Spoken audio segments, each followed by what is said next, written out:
Now apparently we are live, so no one's saying anything incriminating. Let's find out if the sound, etc., is coming through okay. Okay, let's see. It says waiting. Now it's saying it can. Okay, let me ask chat real quick. Can you hear us? Let's see. Are you on test? I'm saying test, test, test. Oh, there it is. You went live. Well, yep. well. Let's see if they can hear us. Allegedly, we're showing up. All sound. All sound. Good stuff. Okay. Is that showing up? Okay, hearing good. And can you see picture? Yes, I can see it. Well, I see the stream, but it's all like black boxes. Yeah, I see what you see. Yeah. Okay. I don't know why that's not showing up though. Yeah, I don't see us. I just see the black boxes. I know. I see the same problem. What if I go like that? Is it working now? You have to give it a second because there's a delay. Yeah. Peter, we're just figuring out the simulcast because Erica is going to be streaming it from her end too. Let's see. No problem. I'll just relax. It looks morning like it's showing for you, up on so. OBS. Yeah. Look. Still waking up. Now it's showing. Sit back Okay. and relax and Good wake stuff. up. Oh, perfect. Okay. Donnie, really quick, will you stay here for just a second Yes. and make sure that this shows up too? I'm going to try sharing my screen really quick, and I just want to make sure that that shows up for everybody with a decent resolution. Does that sound okay? Yeah. Okay. Hold on, let me pull up my PowerPoint. Sorry, I tried to do... I literally got here 30 minutes early because I knew that this was going to happen, and hopefully... No worries. We're still live, by the way, so everybody can still hear us.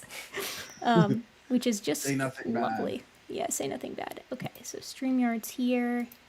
And then let's go with share my screen, share my screen, share my screen. And then go to window, line debate.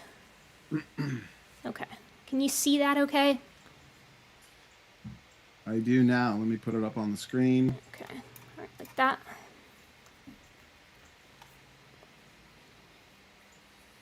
Just to make sure that it shows up and everything. Getting a third ad, so I can. A third ad. I was like, it asked me if I wanted to monetize, and I was like, I guess. Okay, I'm back to seeing the black boxes instead of. Yeah, me too. This is weird. Are you sharing the screen right now, Donnie? Yes, I do have it up. Yeah. Okay, let's see. So that shows up there. I wonder if I go like this, what happens? Does that show up on OBS okay? No, it's still showing up as black boxes. What can we do here? Oh, I see this. Yeah, that's pretty good. Wait, you can see that consistently? Well, I could. Okay. That might be the way that we have to do it. Let's see. What You see happens it if you now want to make coming it in? bigger? Yeah. What if I go like that? That's gonna be a delay, but. Yeah, no, it's black box again. It really doesn't like that for some reason. I don't know what to do about this. I could keep it like this, but I don't love that. It's gonna be hard to see. What if I make it like that? Does it show up? Okay, that shows up. I mean, that might just have to be how it is. What if I go like that? What do we see now? I'm checking. I'm sorry. Oh, you're gonna check it, yes. Okay, wait, that works. Why does that work? Okay, perfect. Okay, perfect. That'll do. That'll do. Okay, Donnie, we're good on my end. That looks And- good. Okay. Yeah. Oh, but yeah, Luke says bye. Hey, will you get him out of here because he's gonna be loud. He's such a pain. Oh, your puppy just wants to come cheer you on, Erica. His problem is that he's going to like cry and then snore. And neither of those are ideal. Okay. Cool. Cry and snore, so he's going to cry himself to sleep. Exactly. Okay. We are good to go on my end. And I believe we are still live. And sound was all coming in good. Yeah, I Your believe audience so. could see the PowerPoints good. I believe so. Somebody said it's kind of small on YouTube, but you did zoom in pretty good. Yeah, I don't know what I'm going to do about that. What do you got? still being weird. It's still being weird. Okay. Oh, yeah, you're seeing it. It looks like that. Yeah. Instead of full screen. It looks like that. Mm-hmm. I think that's as good as it's gonna get, though. Can you not full screen that window? Can I not full screen? I think it. Well, Like in Streamlabs? oh, I see what you're saying. Okay, wait, maybe. Hold on. What if I go to stream? Hold on, just a sec, Donnie. Sorry about this. Chat says so smart. Take your time. Yeah. Correct. That's true. Okay, how's that look? Oh, that is almost much better. What if I frame this? Oh, yeah. This is going to be nice. Hold on, Donnie. Sorry, now I'm delaying this again. Take your time, no worries. All right. And we are still live, so no smack. No talking smack. No smack talking. Yeah. And then here's what I'm going to do, too. I'm going to pull this up live on my other monitor so that I can see it when it absolutely screws up. Let's see here. This is a real production quality here on my YouTube channel.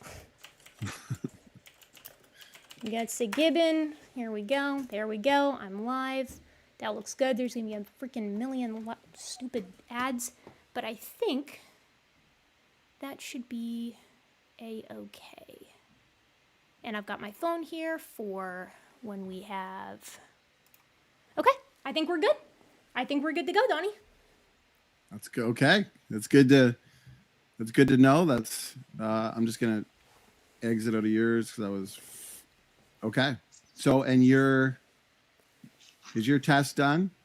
My test is, I'm going to, okay, hey folks, I'm going to stop streaming. Stick around.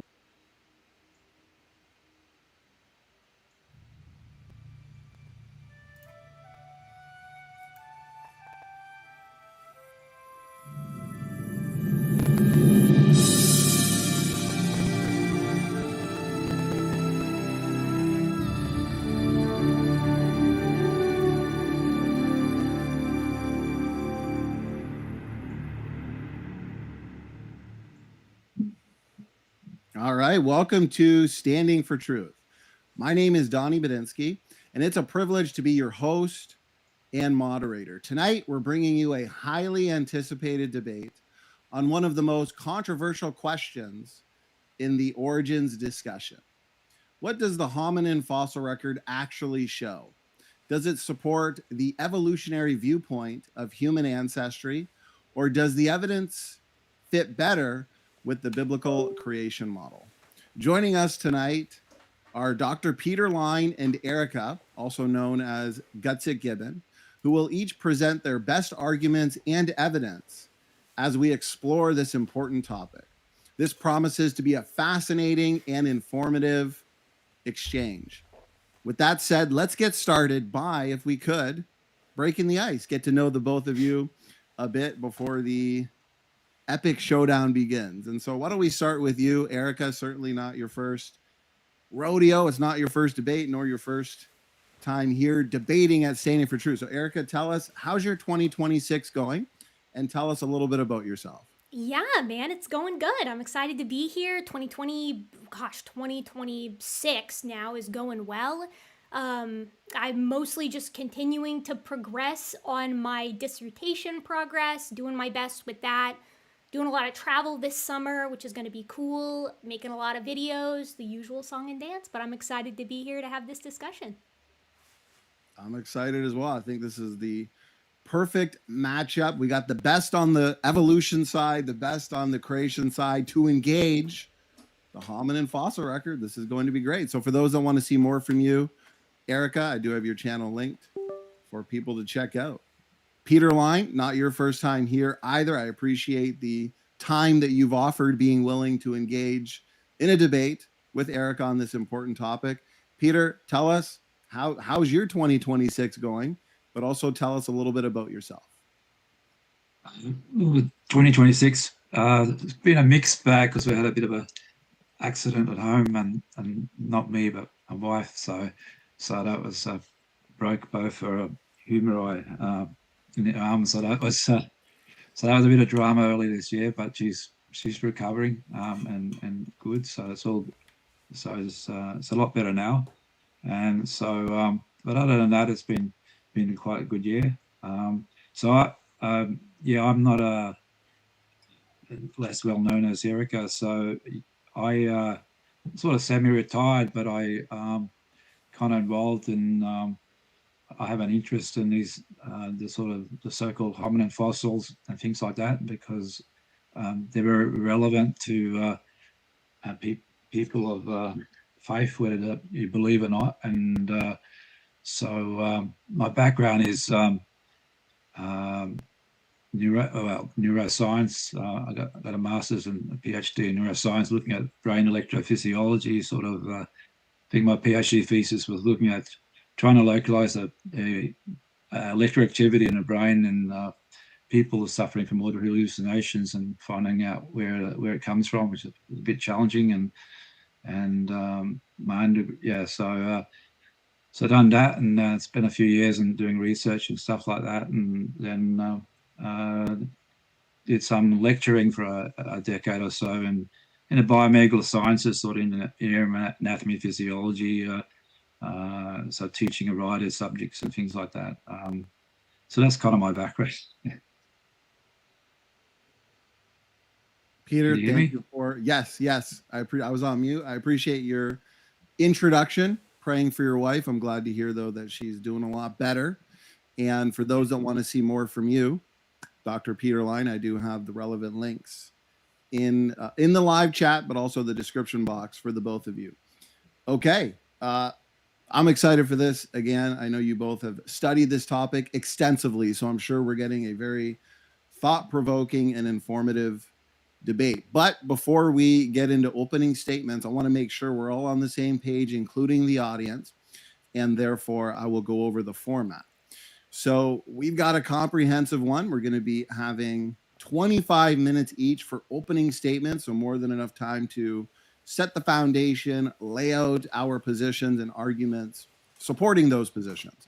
Then we jump into rebuttals, uninterrupted rebuttals of 10 minutes each, and then our discussion. So this will be more free-flowing and organic rather than a real strict cross-exam. But I do want to break it up. It'll be roughly 45 to 50 minutes. But I want to break it up into two segments to give you both the opportunity to lead the way, picking topics, asking relevant questions. Then we'll have 5 minutes each for closing statements, a good opportunity to wrap up our thoughts, wrap up our points, addressing everything that might need to be addressed at that point. And then this is where we get the audience involved. And so time-wise for the audience Q&A, we are flexible. We will be bumping super chats to the top, guaranteeing that the ones that are $5 or more are read. But we do want to make sure that those super chats are respectful and professional towards the guests, the debaters who have been so gracious with their time, not only for the debate itself, but all the time leading up to the debate. As I know, a debate of this magnitude requires a lot of work, time, energy, and effort to prepare for. And of course, let's keep the questions on topic, the hominin fossil record, creation, evolution. I understand there's a lot of overlap there as well. And okay, I think we're good to go. Opening statements, 25 minutes each. The question, does the hominin fossil record support creation or evolution?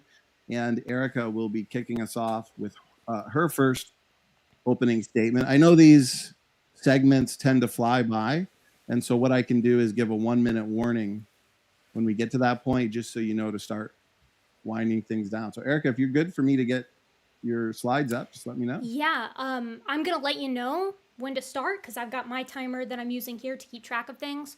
I'd like to remind my audience that super chats of $5 or more will be read at the end. My husband Luke is collecting them.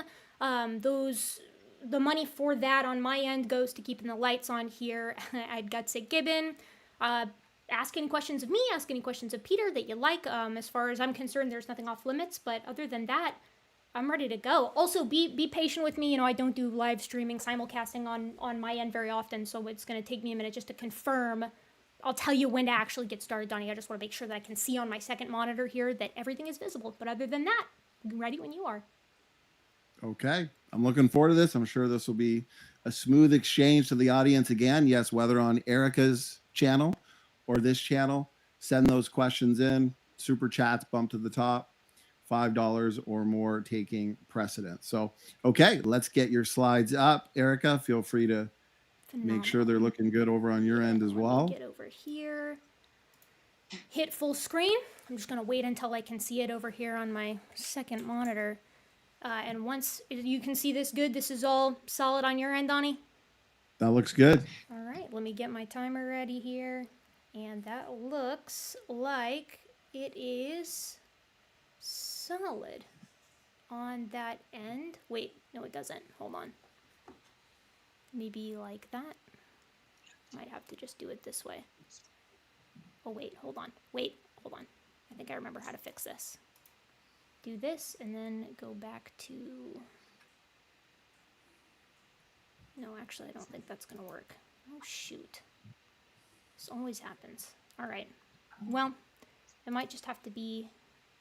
It just builds the suspense. I know. It might just have to be like that. Yeah, don't worry, Chad. I know you can't see. That's why I'm checking with you. Okay. Hold on. Back to StreamYards. That should be visible on StreamYards. And then is it visible? Mine. Like that. I'll get back in a sec. What's happening here? I wonder. Okay. Now it is showing up. I think. But then it keeps disappearing when I highlight it. I didn't have this problem earlier. What if I go like that? On my end. Oh, does that fix it? Let's see. Okay. It looks like that fixes it. Let me double check. Sorry, Donnie. I appreciate the patience here. No worries at all. We'll get Better to get this sorted out before we get into the... Okay. It looks like now it's showing up. Should I risk it and try for the full screen? I'm going to risk it. It's worth a shot. Okay. Yeah. It looks like it's still holding up. Okay, it looks like it's good. This is okay. They're saying it works. Solid. I guess it just depends. The order is what matters, it turns out. Make Put sure these that on it the shelf. maintains. Okay. No need to go full screen. They're saying that. Are we still maintaining? We're good? All right, Donnie. Let me just get my timer ready, and we'll get going.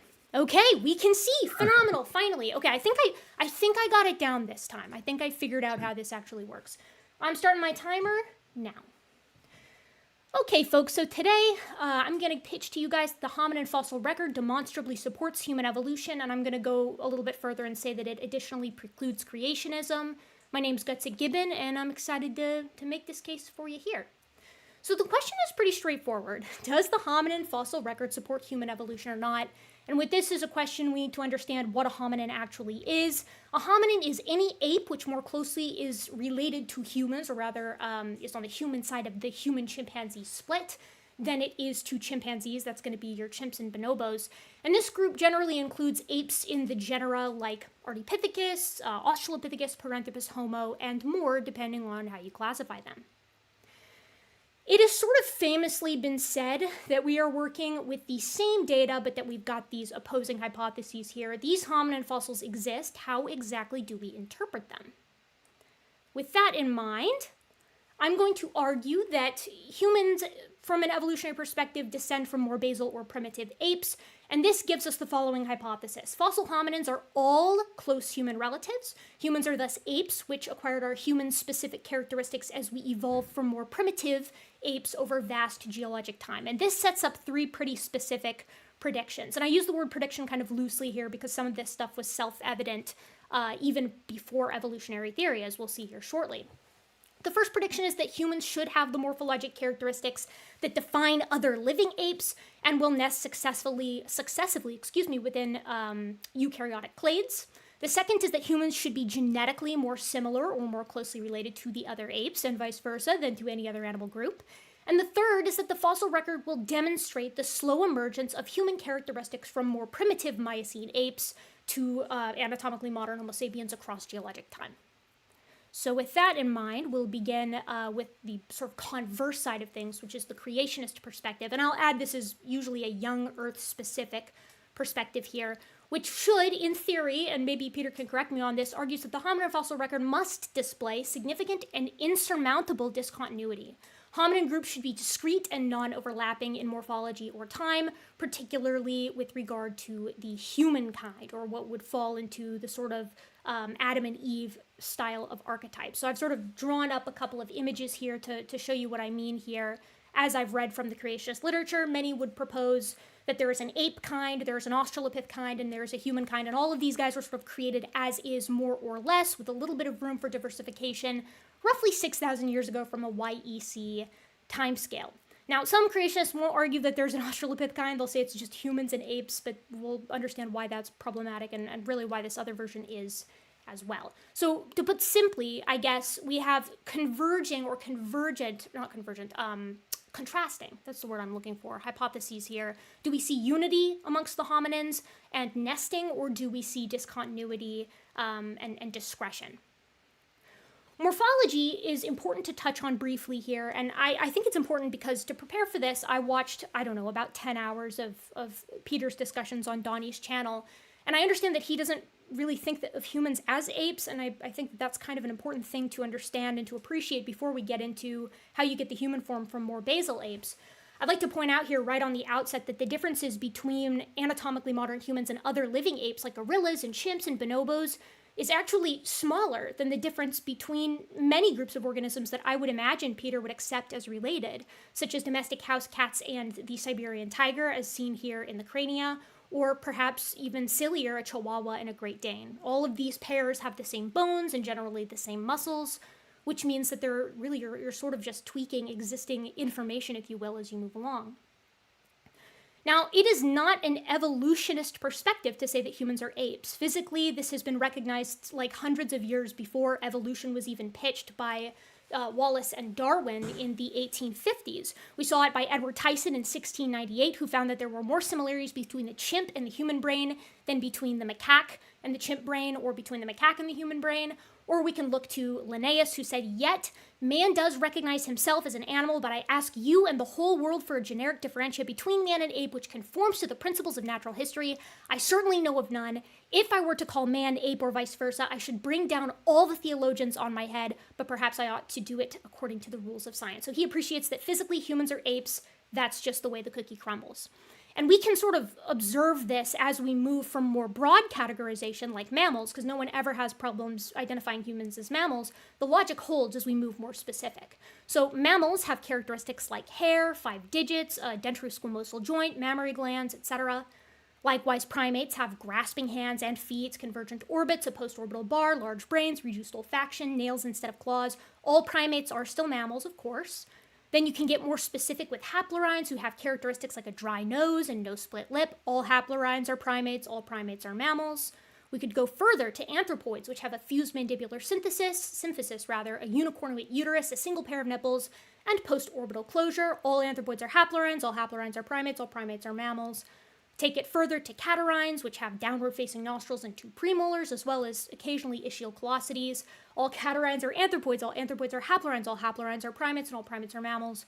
And finally, we arrive at the apes. Apes have larger brains, they develop really slowly, they don't have a tail, they have long arms, and they have a really broad chest. All apes are catarrhines, all catarrhines are anthropoids, all anthropoids are haplorhines, all haplorhines are primates, and all primates are mammals. So there really is no way getting around this. Humans are apes. Full stop. Physically, that is what we are. And you can take this further and create a little initial phylogenetic tree here, which this is what it was for a very long time, that humans are apes, but sort of just barely. Like, we may have the physical characteristics of apes, but we're different from them in significant ways.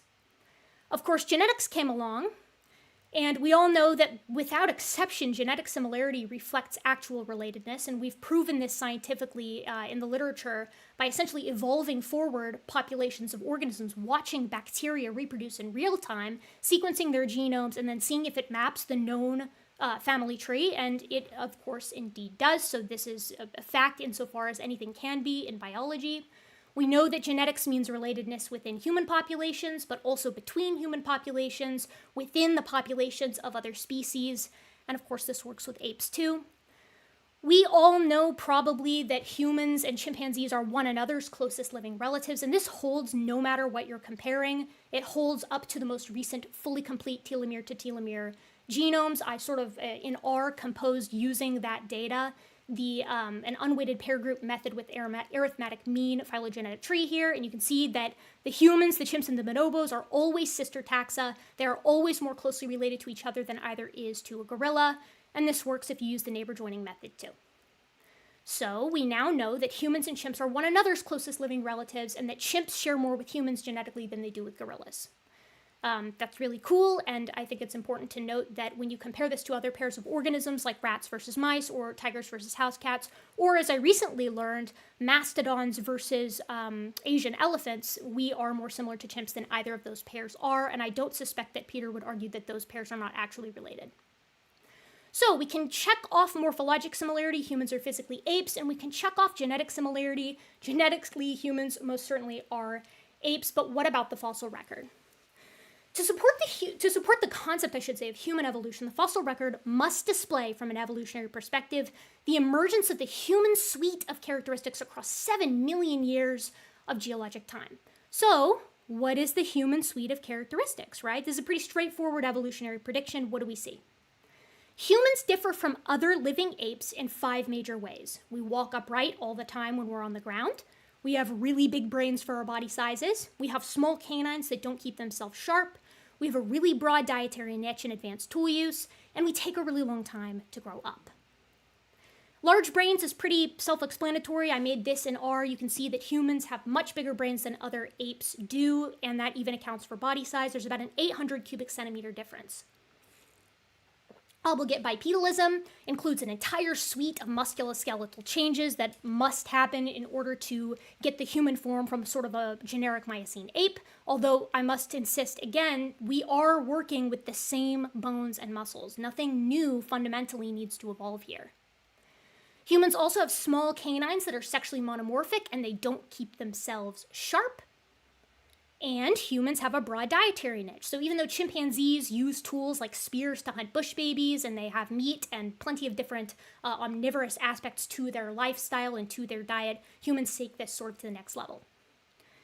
In addition, chimpanzees only have 3 major life stages. They have birth, the time at which they're weaned, and their M1 or first molar simultaneously erupts, and then they reach physical and sexual maturity at the same time, whereas humans actually have 5 distinct sort of life stages where we have birth, weaning, the M1 eruption, sexual maturity, and physical maturity. And these are all pockmarked, or denoted, I should say, by physical characteristics that show up in the fossil record. So we need to see the emergence of all of these characteristics over 7 million years. Creationism, on the other hand, would propose that we should not see the emergence of these traits. So, how do we actually identify bipeds in the fossil record? It's actually not that hard. Bipedalism is sort of a locomotor necessity. If you have the characteristics for it, you sort of necessarily move that way, at least when you're on the ground. This includes an anterior foramen magnum, or hole at the base of the skull. It must be that sort of hole where the spinal cord exits. In bipeds, it's tucked really forward. We have a valgus knee, or a knee that comes in at an angle to hold our body in a single column. A bowl-shaped pelvis with sagittally oriented iliac blades, or hip bones, to anchor powerful gluteal muscles. And we have an inline big toe with 3 arches in the foot, in addition to many, many other characteristics.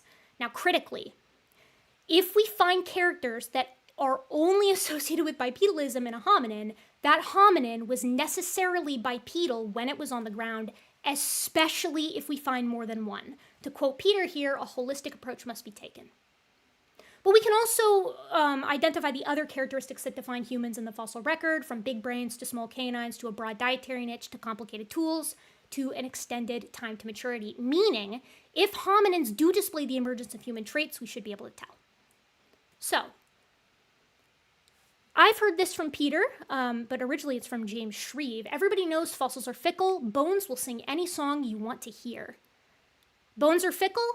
Math is not, so I'm going to be incorporating a lot of charts and graphs, geometric morphometrics, in my presentation today. Let's talk fossils. Do we see brain case size increase or appear to evolve over 7 million years of time? Yes, we do. Sahelanthropus chilensis is currently pictured on your screen. There's Ardipithecus ramidus at about 4.4 million years ago. Then we add in the Australopiths ranging from approximately 2 to 4 million years ago. We can add in the rest of our hominins in early, middle, and late genus Homo. And what is, of course, immediately evident is unequivocally we do see an increase in brain case size as we move through the fossil record. And the most stark increase appears in early Homo. Now, I know how Peter Line is going to argue against this. He's going to come at this from a pathologic perspective, or an argument from pathology. We can talk about that when we get there. But I will add that early genus Homo and Australopithecus does fully overlap here in brain case size. And of course, we have Homo naledi and Homo floresiensis, some oddball members of genus Homo there at the bottom right. But it isn't just brains that change, the face and palate change drastically too. So there we have a chimpanzee's prognathism, as noted, or snoutiness, I should say, by that red line. Homo erectus far to the right. There are Australopiths. There's Homo habilis and Homo rudolfensis, and I've got the bromage reconstruction there for comparison. There's early Homo erectus. Brain case size is not the only thing that's increasing over time. Mathematically, this is supported as well. The literature supports pretty unequivocally that some features of the Australopith face and basicranium are primitive, while others map closest with humans. And we can go over this in depth later on, but I will note that in the bottom right there, that red polygon is humans. The other living apes are all of the other colors except for gray. Gray is the Australopiths spanning the gap. So, large brains do emerge, or appear to emerge, slowly over geologic time, but what about bipedalism? Australopithecus is bipedal. This is a non-controversial position to have, and I am not aware of any current paleoanthropologist at all who thinks otherwise. Specifically, the bipedalism that Australopiths exhibit when compared to living apes is closest to humans, not gibbons, not chimps, not gorillas, not orangs. We can see this pretty evidently when we compare them, right? Humans, Australopithecus, and chimpanzees are sort of appearing there in sequence there on the left, with the human at the top, Lucy in the middle, and a chimp there on the bottom. You can see that the chimpanzee pelvis is the odd man out. Lucy's species, or Lucy's genus, I should say, had the inline, or I should say sagittally oriented ilia that humans have. They anchored powerful gluteal muscles there. They had an anterior, inferior iliac spine, the whole 9 yards. Likewise, Australopithecus as a genus had an inline big toe and 3 arches in the foot, making the chimp the odd man out once again. They also had a valgus knee, which you can assess by just laying that femur directly on a table and seeing whether or not there's an angle from the distal or lower portion of that femur as you move upwards. And of course, they're more similar to humans. They have an anterior foramen magnum like humans and unlike chimpanzees, but they still maintain a mostly primitive face. So we can summarize that at the side there, but I want to point out that this holds for gibbons too. Gibbons are the odd man out in virtually all these characteristics as well, as you can see from their tall ilia, abducted or divergent big toe, non-valgus knee, more posterior foramen magnum in both angle and position, and their small brains and large canines.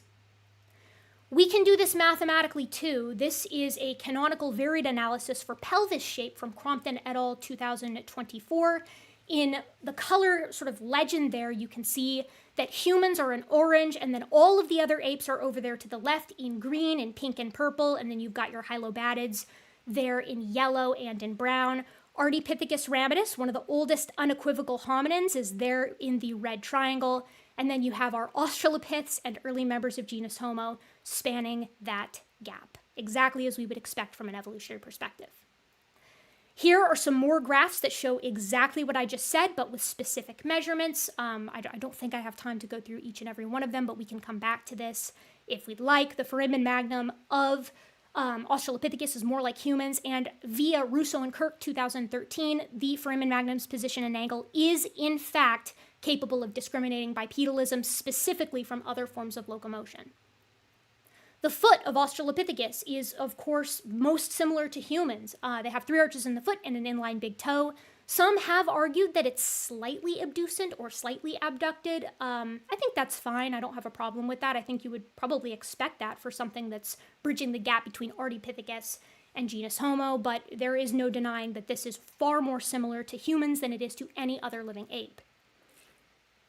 This is supported not just by skeletal material, but by the Laetoli footprints, which map intermediate in between humans and chimpanzees.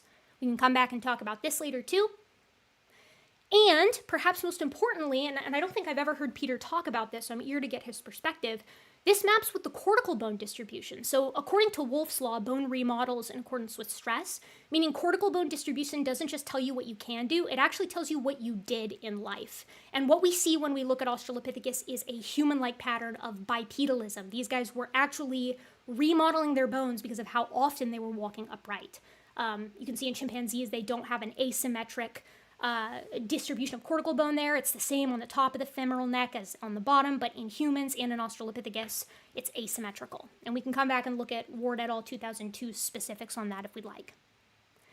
But bipedal doesn't mean they couldn't climb. In fact, they had to. I absolutely think and hold with Stern and Sussman all the way back in 1883 that these guys had major bipedal adaptations, maintained, I should say, major bipedal adaptations. But the cool thing, or not bipedal, excuse me, arboreal adaptations. But the cool thing about maintaining arboreal adaptations is they do nothing to preclude bipedalism terrestrially. And I'll add here, just remark, that those same patterns that we see for Australopithecus hold for Paranthropus, the sister group to Homo sapiens. I think it's important to note that we do see a transition to the bipedalism in Australopithecus, right? The pelvis of Ardipithecus ramidus, who shows up a million odd years earlier, is itself a mosaic. They have an ilium that's more like humans, but an ischium that's more like Miocene apes. Again, we can come back to this if we feel like it, but there are some measurements that mathematically show what I'm saying. Bipedalism unequivocally, and I keep using that word, but I really think it's appropriate, emerges slowly through the fossil record, and we find almost the entire human suite of bipedal characteristics in Australopiths. We find maybe at most one or two in non-living human apes or in non-hominin Miocene apes. So check on walking bipedally emerging through geologic time.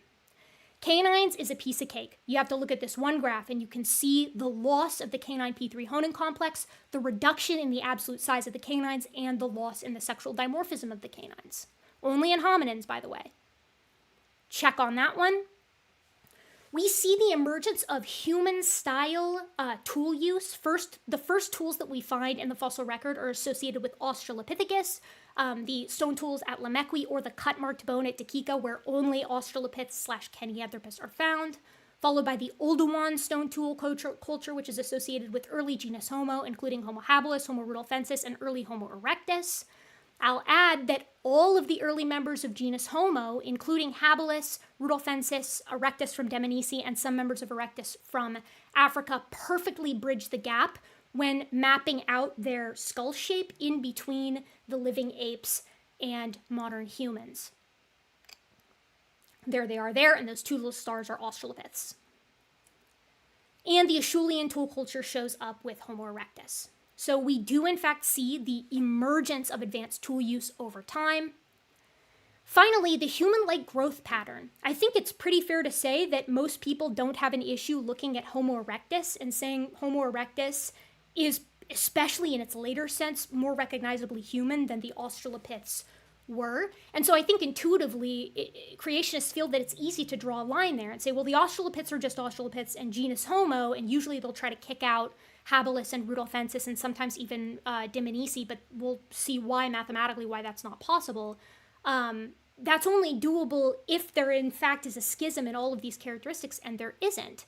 When we look at Dmanisi in particular, again, unequivocally members of genus Homo, not just skeletally but behaviorally. They actually took care of members of their group that were sick. We can tell because we have an edentulous mandible or an old man skull whose sockets have grown shut, which means someone was quite literally taking care of him. These guys exhibit a developmental pattern that is more similar in some of their teeth to African apes and in other portions of their teeth to humans, meaning they erupted fast early on and slower later on. Or it might be the reverse of that actually, but they show a mosaic pattern of development. What's cool about this is you can map Dmanisi, the early members of Homo erectus, and then you can say, what about the later members of Homo erectus? And they're even closer. Narikotomi boy, or Homo erectus, that skeleton that I showed you earlier, is right there smack dab intermediate in between the Australopiths and Homo when it comes to development. This is expected and required under evolutionary theory, but not creationism. So in fact, we do see all of these characteristics emerge slowly over geologic time in the hominin fossil record. Only Homo sapiens exhibits all of these characters in full. They seem to show up as we move through geologic time. So I'm going to say that the hominin fossil record does in fact demonstrably support human evolution and precludes creationism. We can check off the morphologic characteristics, we can check off the genetic similarity, and we can check off the fossil record showing these human characteristics emerging slowly. It's important to note that the reason why creationists try to draw these lines between these guys is because, in my opinion, this gradient is simply so smooth. They can't sort them, though. Every single one of these specimens, or I should say species, exhibits overlap with adjacent species temporally and geographically. So any line that you draw is going to be arbitrary. I think that's maybe one of the coolest facts about hominin evolution, because it echoes a much earlier sentiment, which comes from Charles Darwin, who said all the way back right in his initial conception of evolutionary theory in between 1959 and 1871-72, 1859 and 1871-72, he states, in a series of forms graduating insensibly from some ape-like creature to man as he now exists, it would be impossible to fix on any definitive point where the term man ought to be used. And I love that quote because not only does it describe all of the hominins, or not all of the hominins, just a select 15 that I've picked here, not only does it describe the actuality of the hominin fossil record, but it reflects the struggle of creationists to sort them. Creationists can't agree on which hominins belong to the ape group, or the Australopith group, or the human group. And the reason they can't agree is because they don't fall into these groups. Evolution predicts a smooth gradient of change over time, and that is what we see, a prediction fulfilled after over 100 years. So, Donnie, that's going to be it from me for now. I actually finished with about a minute to spare, I believe. Yes, great timing. It's as if you've done this before. Yeah, so, I know, Erica, right? that is your roughly 25 minutes opening statement. That flew by. I'm all caught up on questions from both chats, as we are simulcasting, and super chats of $5 or more have been bumped to the top. So, okay, that's opening statement number one. Peter Line, we are now going to reset the timer and hand it to you. I will get your presentation up. I have the presenter at all times on screen as the main focus, with everybody else backstage. If there are any technical issues, I will let you know, Peter. So feel free to let me know when you're ready to go. You also have 25 minutes for an opening presentation. Okay, all right. I'll start now then. All right. Now here, fossils broadly categorized as Neanderthals, Heidelbergensis, archaic Homo sapiens, Denisovans, Homo erectus, and Homo sapiens are regarded as part of the same humankind, that is, descendants of Adam and Eve. Differences in morphological features are considered variation within the humankind. Now, I want to look at the relationship between brain size, which is correlated with cranial capacity, and intelligence, since a positive correlation between these two variables is critical to human evolution theory. According to paleoanthropologist Ian Tattersall, brain tissue is metabolically expensive, so there must have been some very considerable advantage to large brains. Presumably, the dividend was received in terms of greater intelligence, although precisely what this might have meant in terms of abilities or context remains unclear. This problem was recognized decades ago by the late Ralph Holloway. He stated that the modern condition, where there is almost 1,000 cubic centimeter variation without behavioral difference that can be analyzed, warns that in attempting to explain the increase in cranial capacity during hominid evolution, some other parameters must be used, unquote. In their Anatomy and Physiology textbook, Martina et al. Stated that no correlation exists between brain size and intelligence. Individuals with the smallest brains, 750 mil, and the largest brains, 2,100 mil, are functionally normal, unquote. Such statements, if true, devastatingly undermines human evolution.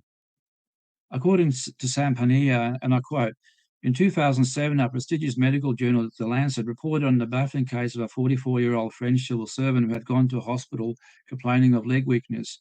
When doctors performed a brain scan, they found that he was missing 90% of his brain. This was a man who was living a completely normal life with a family, stable job, and a massive brain abnormality that was found by total chance. If you Google brain of a white-collar worker, it should give you the link that shows you what was left of the man's brain. If you can live a completely normal life with 90% of your brain missing, what does that mean for the relationship between brain size and intelligence? It also raises interesting questions about mind and consciousness, but that's kind of getting off topic. Consider the following statement by Harry Shapiro. Although Anatole France is said to have had a cranial capacity of only a little over 1,100 cubic centimeters and von Hindenburg more than 1,800 cubic centimeters, it would certainly not be the general judgment that Anatole France was the less intelligent, unquote. Leo Tolstoy had a brain of around 2,000 cubic centimeters, but was he any more intelligent?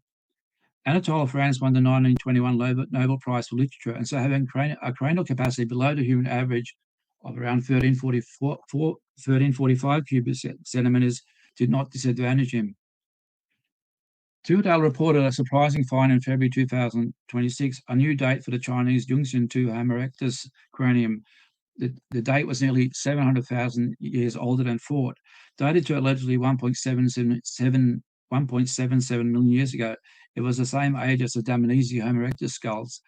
By the way, the volcanic rock underlying the Dmanisi fossil site was initially dated at supposedly 530,000 years ago. Even more surprising is the relatively large cranial capacity, 1143 cubic centimeters of a Homo erectus individual, so close to the supposed birth of Homo erectus, supposedly around 1.9 or 2 million years ago. The Yunxian 2 individual had about the same cranial capacity as Anatole France, who won the 1921 Nobel Prize for Literature. If brain size was well within the modern human range early on, then this goes against the evolutionary idea that brain size gradually increased from small Homo erectus brains like the Dmanisi to large modern human brains over 2 million years or so. What it indicated is that there was considerable variation in brain size in ancient human populations, same as today. If human evolution is correct, then there was an expansion in brain size of hominins that worked out to be about 20 cubic centimeter increase per 100,000 years. On average, this works out to be a few millimeter cubed or pinheads of brain tissue per generation of supposed hominin. Given a large variation in brain size that we have seen in humans without noticeable effect, what selective value could there possibly be in a few pinheads of brain tissue? One of the smallest brain sizes documented of a modern human with normal intelligence was from Daniel Lyon. According to John Scholes, Lyon could read, write, and according to legal representatives of the company that employed him, there was nothing defective or peculiar about him, either mentally or physically. As reported by Scholes, the only unusual feature of his brain was that the cerebellum was near normal size. This suggested that the volume of Lyon's cerebral hemispheres might have been small even for his already small brain. Indeed, the total size of his cerebral hemispheres, 371 cubic centimeters, is 128 less than the 499 cubic centimeters, which would be expected of a normally proportioned brain of 624 cubic centimeters, unquote. The cranial capacity of Lyon's cranium can be estimated to be about 660 or about 694 cubic centimeters, depending on how you do it. This indicates that Homo erectus classified individuals with even the smallest of brains could potentially have been of normal human intelligence. Next, I'll get an example from Australia, which presents difficulty for the evolutionary out of Africa replacement theory, whether the old falsified version or new version. It also illustrates the problem with not recognizing individuals classified as Homo erectus and not being fully human. It involves the adult Willandra Lakes hominid 50 WH50 cranium. The WH50 partial skull, the face joint, teeth do not survive, along with some hand, arm, and foot bones were found near Lake Gunpung, which lies close to Lake Mungo. According to Josephine Flood, the WH50 cranial walt bones averages 16 millimeters thick. Massive brow ridges form a continuous choice above the eyes, and the forehead is flat and receding. The back of the skull shows even more archaic characteristics with substantial cranial buttressing. The neck muscle area is huge. The skull is extremely wide. The greatest width occurs very low in back view, and the difference between the width above and below the ears is much greater than in any modern people. Yet WH50 brain was extremely large. Its estimated endocranial volume is 1540 millimeters, well above the average 1300 for modern skulls, unquote, actually 1345 cubic centimeters, according to Stephen Molnar. That was the comparison of the Nangdong 1 and WH50 cranium in right and left lateral reviews, respectively. In the opinion of Steve Webb, The distinct morphology of some Australian fossil crania cannot have an origin anywhere else other than Indonesia. It is not something developed within Australia, an aberration of the Ice Age, nor can it be one end of a wide range of anatomic modern human morphology that came out of Africa, unquote. Webb further stated that the only people around to convey such an outstanding morphology must have been Homo soloensis or its descendants. There is no other upper Pleistocene population from whom such a heavily built cranial structure could be inherited, unquote. Note that Homo soloensis is used by someone referring to the Nangdong Homo erectus series crania from Java, Indonesia. According to Milford Wolfoff and Sang Lee, the similarities that WH50 and certain other Australian fossils have with Nangdong include aspects of the Nangdong remains that Keifu and colleagues consider unusual or unique in the region. This supports the contention that Australians have some of their ancestry from these Indonesians or a population similar to them. At the very least, these resemblances create a phylogenetically ambiguous situation. Unless one is willing to consider the possibility that all these samples of early to late Pleistocene Homo are in the species Homo sapiens, the description that Nangdong remains above Homo erectus from the demonstration of similarities to Sanjerin, and the Homo sapiens from the demonstration that Nangdong is one of the ancestors of WH50 and other Australians, defines a lineage that is difficult to name because no evidence places fossil Australians in Homo erectus. Instead, every modern scientist who is familiar with the Australian fossil record agrees that virtually all of their anatomy and the time, place, and cultural association where they are found, every Australian fossil known is unquestionably Homo sapiens. The issue is not with attributing WH50 to Homo sapiens, which is what it is. Rather, the problem is caused by not seeing Nangdong Homo erectus individuals as also Homo sapiens. Also, if the Nangdong Homo erectus specimens turn out to be Denisovans, as Denisovans and modern humans interbred, then by the biological species concept, that would make them the same species, Homo sapiens. The above slides shows a comparison of the Sanjerin 2 and the Nangdong 6 crania from Java, Indonesia. Multi-regional evolutionist Milford Wolfoff includes Homo erectus in Homo sapiens. As it does not make sense to view the Landelex and Nangdong individuals as separate species, nor does it make sense to view some Homo erectus specimens like Nangdong as human, whilst viewing others, for example, the supposed earlier Sanjerin specimens, which show similarity to, as not fully human. All Homo erectus specimens should be considered as belonging to Homo sapiens. It is interesting logic as well as convenient to say that the fossil, which arguably is the most difficult to explain, is the least important specimen in Australia because of its unusual extreme morphology. Next, Homo habilis is looked at. A broad definition sinks Homo rudolfensis into Homo habilis sensulato. Homo habilis has been very described as a garbage bag or wastebasket taxon by prominent evolutionary paleontologists. In a traditional evolutionary story, the Australopithecines evolve into Homo habilis, and then Homo habilis evolves into Homo erectus. Hence, Homo habilis is important as a stopgap or makeshift missing link between the Australopithecines and Homo erectus. However, Homo habilis appears to be a composite genus consisting mostly of Australopithecines, with perhaps a few Homo erectus specimens also wrongly categorized. As indicated by Milford Wolfoff, early on there was debate on whether Homo habilis was just an Australopithecine, more specifically just a variant of Australopithecus africanus. The late Alan Walker, who was involved in the original reconstruction of the well-known Homo habilis cranium 1470 cranium, disagreed with the original, more human-like facial reconstruction. In the words of Walker, I thought this was wrong. I wanted to swing the face out at an angle because to me, 1470's large face made it look like a big-brained Australopithecines, unquote. He says, 1470 might have a big brain case, but morphologically it was just an Australopithecine, unquote. He further stated that, ignoring cranial capacity, the overall shape of the specimen and that huge face grafted onto the brain case were undeniably Australopithecine.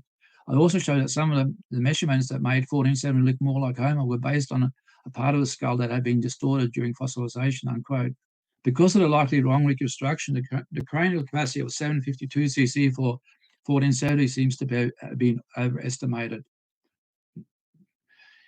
The type specimen of Homo habilis is OH7, consisting of a mandible with dentition, parietals, and hand bones of a single juvenile individual. According to Wolfoff, the parietal bones only partially preserve equivalent areas and cannot actually be joined with a bone-to-bone contact anywhere. This has created numerous uncertainties in reconstructing his cranial capacity, arguably his most important characteristic, which would be problematic even if the parietal bones had been complete. I reconstructed his cranial capacity at some 590 cubic centimeters.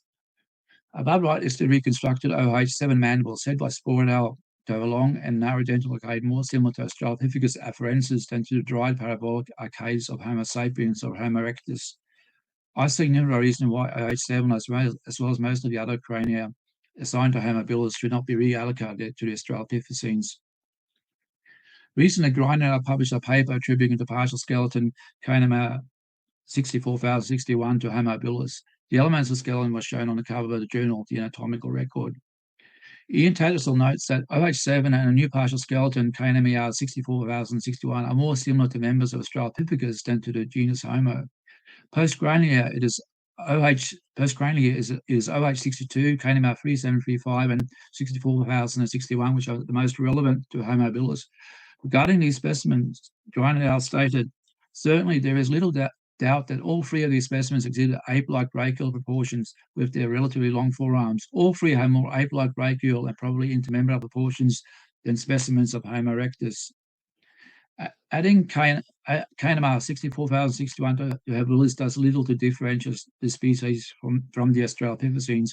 Commenting on the study, Anne Gibbons wrote, now that they're finally getting a good look at the upper body of a young adult habilis, they say it looks a lot like Lucy, the famous 3.2 million-year-old partial skeleton from one earlier hominin, Australopithecus afarensis, unquote. Gibbons further wrote, overall, the new skeletons of proportions suggest a bigger, long-legged human body shape arose in Homo erectus. It also hints that even as Homo habilis was evolving a more modern skull and teeth, its body didn't change as much. That's further evidence that Homo habilis didn't evolve into Homo erectus, as paleontologist K. Mongol, Australian bookkeeper, is co-author for the new study. The dramatic different bodies mean we either had extremely rapid evolution to a more modern Homo erectus body, or that habilis is not a good candidate for the direct ancestor of Homo erectus.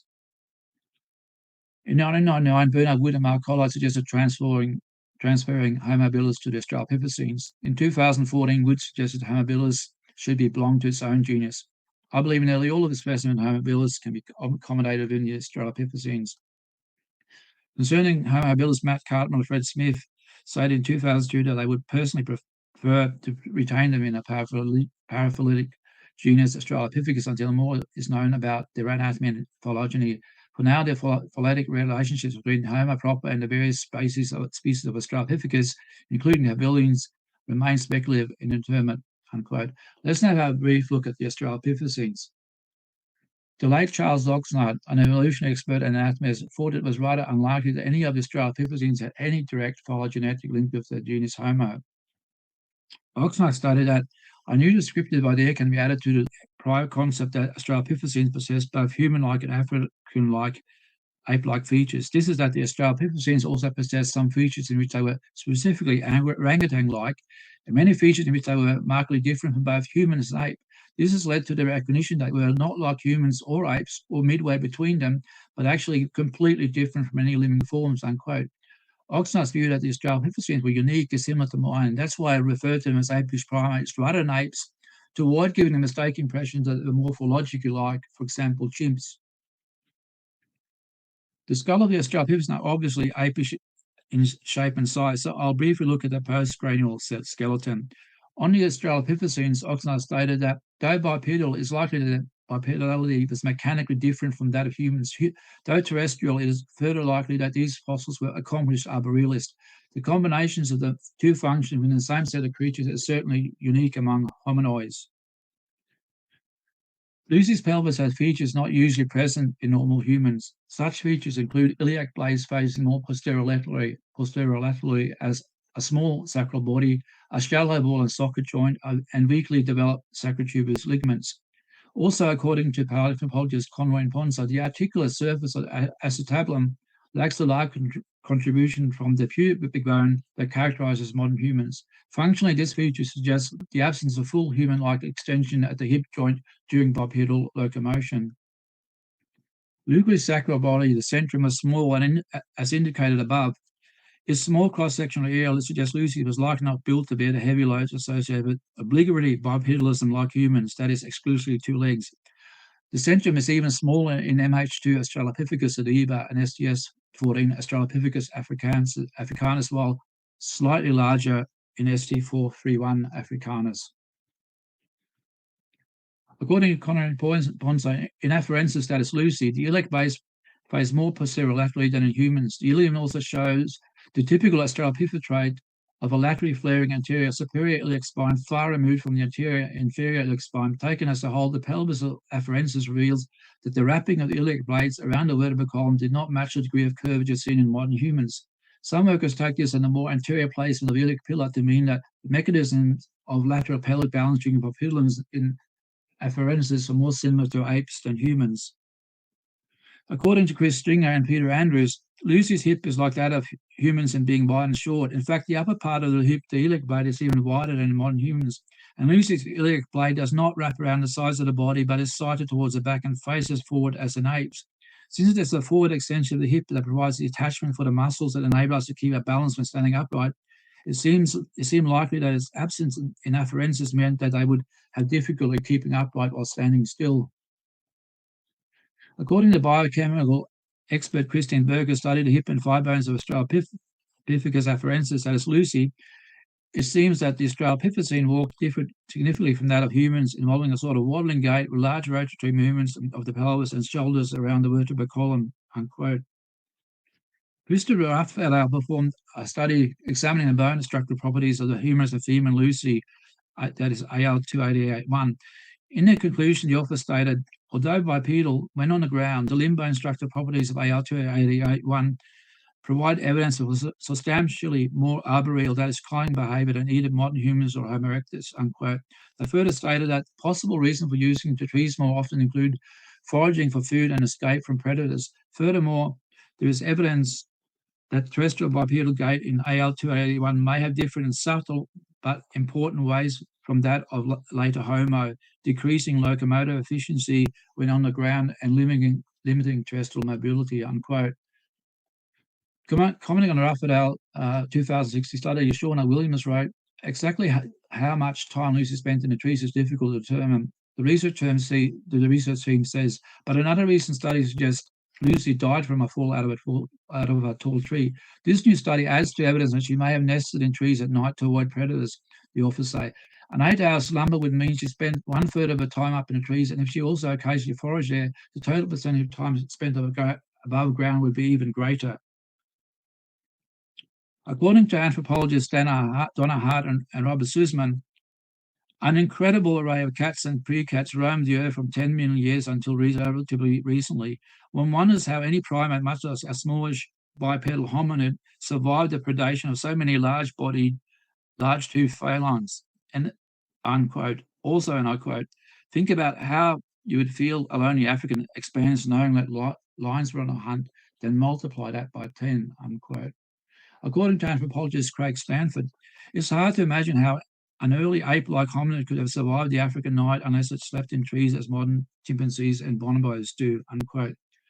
With a supposed conga line of predators waiting around, I find it hard to imagine Australopithecines surviving on the ground for even an hour before being devoured, let alone living there and slowly evolving into obligate bipeds with human-like brains. Even in evolutionary scenarios, survival of the fittest only works if something survives. And Australopithecine survival will be best favored by maintaining their tree-living lifestyle. In the end, the Australopithecines went extinct. They never became us. The dating of the Savannah 1 cranium shows the unreliability of evolutionary-based age dates. Its date training from initially more than 800,000 years ago to 353,000 years ago. The whole human evolution edifice relies on the dating methods being correct, but are they? The age dating of many African fossils and fossils elsewhere are reliant on the stratigraphic position of these fossils relative to deposits containing volcanic material, for example, tuffs or lava flows that have been dated by either potassium-argon or the argon-argon radiometric dating methods. A serious problem with these techniques is that rocks known to be relatively young, some whose formation is part of recorded history that formed from recently dated lava flows, yield ages of millions of years. Hence, how can you trust that rocks of unknown ages yield correct dates using similar dating methods? Above, geologist Andrew Sterling has provided a list of such examples from the literature dated by potassium argon, whose age dates are known to be young or expected to be much more recent than the potassium argon ages produced by the rocks.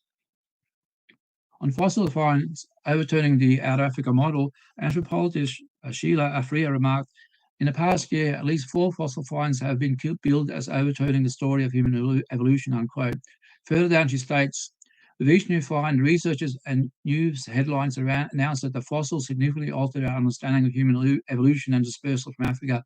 But if we have to rewrite the story of Homo sapiens evolution so frequently, we might ask whether the plot we're using is wrong to begin with, unquote. Now, if you're looking for certainty, it's unlikely to be found in the tale of human evolution. This is illustrated in comments of Bernard Wood, a doyen of evolutionary paleontology, and Alex Ulutko. In a 2023 American Scientist article, they give their opinion on popular evolutionary narratives. And I quote, people often enjoy reading about where humans come from and how we develop into the unusual creatures we are today, upright walking, omnivorous mammals who inhabit every continent, who enjoy reading about our own evolution. Such accounts generally offer a presentation of fossil evidence for human evolution, a narrative describing how we gradually transformed from our ape-like ancestors to a series of intermediate forms into modern humans. Popular narratives of this topic generally include explanations of about how, when, and why our human ancestors possibly became upright, the gait became bipedal, their diet shifted from vegetarian to a combination of meat and plants, and their brain enlarged. Unfortunately, we have to disappoint you. Although a narrative of this type would look like an accurate account of human evolution, it would almost certainly differ from the real evolutionary history. Instead, this article will lay out reason for thinking the existing human fossil record is incomplete in almost all respects, with little chance that any narrative explanation offered today can be the right one. If the human evolutionary story were a play or a novel, many of its characters would be absent, misrepresented, or poorly developed, and the plot would have many holes. All right, Donnie, I think that's there. I probably went a bit faster than I was planning, so I 1.5 minutes short. There's a lot of points there brought up by Erica, which aren't part of this slideshow, but I've got other slides that maybe for the discussion of things that some of the things you brought up. So, well, we do have rebuttals of 10 minutes coming up, so we'll spend those 10 minutes responding to each other's opening statements. So, okay, very informative. I do appreciate the visuals, Erica and Peter.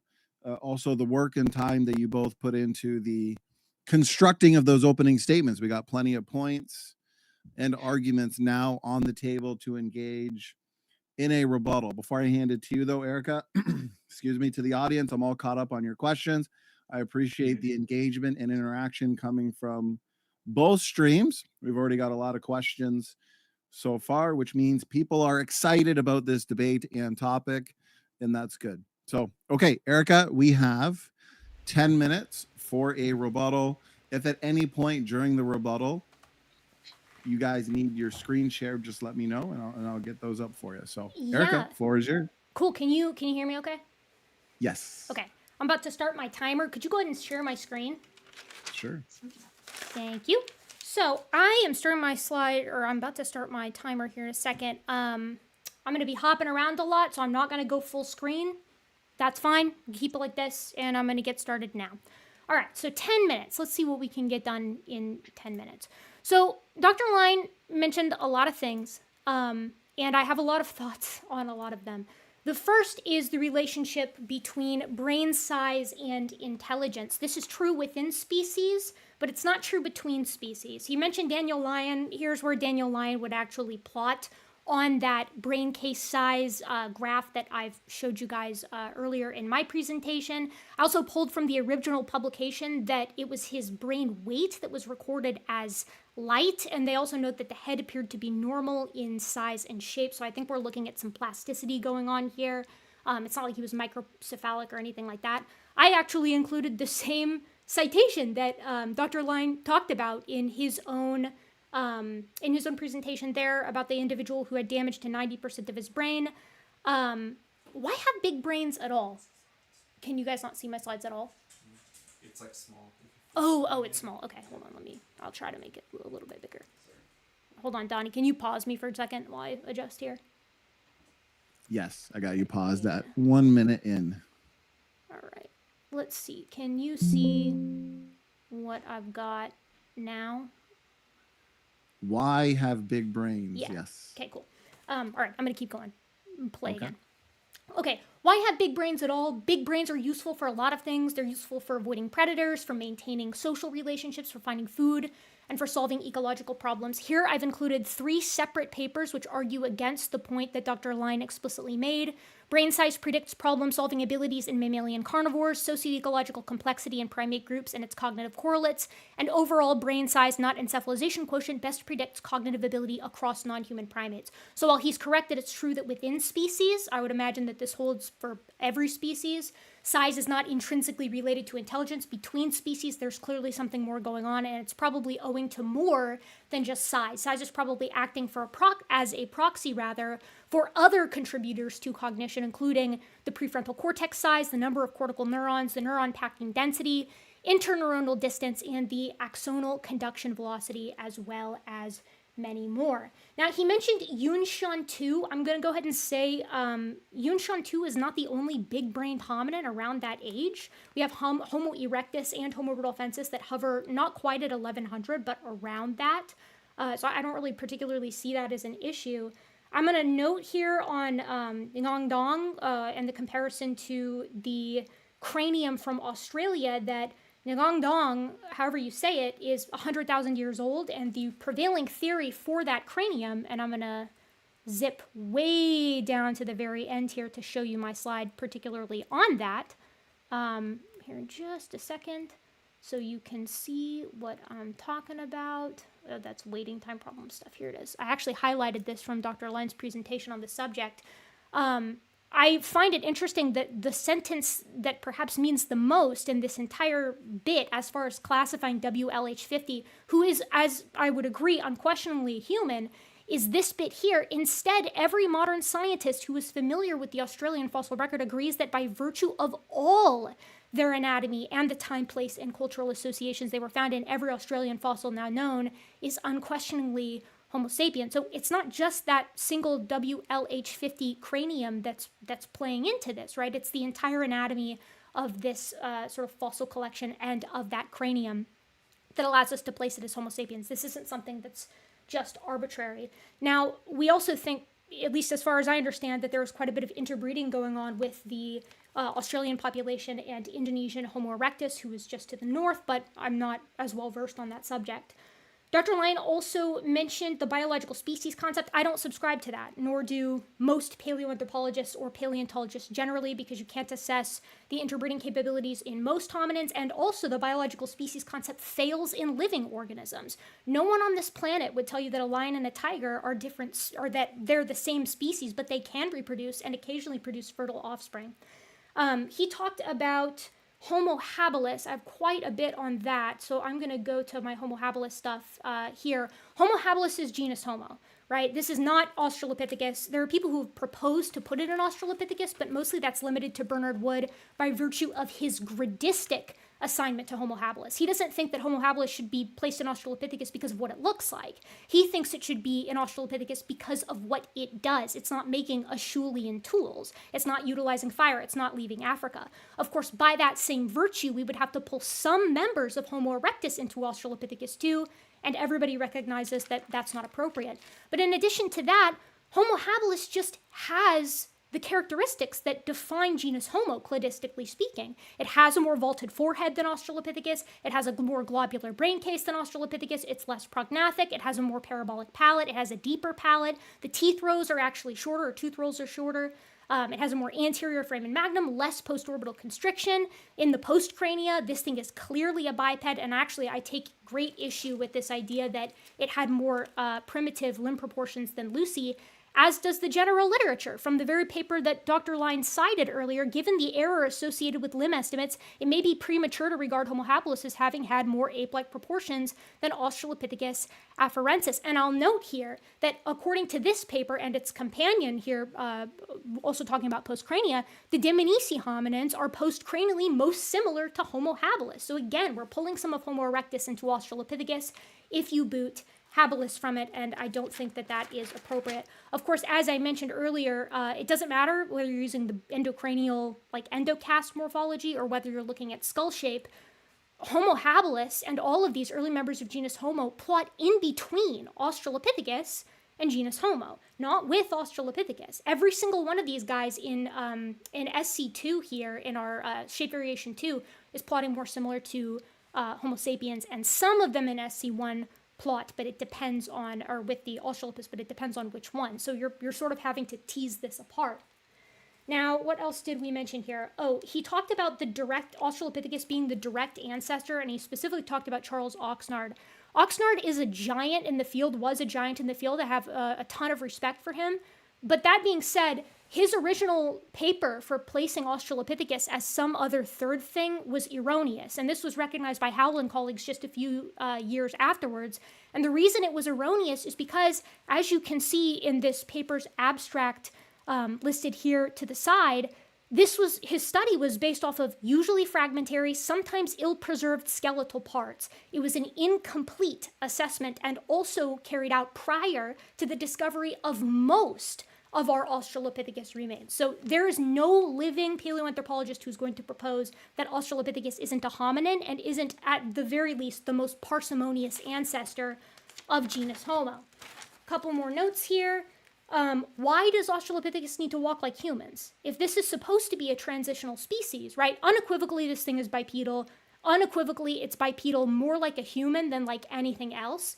This is Biomechanics, the origin of human bipedal walking, the last 50 years. You can see right here, the most current research in evolutionary biomechanics agree it was a combination of climbing and bipedalism, both in an arboreal context with facilitated upright terrestrial bipedal walking over short distances. This has been the position of the field since I've been studying this field, right? And this is exactly what Dr. Lund was taking issue with. So I don't understand. That's fine. What he said is fine. That does nothing to dethrone Australopithecus as ancestral to Homo. In fact, necessarily, it needs to be, right? It needs to be essentially a midway point. It can't, if it walked exactly like humans, you would need a transitional step to that. At the very end, he talked about Sturgeon Sussman. I'm going to end with that, but first I want to note dating methods. I've seen that exact chart that he presented. Every single one of those dates was done on young lava rock that had just erupted. That's an inappropriate time, or an inappropriate way actually to radiometrically date something, because not enough material has actually decayed into daughter product. When you radiometrically date lava rock that has had enough time to decay, like the Mount Vesuvius eruption, you get the calendar age in accordance with Roman records. So if you want to test the legitimacy of radiometric dating, you don't need to be dating 100-year-old stuff. You need to be dating 2,000-year-old stuff, which is within the living time frame of both. We would both agree that that happened at some point. Now I'm trying to find my Stern and Sussman paper here, but I think I might not have it. I thought I did. Let me see where it might be. If I have it here, I'll use my last little bit. Oh, here it is. This is from Stern and Sussman, who, as you remember, Dr. Lyons cited specifically, and this is from the conclusion of their own seminal paper that argued that Australopithecus was a genus that spent a lot of time in the trees and a lot of time on the ground. They said, in their own conclusion, in our opinion, Australopithecus afarensis is very close to what can be called a missing link. It possesses a combination of traits entirely appropriate for an animal that traveled well down the road towards full-time bipedality, but which retained structural features that enabled it to use the trees efficiently for feeding, resting, sleeping, or escape. So this is not, again, at all controversial, and it is precisely, as they say, what combination of traits would be found in a transitional form such as Australopithecus afarensis, right? Like, this is not controversial. I think that's the end of my time. Yes, it is. 10 minutes flies by when you're rebutting an opening statement. Erica, thank you very much for being on time there. And I will reset the timer. Peter Line, you also have 10 minutes for a rebuttal. I'll start the timer on your, I should ask, do you want me to get your slides up? Yeah, just wait. I'll find where the okay. Feel free to search for it. I'll just remind the audience, we will be having an audience Q&A. For anybody just joining us as we're doing this live, we've completed our opening statements of 25 minutes each. Erica just gave her 10-minute rebuttal. We're about to move into Peter's 10-minute rebuttal. Then we're jumping into a discussion where we get to directly engage and interact with the points made so far. Then closing statements. Then this is where we get the you guys in the audience involved. I'm all caught up on your questions. I've got super chats from both channels bumped to the top. And so keep those coming. We look forward to engaging your comments. Dr. Peter Line, I do see a visual on your screen. I'll be a bit like Area. I'll be moving around, but I'm not going to get a chance to kind of go through it all. So I'll just see what comes up, and I think other things will have to go to the discussion or Q&A. Okay. No worries. So all right. So let's start now. Starting now. Go ahead. All right. So on the forearm and magnum, you can see there that that's sort of AL-4442 AL-4442 afarensis in the center, human on the left, and a chimpanzee on the right. And there is the chimp. It is more posterior placed and things like that. But it's not a simple relationship. So, for instance, Leslie Alea and Crystal Dean stated the following in 1990 on studies regarding the forearm and magnum. The result of these studies suggests that it's difficult to predict a secure relationship between the forward position of the forearm and magnum or its orientation and the habitual posture of hominoids. They also emphasize the potential role of the brain in influencing the position and orientation of the forearm and magnum in primates. Now, the former placement of forearm and magnum is not essential. Leslie Alea and Crystal Dean, they stated, gibbons support much heavier heads relative to their body weight than do either modern humans or chimpanzees. But it is notable that there has been no trend to shift the forearm and magnum forwards to balance the head more efficiently, even though gibbons are true breakades and are upright during locomotion. According to primatology expert Fridrin Ankel-Simmons, in the quadrupedal South American monkey Samir, the forearm magnum has the most central position in the center of the skull base of all primates, including humans. This indicates that the position of the forearm magnum must result from a complex number of causes. So it's just not that simple. There's a lot of things involved. It's a design package. Now I could go. I've got to skip through it. And we're in a thing they provide, use a biotympanic line as a reference to measure the position of the forearm magnum.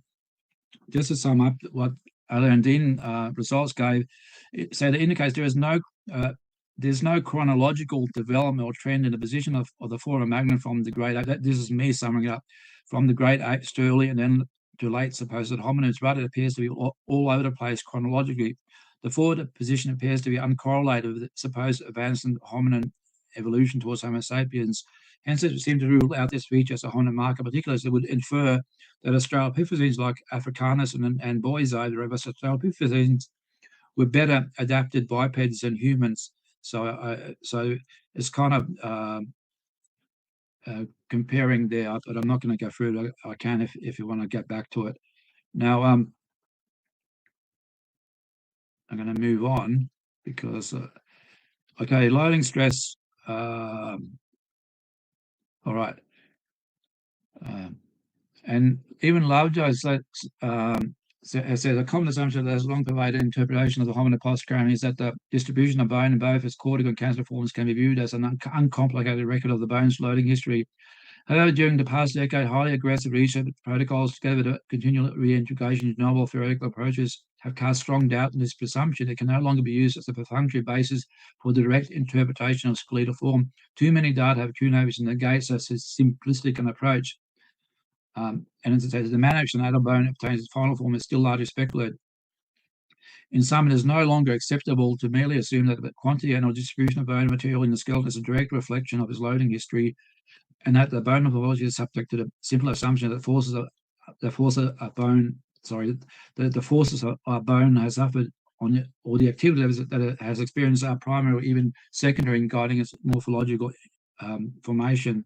And just to give you an illustration here, so usually in humans you have the superior cortical bone at the kind of in the neck region, the base of the neck tends to be thinner, and the inferior tends to be thicker, reflecting the loading history.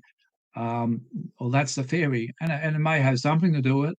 I'm not saying it's all wrong, but you have to be careful because this is a colobus monkey X-ray from 1998, which shows a thin upper cortex as compared to the lower cortex in the neck of the femur, and it sort of challenges the premises that sort of only humans and Lucy or the Australopithecines have a thinner cortex at the top and a thicker one at the bottom. Now, so this is a colobus monkey here. Now, and the graph is that inclusion their study in all taxa, the inferior cortex of the femoral neck is thicker than the superior cortex, and the predicted stress is consistently higher on the inferior cortex than on the superior cortex. So it's not as simple, but like this is a study here by Ruff et al, where you have you can see the bottom there, the femur, the base of the neck and mid neck, and if you graph that, you can see the left graph is the base of the neck, and the humans, you can see the Lucy femur in red star and the other Australopithecine circles, and the gorilla pan and the chimps and the bonobos are to the left of the human ones down the bottom. So they're just out of range of, you could say, humans, or it's hard to say there, but basically they concluded that Australopiths did indeed employ greater lateral deviation of the body center of mass over the stand slim during bipedal gait. It would likely have involved a substantial increase in metabolic cost of locomotion. Together with other morphological attributes such as rather short hind limb, this difference turn may have limited long-distance terrestrial mobility in Australopiths. So based on their study, and they did X-rays of the actual femur and the humerus, and I found that the humerus indicated a substantial ape-ril component to Lucy. And now maybe try how much. Okay, I'll try and move on to some of it. Okay, here's the thing. I think evolutionists saying so it's not something that's been said years ago. This is a Australian Science Illustrated picked it up the other day, and it says, and upright gait has always been considered a trait that belongs only to human evolutionary lineage happening after the split from chimpanzees.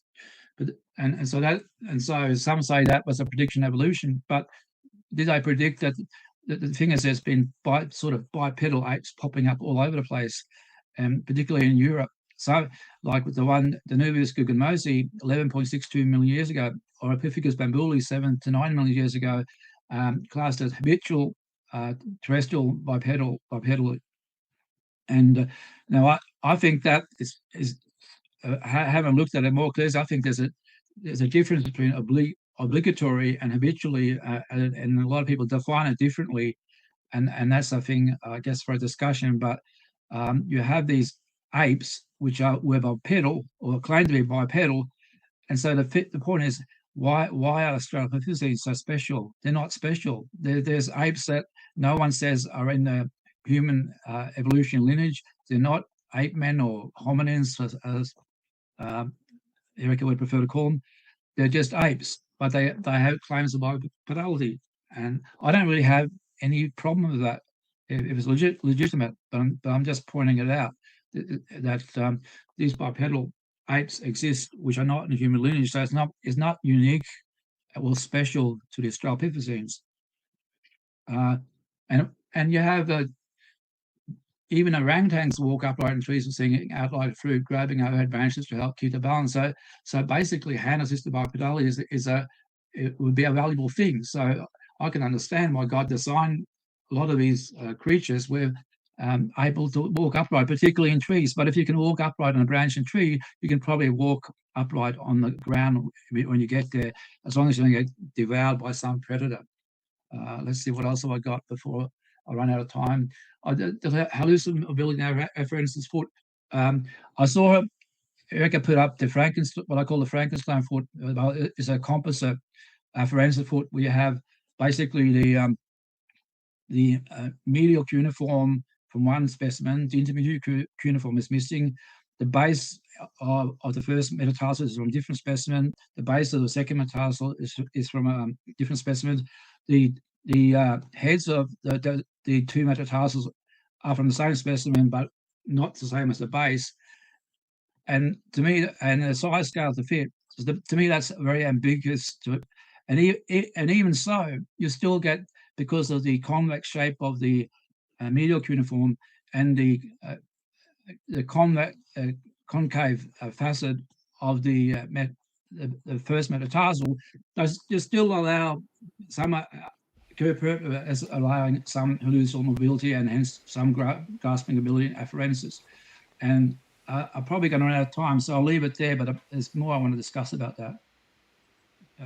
You there, Donnie? Yes, that's time. I think I don't have to, there's not time to discuss it. So yeah. 10 minutes I can't get by, and you both used the entirety of your 10 minutes. Okay, that was a seminar in many ways, the first 90 minutes of this formal debate on the question, does the hominin fossil record support creation or evolution? Lots of information, which is what I was hoping for, and you both delivered. So 25-minute openings, 10-minute rebuttals. We're moving into a discussion. As you both prepare for that discussion, I do want to give a shout out to another creation versus evolution related debate that I am excited for and thrilled to be hosting next month. Paul Price and Dr. Zach B. Hancock debating the question, are mutational effects a problem for evolution? And so I'm excited for that. If you enjoy debates on origins, we have, of course, tonight, which we're enjoying, but another one on a similar topic for next month. Okay, we have roughly 45 to 50 minutes for a discussion. Now, it's not a strict cross exam, but I do still want to make sure that you both have the opportunity. I'm sure you both have plenty of questions you want to ask, points you want to bring up. So let's break it up in half, roughly 20 to 25 minutes each to lead the way. Let's try and be as much as we can direct in our questions, direct in our answers. But I think most importantly, just sticking to one topic at a time, spending as much time as we need to on each topic, but still one topic and one point at a time. Healthy interruptions, clarifying questions are okay, of course, to keep the conversation flowing nicely. Okay, Peter just ended with his 10-minute rebuttal. Therefore, Erica, why don't we give you the first 20 to 25 minutes to lead the way? I'll start the timer on your first point. Go ahead. So before you start the timer, we had discussed beforehand having a couple of general questions that we wanted to pose to each other. I have those, and then I have questions. I have some stuff that I want to dig into about what Dr. Lyon has specifically said. What would you guys prefer? I do like the idea of you getting that opportunity to ask those questions as, I guess, more of a strict cross-exam in a way where you get to ask the questions and Peter answers as directly as possible. Okay. So we want to go with less vague stuff and more specific stuff? I'm happy with that. And then if you want, after you get through your questions, if you wanted to shift gears, you can do that as well. Okay. Let me get my timer ready too so that I can see. Okay. I want to start with the apes, with the Miocene apes. So I've started my timer. Peter, you might not know this about me, but I study Miocene apes formally, so that's what I'm doing for my dissertation. I study the dimorphism in their canine teeth. But because of that, I mean, I've probably read every paper there is to read on Miocene apes in general, just because it's a small world.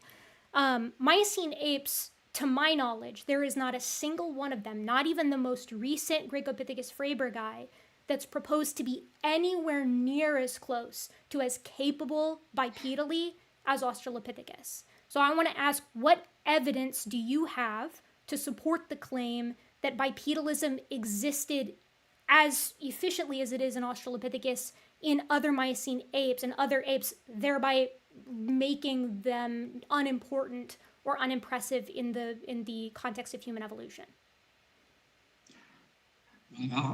I haven't examined them myself, so I'm going on the authors of the papers. Now, they may play down that it's not some may play up certain features of that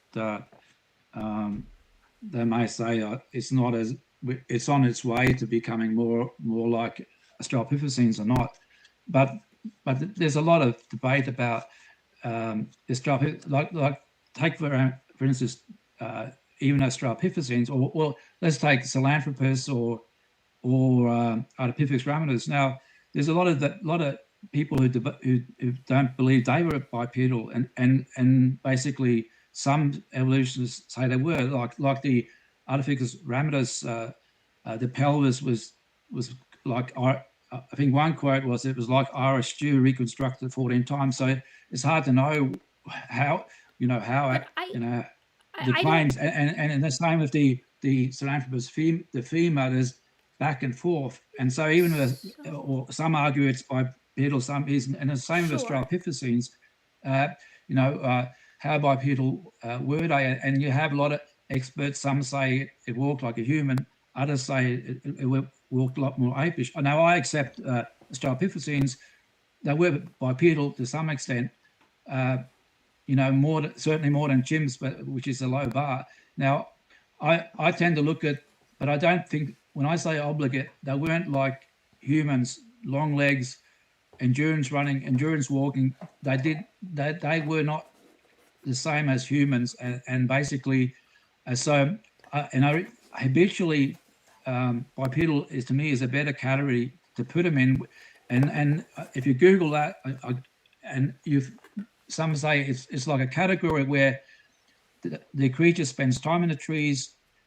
When it comes to the ground, it prefers to work on twos, but it can walk on all fours. So that's what I put the Australopithecines in. But I would also put gibbons in there, because if they go to the ground, they'll walk on twos. They prefer to walk on two legs as well. They use their arms to balance, and so you have that. That's not quite true, though, right? Like the suite of characteristics, like I have right here, this is a Simang femur, and this is a Simang femur compared to Australopithecus, right? The valgus nature of these two knees is drastically different. I showed in my presentation a picture side by side of the pelvis of Australopithecus versus a gibbon. They are as different as an Australopith pelvis versus a chimp pelvis. They're nowhere close to each other. Same thing with the foramen position.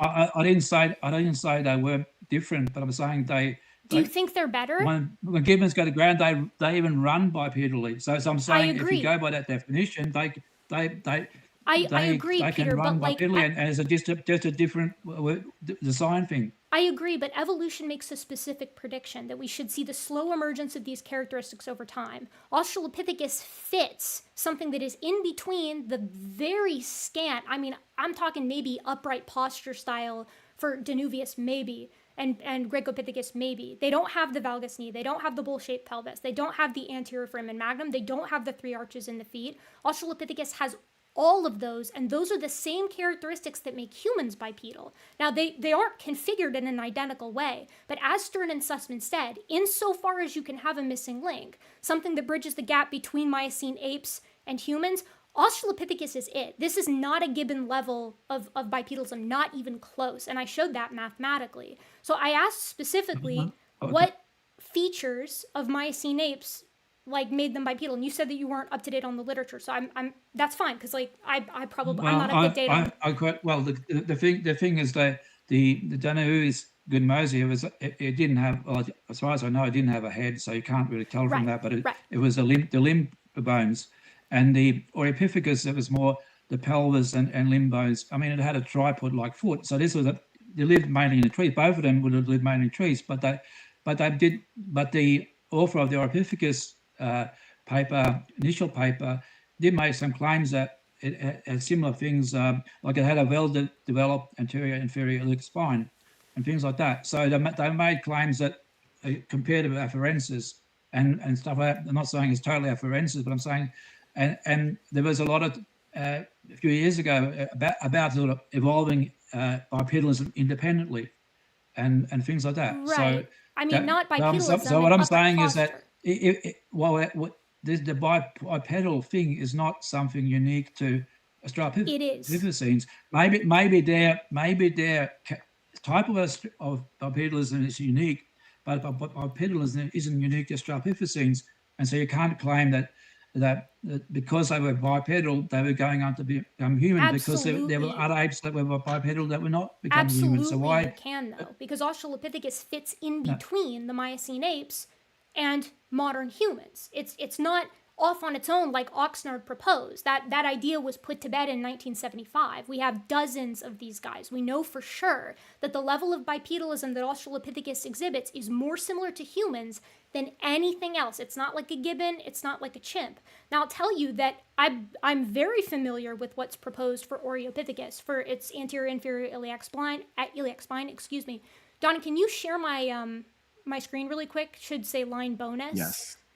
This is a comparison of their pelvies. Like, this isn't even close. Australopithecus is leaps and bounds more similar to a human, and as I just showed you with these femora, the same is true for the femur of Australopithecus. Australopithecus looks like a human. It doesn't look like a Miocene ape, and it doesn't look like a gibbon. The same thing is true for the cortical bone distribution. Now, you made a point on cortical bone distribution in a colobine. I actually had a conversation with Jeffrey Spear, who works on mammalian locomotion on Blue Sky. It's public, and you can go check it out if you'd like. And he explained to me, I didn't know this, but colobines and other old world monkeys, some of them do have that asymmetric cortical bone distribution. But if you took that cross section of that femur, it's not oval. It's not an oval asymmetric distribution. That is a distinctly discriminating factor. Only hominins have the oval shaped femoral neck with the asymmetric distribution. That is exclusive to bipedalism. That's what they actually did. And we see that in Australopithecus and not in Miocene apes and not in gibbons and not in chimps. Australopiths moved more like humans than anything else. Well, that's what you say, but there isn't really. Well, it may be. Well, if you're comparing anything else to bipedal apes, maybe they did, maybe they didn't. I don't know, because you'd have to you probably need a living one to actually look at how they walk. But because that doesn't mean they were on the way to human. The thing is, they were very different from humans, and their skull was very, very different to humans, and you're just focusing in on something. They walked upright. To me, so what? It's sort of okay. They were tree dwellers. And as I pointed out, you have to have some selective value. Like if you're in evolutionary terms, and the environment with predators they lived in, how on earth would they actually evolve? Because they'd be killed off before they almost touch the ground. Because if you have all these predators around, the only thing that would make them survive is staying in the trees. But we agree on that, and the literature agrees with you on that. Of course they had to spend time in the trees, as I showed with Stern and Sussman, and with that paper 50 years later from just a few years ago.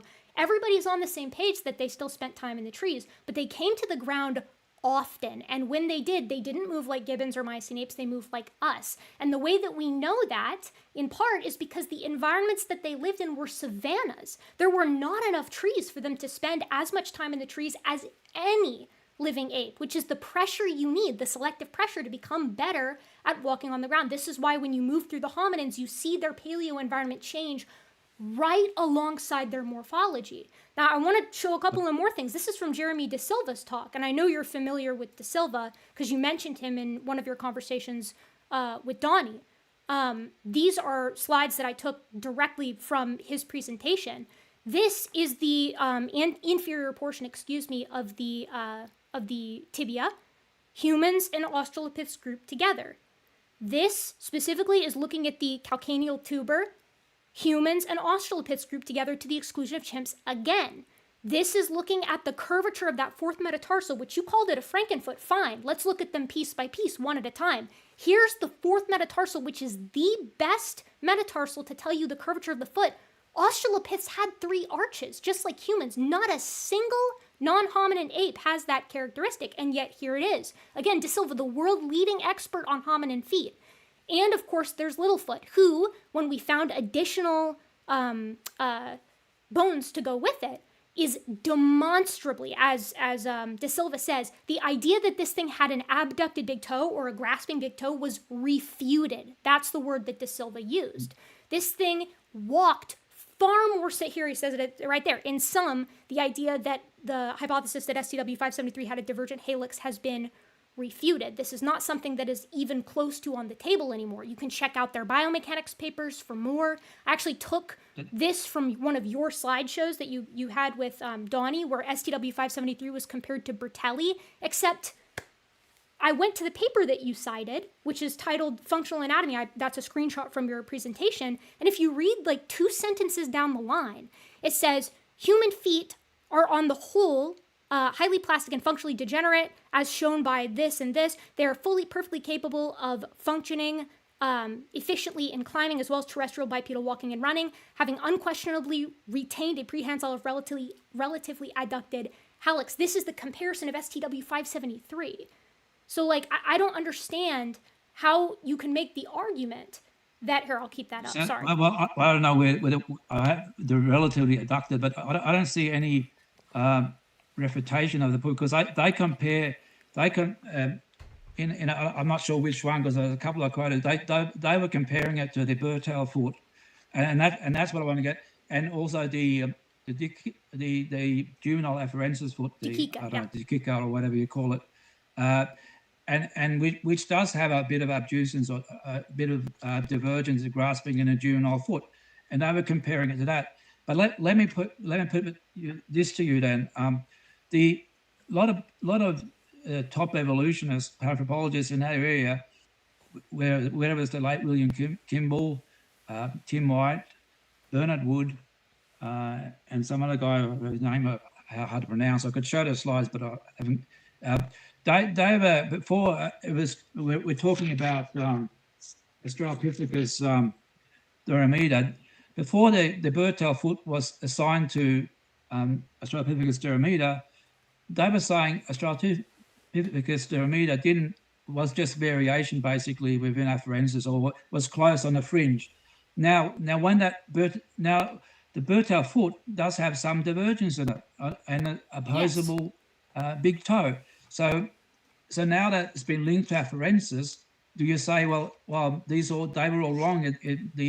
The cranial or the teeth or dental remains that were used to diagnose that they said weren't a different afarensis, it means, are they now separate species, or what's going on? Because that to me seems to evidence that the Bertel foot, if that is linked to Australopithecus Durameter and that is linked to afarensis, that would indicate that afarensis did have some divergence in the first ray, and hence in the great big toe. Or you're talking about the recent reassignment of the Bertelli foot specifically to Australopithecus Durameter. Yeah. So I actually attended Johannes Haile Selassie's talk about this at the AABAs, and the diversity in that mandibular material has only ever been proposed to belong to Australopithecus afarensis by extreme lumpers. Right? I know Bill Kimball's students quite well, and that's never been something that's been proposed by them. That's the whole reason Dioramida existed before the Bertelli foot was ever actually assigned to it. And it wasn't until the Bertelli foot's locality yielded dental materials that matched those other Dioramida materials that we could actually make the connection, right? So I'm going to counter you here and say, how could you possibly take the perspective that the Bertelli foot should pull all of afarensis into having a divergent big toe when we have a fully articulated skeleton in the form of STW573 with an inline hallux, right? There's no misattributing. But again, that the Silva makes the claim it's been refuted, but he doesn't quote O.J. Lewis, who with the this was a separate foot, OH8 foot, but it's kind of separate. That he said the OH8 foot, which was assigned to habilis, although the Silva says it's a robust Australopithecine, that if you allow for the investment of ligamentous material, then it surely had some divergence in it. And so the same could be applied to basically Littlefoot. And I haven't seen Clark and that say otherwise. When they found because the extra bones, foot bones, they were both found in boxes or whatever, and basically when they found the second lot, which you're referring to, they were saying that they are very ape-like. So I don't see where is it So published they that they they now don't, weren't that they refute their right that they refute their initial hypothesis. right I haven't here. seen that. Right here, where De Silva says, in sum, the But hypothesis that that's De Silva. That's De Silva. 573. That's someone who disagrees. I mean, he's not part of that group, is he? No, even Clark, even Tobias and Clark, like totally walked back this idea of an abducent big toe. And the reason is because if you look at this, and I'm going to use my cursor here to note, this first metatarsal here doesn't just articulate with the medial cuneiform. You see this surface where it's touching right up again. It has an articular surface with the second metatarsal. This is not fibrous. That's what Lewis said. You can have that if you have put ligamentous tissue which wraps around a lot of these in those areas. That could be a result of that. I mean, so Peter, if you want to argue that, then every single, even Naledi, even Floresiensis, even Erectus, if that's the argument that you want to make, and there's a reason why Lewis's perspective isn't held, it's because that doesn't hold up to any scrutiny. You have all of these hominins, Naledi, Floresiensis, the Dmanisi hominins, Afarensis, Africanus, Erectus, Ergaster, who all have the same combination of an entire suite of bipedal characteristics. In addition, as you say, we should take a holistic approach to this. I don't have any problem with Erectus because that's human. To me, that's human. But what I'm saying is you're being inconsistent. Well, I don't know. I'm just taking it one by one. I'm not generalizing across all these specimens, but another thing is a lot of the divergence is a lot of it's based on you brought up the Leotoli footprints. Now, say Russell Tuttle, who examined it, he said they were indistinguishable for humans walking barefoot, and so a lot of people assume, and so they had a inline big toe, they had the medial longitudinal arch and things like that. And so evolutionists use this as evidence that afarensis, because that was a supposed time period that afarensis lived, that proves afarensis had an inline big toe and the medial longitudinal arch or whatever. But that's begging the question. So there may be some. I'm sorry, I interrupted you. Please continue. I interrupted you. No, I'm sorry. I'm saying so basically. A lot of this thing about afarensis having an inline big toe is made also based on the assumption that the Leotoli footprints were made by afarensis, and some people actually disagree that there may have been some. They won't say it's human because that would collapse the whole story. But if it walked like a human, if it was indistinguishable from human feet, then you could argue that human feet made it. So I want to respond to that because it's not indistinguishable from human feet. It has an adducted big toe and 3 arches in the foot. That doesn't mean indistinguishable. Nor am I arguing here that Australopithecus as a genus walked exactly like humans. I take the position of Stern and Sussman, as well as the consensus position, that Australopithecus walked really similarly to humans, but in its own way, which is exactly what we would expect for a transitional species. And not only that, but I think you're incorrect on the Leotoli footprints here. Now, I think anybody can look. This is a Leotoli footprint here at the bottom. This is one of the most human-like of all of the Leotoli footprints. You got this big divot here that shows the where the hallux is actually pulled off to the side in comparison to these other toes. If you've ever made footprints in like thick mud, human footprints in thick mud that don't preserve the actual toe balls, they don't look like this. They're much more tapered at the tip. Here's the A trackway here at the top, which is probably made by diameter or something similar. But we're talking about the Leotoli footprints and how we know that they were made by afarensis as compared to modern humans. There is a really simple expectation here from an evolutionary perspective. If they belong to a transitional species, then they shouldn't be identical to modern human footprints. They should be really similar, but their own thing. And that is what both of these figures from Hatala et al. 2016 and from McNutt et al. 2021 show demonstrably. In this lower one, we have chimpanzees versus humans, and then Leotoli, the mean of which is mapping alongside some of these human outliers, but really on its own. In the same way, we have the Laetoli G trackway. G trackway and S trackway are both generally attributed to afarensis, whereas the A trackway is attributed to Dioramida, something with a divergent big toe. So for those of you out there who are keeping up, in yellow here, this is a chimpanzee trackway, and this is 4 foot width by foot length. So these are the dimensions of the feet. Here we have chimpanzee on the top, and then we have humans wearing shoes here in purple, and unshod humans here in gray. So if we're arguing that Australopithecus made the Laetoli footprints and Australopithecus is transitional, it should fall in between the chimps and the unshod humans, and there it is in the blue.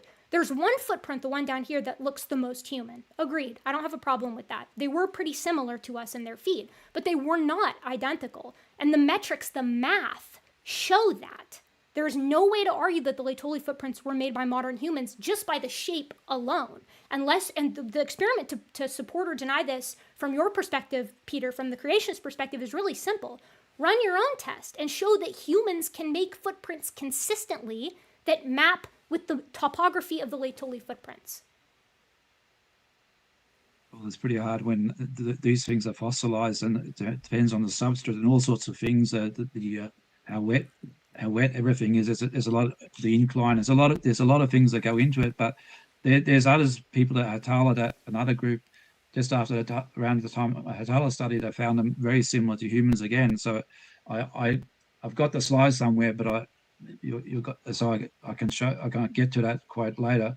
But I've read the paper. I'd have to agree to disagree with you. I think Tuttle examined them closer to when they were unraveled or shown, and he made it clear that they should not be regarded as afarensis because they were too human-like, basically. Again, and the thing is, you have to admit that thing. a lot of the people you're quoting also, I mean, there is we all have a bias, and they have a bias in wanting afarensis or some other Australopithecines to have made those prints. That's the bias. Peter, what would you expect? That's why. What would you expect from if evolution is true? Get in my headspace for a minute. If evolution is true, what should the Laetoli footprints look like? Should they look like? Tell me what you think an evolutionist would think the Laetoli footprints should look like, and tell me why that's different from what we have. Well, the bottom one you're showing there, that to me that's human. So I wouldn't say that's what it should look like. The top one, I'm not saying that's not what evolution. To me, that may be Australopithecine afarensis one, the top one, because that's a site A footprint, and that one is different from the bottom one. So that top one, that would be an Australopithecine, maybe an Australopithecine footprint. That is, but the bottom one is human, and I don't know what, because I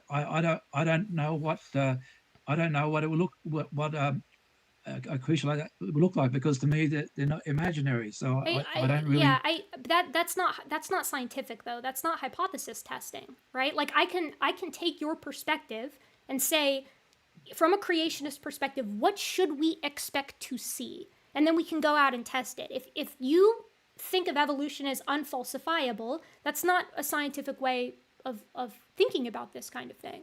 I mean, I'll tell you what I think. I think that Australopithecus represents a perfect transitional insofar as a transitional can be established. I take Stern and Sussman's position. How can a creationist explain what's on your screen right here? We're shifting and looking at the pelvis, because I think I already showed quite handily that mathematically, not eyeballing it, mathematically the Laetoli footprints are not human. They do not map within the human variation. There's something different. But so are the pelvies, right? Like, look at this. This is Ardipithecus here, and then here's our Australopiths, and they're directly midway between non-human apes and humans. That's what evolution predicts. The thing is, you're assuming.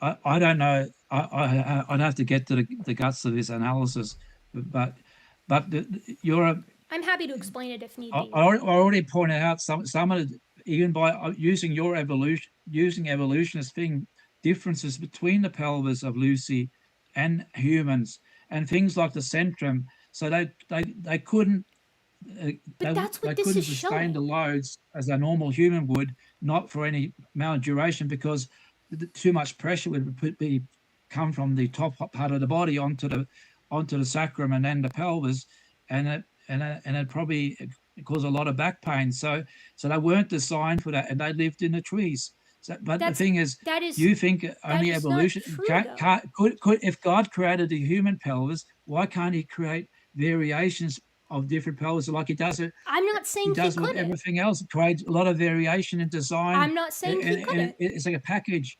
He Can I could jump have. That's in my for thing. 1 second? Because, and I do want to give Erica the opportunity to make a follow up, because this has been flowing so good, so many great questions, good back and forth. I did put a couple extra minutes on the first round here, so we're just over the 26-minute mark. I do want to hand it to Peter soon. Yeah. For his opportunity to lead the way. But to be fair, because I think this is an important point, it seems like, Erica, did you want to take maybe 30 seconds to kind of wrap up your half of the discussion? 30 seconds to summarize this study and why it supports your position, then give Peter the last 30 seconds to respond to that.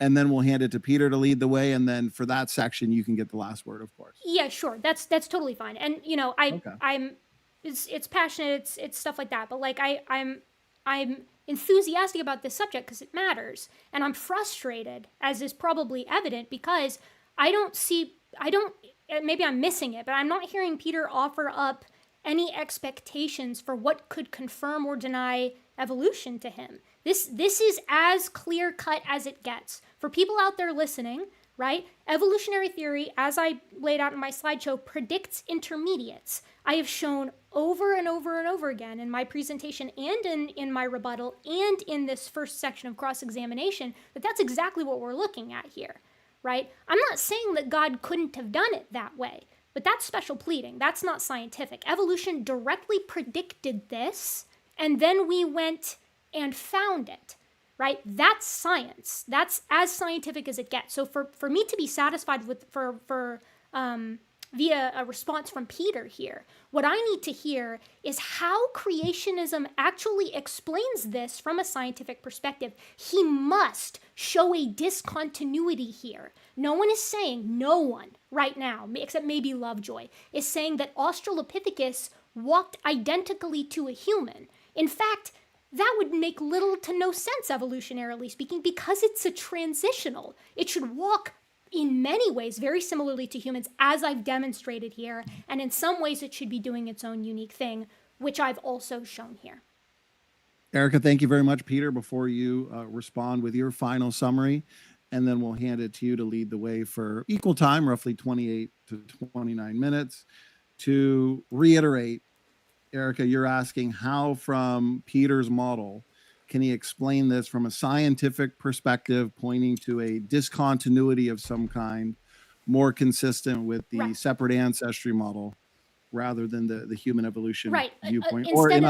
Instead of asserting it, I want the scientific reasoning behind it.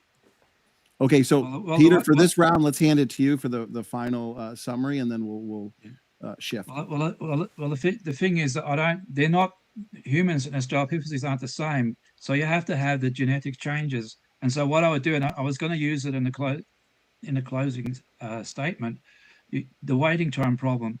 You assume you have Australopithecines and you have a modern human or a Homo erectus skeleton, and you basically want to turn one into endurance runner, the Australopithecine into endurance runner like a human, and it requires a certain number of changes, and then you can work out how can this happen in a time frame available, and that's no, but it's very hard for me to sit here and go through every little thing about the pelvis and things like that, because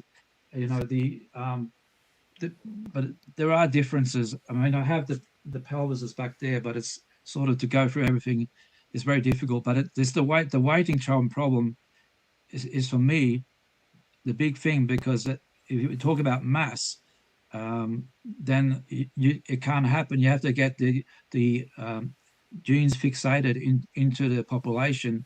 It takes way too long, and then but anyhow. Okay, and I'm sure Erica, you'll want to engage the waiting time problem a little bit. Yes. So make sure to make a note of that, and we can Mhm. dig into that a little bit later. Peter, what we're going to do is that was exactly 30 minutes. I enjoyed the flow of that. Passion's good, shows how important you both see this topic is. I'm having fun. And I hope me Peter is too. This I is know great. it gets a little sassy, but I'm having a good time, and I hope he is as well. I'm not sensing any sass. I think you guys are doing perfectly. So this is great. I'm enjoying myself. And there's a lot of information in there. Some people in the chat have said they're going to have to rewatch this. So that's good. That's what we want. Okay. 29 to 30 more minutes. Peter, we will allow you to now guide the discussion. And I'll start the timer again on the first point that you want to bring forth. Yeah, I think when you because I've heard before when Erica said there's no correlation between brain size, intelligence, and modern humans, but there was in these other species. But isn't that kind of special pleading? You know that you can have a leader difference between humans today, like I pointed out with say Anatole France, who won Nobel Prize for Literature, and Leo Tolstoy. Well, let's say it was 900 cubic centimeter difference. Then, but you supposedly, even if you had 20 cubic centimeter difference instead of a few pinheads per generation, that's supposed to make a big difference in the environment of evolution adaptiveness. And the problem is, it's sort of to me that sounds like special pleading. And when there is no real, I can't see why it's so important. The thing, and I was shown, if you have like with the guy missing brain, if you can have 90%, if you have a 90% of your brain missing, then intelligence isn't the main factor of brain size, because how could you live a normal life with it? You have to have some intelligence. The same with Daniel Lyon. Yeah, so the selective value of intelligence. I'm starting with a Homo erectus brain. So I'm not sure what the bottom of it is, but say 550, 600. I'm not sure how normal some of these are. I got my doubts about the skull fiber of Georgia Homo erectus, because it has a very large jaw compared to the cranium, and that's been found in a cretin skull as well. And Oxnard pointed it out. He believed that the hobbits were the Homo LB1 was could be explained by pathology of cretinism. I believe too, but I don't believe it's a modern human cretinism. I believe it's a erectus with cretinism, something like that. But the thing is, perhaps I believe erectus were human. So basically, if they were human, then they're not basically. There's no big value in very small changes in brain size anyhow. So can I respond to some of that? But you're saying from different species, and the other thing I was going to question about is actually, Peter, perhaps just to keep it on one point or topic at a time. I think that's a good summary, and I appreciate you providing the context of the question and argument. Let's now focus on that point a little bit. Erica, we'll throw it over to you. Go ahead. Yeah. So just to be clear, I wasn't saying that within dogs, brain case size doesn't matter, or rather, what I wasn't saying is that brain size doesn't matter with regard to cognition within humans, but it does matter within all of these other species. What I was saying, and what I provided papers for, is that cognition is related to brain case size. It's not a one-to-one causation. Brain case size and brain size is acting as a proxy for all of these other characteristics, including things like prefrontal cortex size, neuronal density, the things that I listed, and you can go and check out the paper that I cited there as well to show how these connections are made and how brain case size is acting as a proxy for them, albeit an imperfect one. But what I'm saying is that small carnivorans perform less well at cognitive tests than large ones do. Small-brained monkeys perform less good at tests than large-brained monkeys do at the species level, not at the individual level, right? So I just want to be clear, like, I wasn't special pleading. I'm saying within species, brain case size doesn't matter as much because the wiring does the heavy lifting.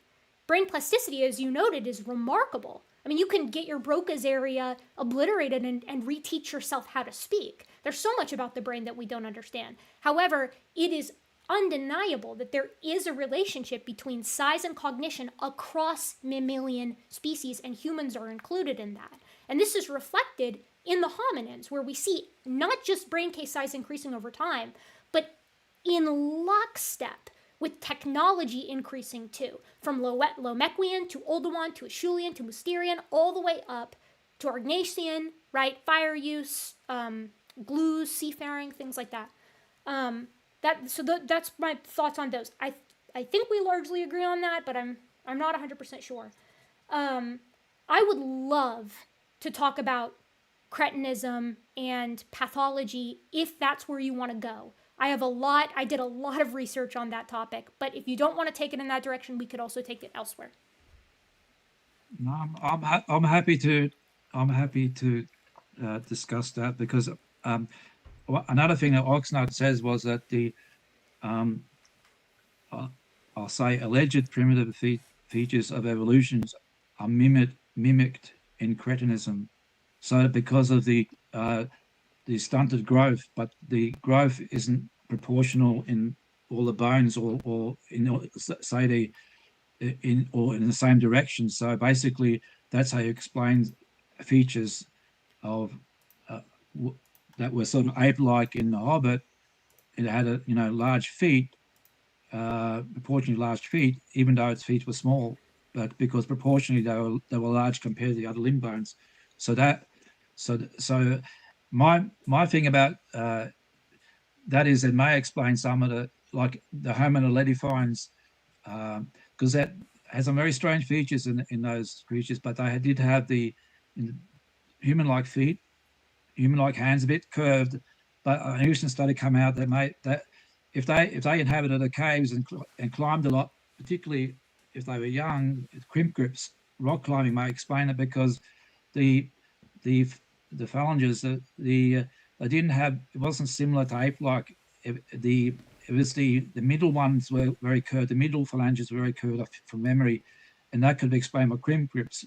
So, but there are other features like they had the humeral torsions was very low.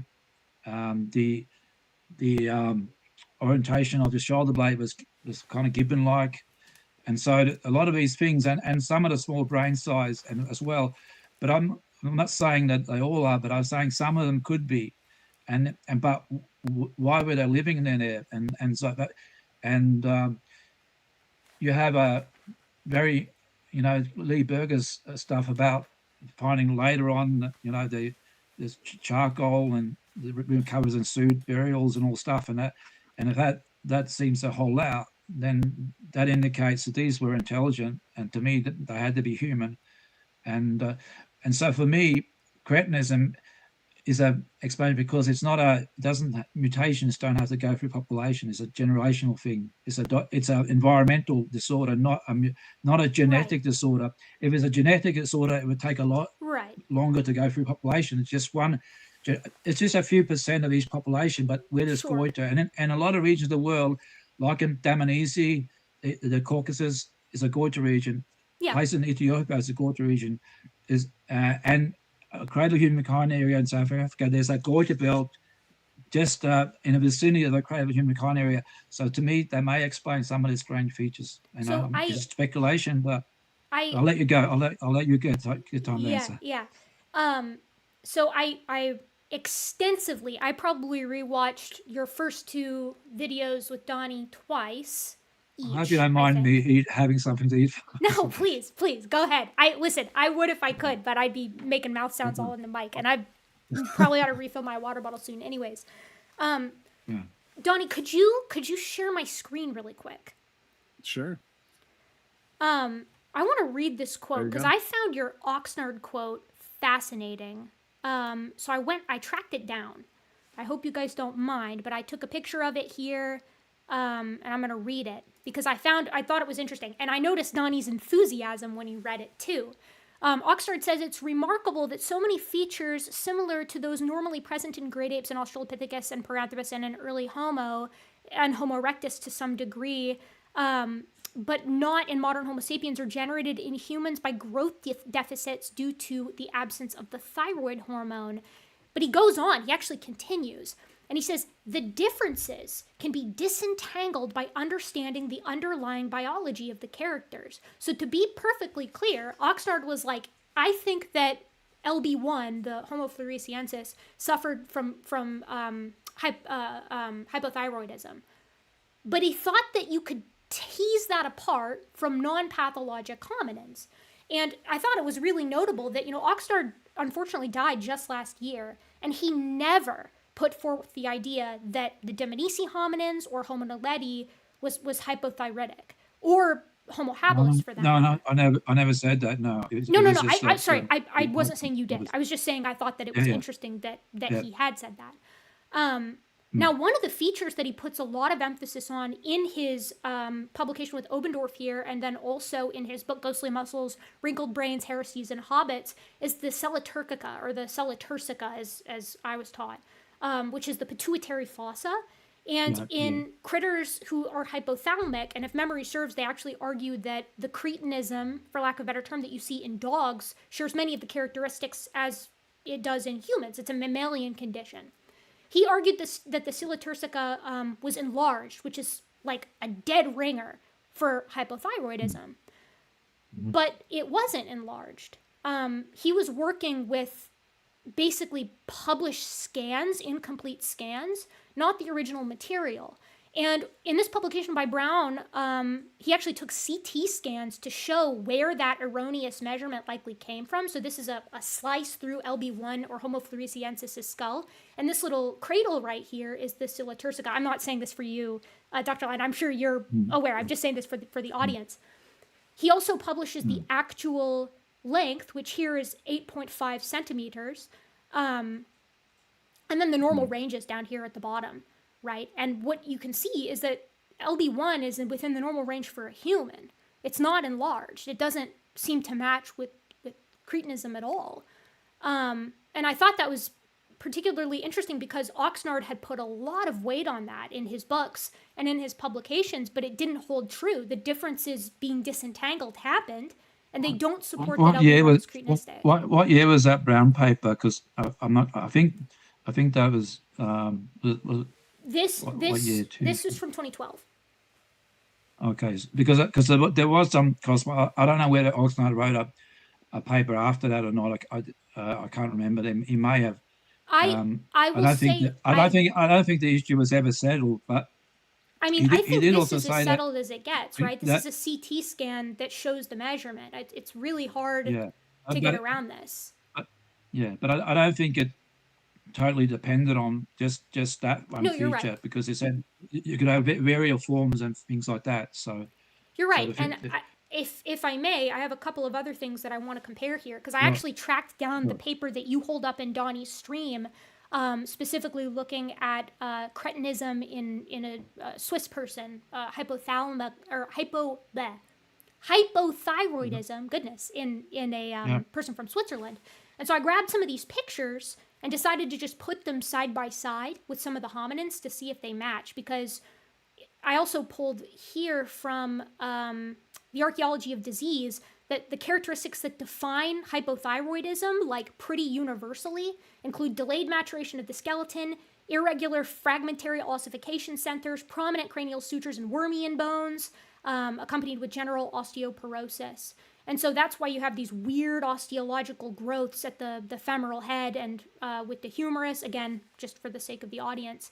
And so I decided to compare that to LB1, and it's very striking, right? Homo floresiensis looks nothing like this person with hypothyroidism. The head is really round and healthy looking. The neck is long. It's not compressed. It doesn't have that funky, growthy look that the acetabulum has in the person with hypothyroidism.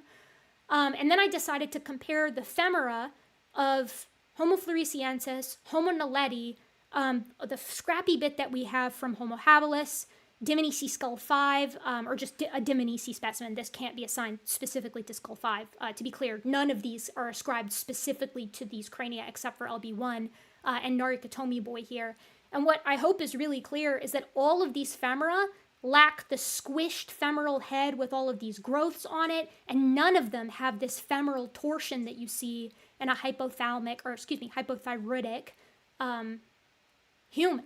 So I don't see how that can be effectively argued at this point. Well, I'm not saying that some of there were sort of 5 individuals, or probably more, if you don't count if the 5 individual skulls, but probably other individual. I don't know how many at Dmanisi. So again, not saying that all of them, but there could have been one or two, because we know the skull 4 was definitely pathological. Was the alveolar bone atrophy, and Right. the tooth sockets being worn down, and there's nothing. I don't know if you look at the specimen here, you can see here there's sort of there's nothing really. See. That's the maxilla. Hang on, and there's nothing really much left of it. It's very thin, and then you compare it with the skull 5. I think you have this. You have this one as well. I think you have this skull, don't you? So you compare that. I have a massive jaw. So if you compare that with this one, it's quite. It's. I don't have 5. I have a different individual here. One of the I think this is so 2. it's anyhow, there's a massive difference Yeah. between them. Although some of the other jaws are a bit larger too, but I'm saying the skull 5 is sort of so odd out. Skull 4, I don't know. Something was wrong with it. I don't know. Something was wrong with it. It may not have been cretinism, but something, because it was sick, but it had to be cared for probably at least a couple of years or more. And the skull 5, but the skull 5 is really strange, but it has the sort of more the vertical face and things like that, and it by probability, some think it's an Australopithecus or things like that. I don't. It'd be too much coincidence, at least in my book, that the only place outside Africa an Australopithecus you find is the Dmanisi pit with all these other 4 erectus finds. So to me, it has to be the same population. I think it's hard to say. I agree with you that it's kind of a quandary. And there was a paper that came out, it just left preprint, that argues that there's 2 species at Dmanisi. They argue that you've got Homo georgicus on one hand and Homo caucasus on the other. I don't know if I buy that yet. I think that we need to wait for the dust to settle. But I think a really great point in favor of your perspective, Peter, that they are all members of the same population, is this this bit that I was showing in my opener, which I duplicated and put in my bonus slides here, that's a comparative analysis of the dental eruption patterns, right? So you have Dmanisi in red, and then you have Homo in green, and then you have chimpanzees, or the ape-like pattern, in blue. And what you see when you look at this is that all 3 start with their incisors. They generally have similar eruption times, and that makes sense because babies tend to erupt their incisors and their canines relatively early, as well as one of their premolars. But these last 3 molars are typically used to deduce the life history and whether it was ape-like or human-like. And as I mentioned in my my opener there, when we look at this, what we can see is that Dmanisi in red for the M1 tracks relatively similarly with all 3, but it tracks right with the chimps, right? And not with the human at all for the M2 and the M3. And that tells us, I think, 2 things, because multiple teeth were actually used in this analysis here, not just one, right? The sample was decently sized. I think it was 15, 20 teeth or something like that. And what this shows is that Homo erectus at Dmanisi had an accelerated dental development, not delayed. And I think that shows, one, unity amongst the sample, which is good for your perspective, but in the bad for your perspective column this is the exact opposite of cretinism. Hypothyroidism across the board predicts delayed ossification and delayed tooth eruption. And what we see at Dmanisi is a faster rate of eruption times than in normal humans. And so to me, that supports the notion that these guys are a single population of a single species, I think, at present. Of course, I haven't really dug into the paper as much as I'd like to yet, but they are distinctly non-pathologic Homo erectus, right, or Homo georgicus. And to sort of add to that, when you compare them to Homo floresiensis and then microcephalic humans and humans who have cretinism, hypothyroidism, they all group together away from the microcephalics here in red and away from the humans with hypothyroidism in blue. These guys were not hypothyroidic, right? Like the Dmanisi is included in this study. So I guess that leaves me to ask, from a creationist perspective, why do we have these transitional hominins that seem the closest to Homo habilis if Homo habilis is just an Australopithecus, right? Like, are these guys just Australopithecus too? And before you respond, Peter, you guys are doing great. Keep up this pace and flow. I just got to run upstairs for 1 minute. Go ahead, Peter. Okay. Well, what I'm saying is that the other three skulls tend to be more, or four skulls, even though there's some pathology in skull, four tend to be more typical Homo erectus. They do have a small brain size, but as I pointed out, there are some humans with small brain sizes too, and the thing is, and if you go back to the Jungian 2 cranium, that had a brain size well within the modern human range, below the average, but the same as size as Anatolophanes roughly. And so, why there were so many small brain? Why proportionally you find a lot of these small brains? I'm not 100% sure, but to me the skull 5 just looks a little bit out of place with the other 4, and a lot of other what I've read, other people think it doesn't kind of match. It's a bit strange, and that's why you have the 2 species hypothesis a lot, because certainly because skull 5 looks different, and I believe it looks different from the pathological perspective. Maybe if it's not cretism, it could be something else, but it just looks a bit strange. But the large jaw, I think it was the Deliga cretin, that's the name, or Doriga, had a large jaw associated with it, but that would have been a modern human.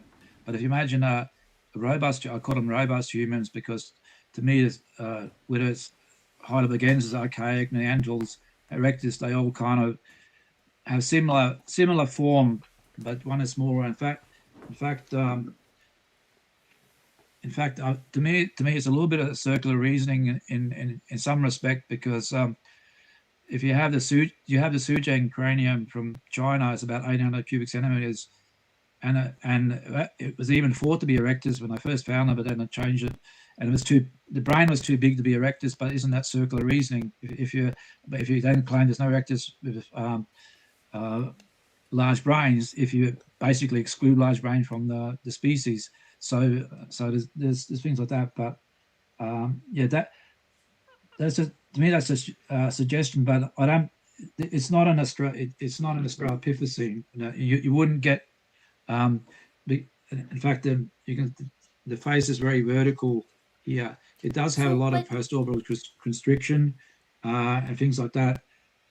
But it does more prognathic down. But the thing is, its association with the other skulls indicate that they had to be all of the same species. I just can't see the first Australopithecine popping up in Dmanisi, Georgia. I agree. The only one in South Africa being.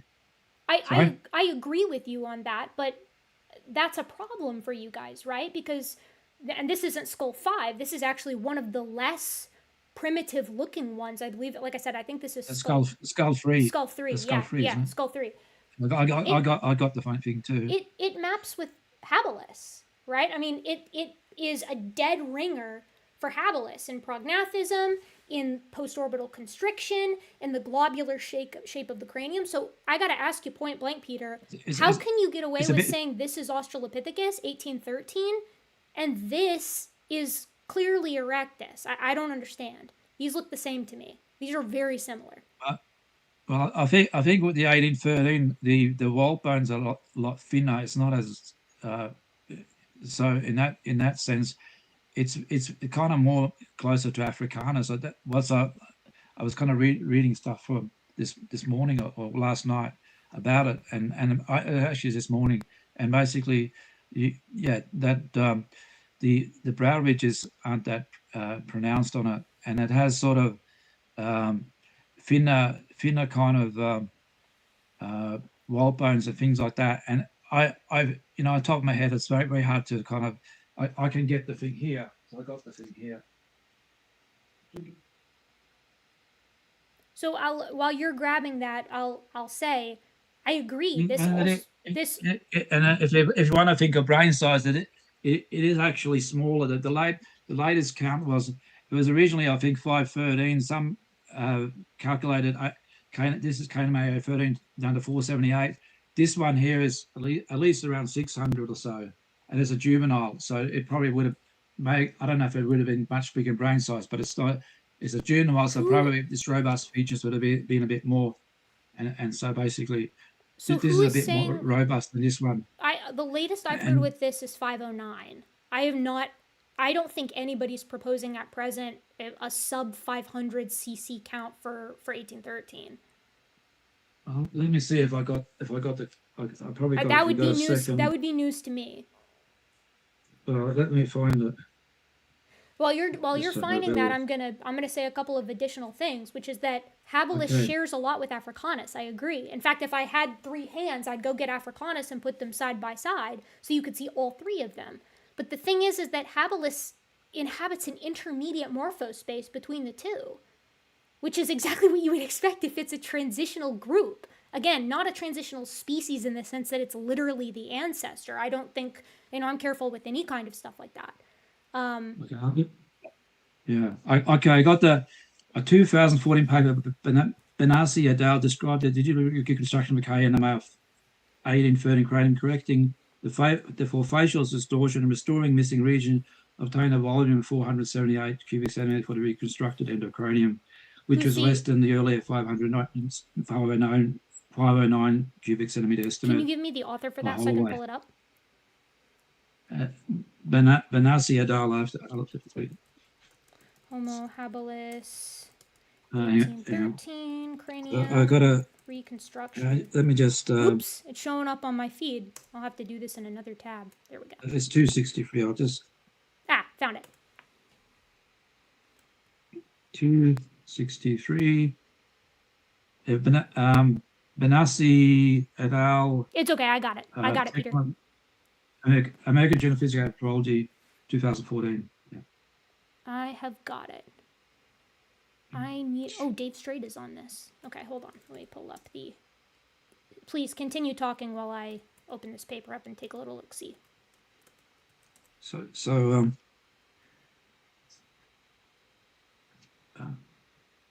If you'd like, or I can try to do it myself. So some of us say that, like Alia and Selaconta say, that other features such as facial morphology, shape and size of the parietal and the anterior mandible and the small dentition relate KNMA 1813 to the grey solid Australopithecines. And there's no mandible associated with either, but I think it's very similar to OH13, which is another habilis specimen, and so they probably belong in the same group. So if 1813 OH13 is a Australopithecine, then they both belong there. If they were habilis, they belong there. But even evolutionists assign them this stuff too. Okay, I see what's going on here. So this is a recreation assuming Australopith-like proportions. So it's basically recreating it as if, like, if you assume that it's Australopith-like, what do you end up with? As compared to a Homo presumption. I see what you're saying here. Ooh, I don't know. I think that's a little dicey. Yeah.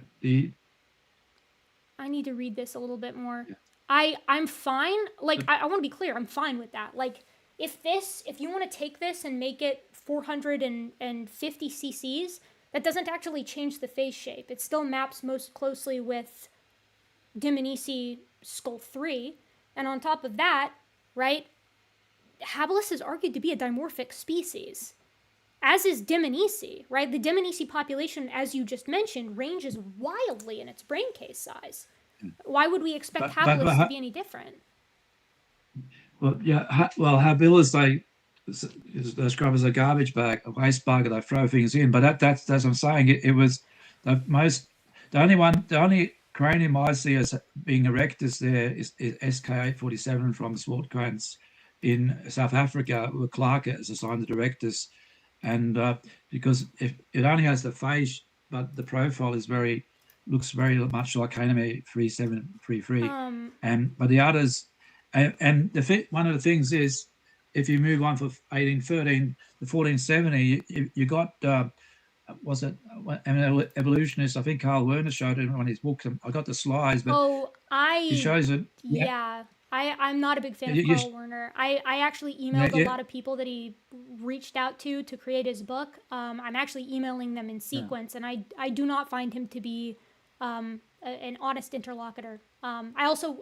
He made some serious claims about 1470, and my lab has a cast of 1470, like disarticulated, like not put together, and I do not find what he says to hold water. Well, it wasn't what he said, was what Francis Thackeray said. He showed he had an endocast of I think it was a robust streptophysine, which is 530 cubic centimeters. Yeah, is the robust and it fit into half of it, basically, and it fitted nearly perfectly into 1470. Yeah, which means I watched that the carrying capacity is 7052 must be overestimated, and even Bromwich found that the carrying capacity was, if you make the face jut out more, that reduces the brain size of it. So some of these habilis crania have been overestimated. That 1470 reduced by like less than 50 cc's if memory served, right? Like the Bromwich reconstruction did not seriously reduce the cranial capacity of 1470. It kind of did initially, but I think they backtracked because you're getting. I don't think they backtracked that. I think that was just the reconstruction. But Donnie, will you please share my screen while we're talking about brain case size? It was in 2007 there was values quoted at 575, where even low as 526, but eventually it became 625, and they rounded off to 700 to allow for other things. So that's why I'm saying it was backtracked. That the kind of I don't know that's because you can make the face go. Right. However you make the face go will affect it, and so they probably they made it jut out too much according to them, and they put it back a bit.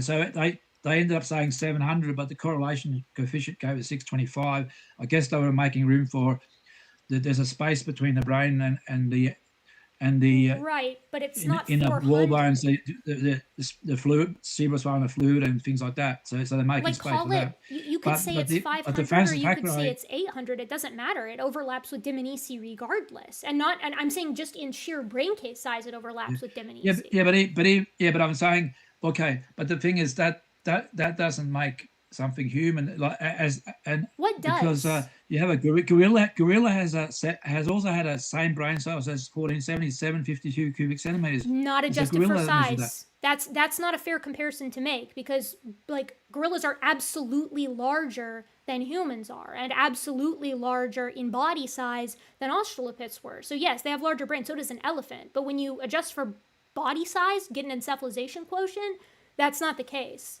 Right, like their EQ is lower than hominins, all hominins actually. In fact, I showed that in my presentation that I gave to Jerry Bergman. But I want to talk about that question, Peter. I actually think that'd be a great thing to end on, because I have a couple of slides on that I'm curious. I stole some quotes from you. I'm going to kind of put you in the hot seat here, because you said a couple of different things makes you human in your conversation with Donnie.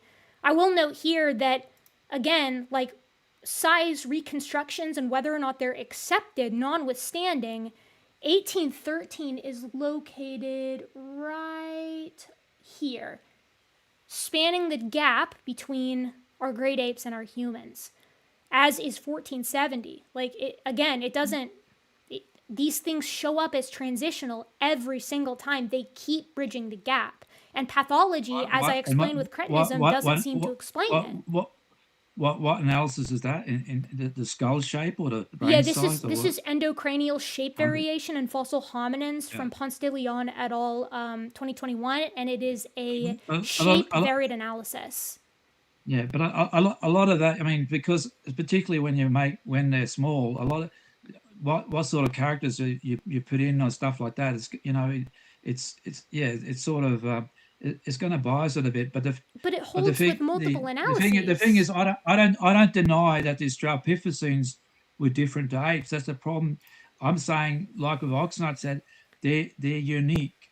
And if you look at a Yes, Straupificine skull, they're not human like, but Peter, and if their locomotion is not human like. Now you will say they're more they're much more human like than maybe I will say that, you know, and that's an argument to have. But they but and so if yeah, I just if they were and so a lot of the shape analysis you if they were because some it, other once you third get thing, though, they would be over here. They wouldn't bridge the gap directly linearly in between the two groups, right? Like they Oxnard very clearly in his 75 paper shows it's not like a PCA, but it's kind of similar to a PCA, where you have these three groups and they form kind of a triad where they're equidistant from each other. These are not equidistant from each other. This is not a triad where Australopiths are doing their own unique thing that is equally as distant to other extant apes and humans. It's just not, right? Like, you could do it with brains, you can do it with skulls. Both of these are giving us the same exact result, where you've got in the middle spanning the distance between these two in the primary variant, the primary shape variant here, and the primary shape variant here, between these two groups. So, like, I have to ask, what makes a human to you? what makes a human? Well, the thing is that you first, I guess, from a physiological point of view or anatomical point of view, it's the neural structure, but and this is where I guess you get into a more heated thing. But if you don't, it's also you would consider you are your brain. There's the mind. The mind is just epiphenomenon of the brain or imagination because the materialist view demands that there's no free will. You're kind of like a meat robot or whatever, doing the and in that sense of the word. To me, the fundamental aspect of being human is you have a God-given soul, a mind, or the mind is part of the soul, and consciousness is part of the mind. And without that, you can inflate an ape brain to the human size, and it won't be human because it doesn't have this character. Now that I can't prove that because because the mind is non-physical. But the thing is, there's things about the brain you can't explain if we are just the brains because certain things that you do, I don't know, you know, like you have the brain processes a lot of information. You know, millions of bits of information every second. You're looking around like a big computer. It gives it to your mind so you can think about what you see. You don't have to worry about all the computations. But there's no laws of physics or mathematics that can describe your mind, how you think. And that, to me, that's the big difference between humans and apes. And without that mind, it won't matter. But I can't prove that in that sense of the word. But that's what makes a difference. So, you know, the thing is, if you, I think it was Alan Walker had a quote about, I don't have it on me, but the late Alan Walker, he said evolution is reconstructing 40-70, but sort of saying that you know, at some stage there has to be more than just the brain size because all you then do, if you have a big enough brain, does it suddenly become human, but the arms and legs catch up. So there's something else missing. Now I don't agree with evolutionary slant, but that's the thing. There's something else.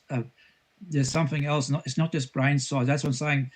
Brain size, and that's what I was pointing out. You have humans which have the same brain size, like Daniel Lyon, close to this size, and can speak normally. Now, if you include the microcephalics and things like that, then you have that way even a lot smaller, and so that's what to me makes a person a human.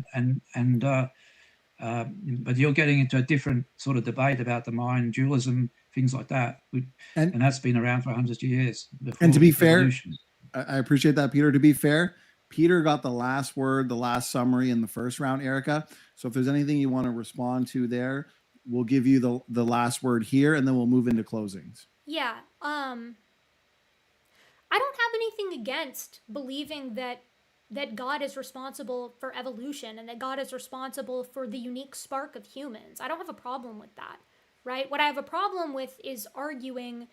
I'll be clear. I don't think that humans are different in any, like, categorically from other animals. I don't think that's true. There are people who hold that perspective, and that's fine.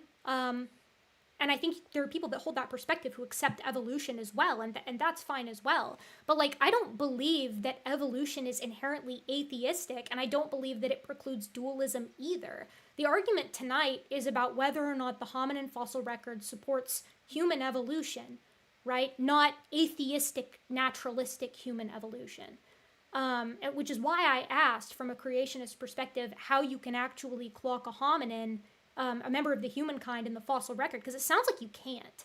It sounds like, from your perspective, and from the creationist perspective in general, just as it was with Jerry Bergman, it's sort of an appeal to, it's a presupposition that there must be a separation, and thus you sort of have to create hypotheses that can fit with that, instead of letting the data take you where it leads you, even if that takes you to theistic evolution. Like, again, none of what I've presented today contradicts God, contradicts dualism, contradicts a soul or a spirit. I'm asking a very simple question, right? Did humans evolve from non-human apes? And the answer is, I think, very clearly yes. And that's something that that members of my committee who are Christian would tell you is the case. I guess you have said in the past, in your conversation with Donnie, you've made a couple of claims of things that can clock like a human. Would it be okay if I zipped through those in like under a minute, Donnie? Sure. Yeah, we can consider it a bonus round. And I think that'll help us to leave no stone unturned anyway. So yes, yeah. Erica, feel free to do so. I have these quotes. Just share my screen again if you would, Donnie. I took some quotes from your conversation with Peter, and I'd love to, if there's an opportunity in the Q&A, have a conversation as well about the waiting time problem, because I have some slides on that too. Let me make sure that you guys can see this. Of course you can. Excellent. So there are a couple of different things that Peter noted that might feasibly clock a hominin.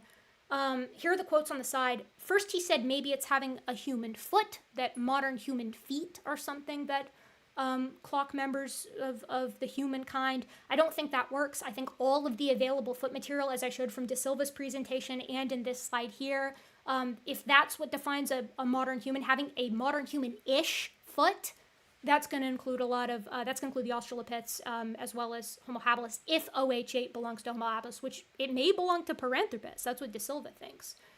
A parabolic dental arcade, I don't think that works either. Here are a bunch of dental arcades. I think that this shows it a little bit better. This is from a paper by Hanegraaff and Spoor from 2025, and it shows the distance between Australopithecus and Homo, Australopithecus and chimps, and Australopithecus and gorillas, and they state very clearly in the paper, compared to modern humans and African apes, the Australopithecus afarensis maxilla is characterized by a parabolic dental arcade, and then some characteristics that are more modern as well as more primitive.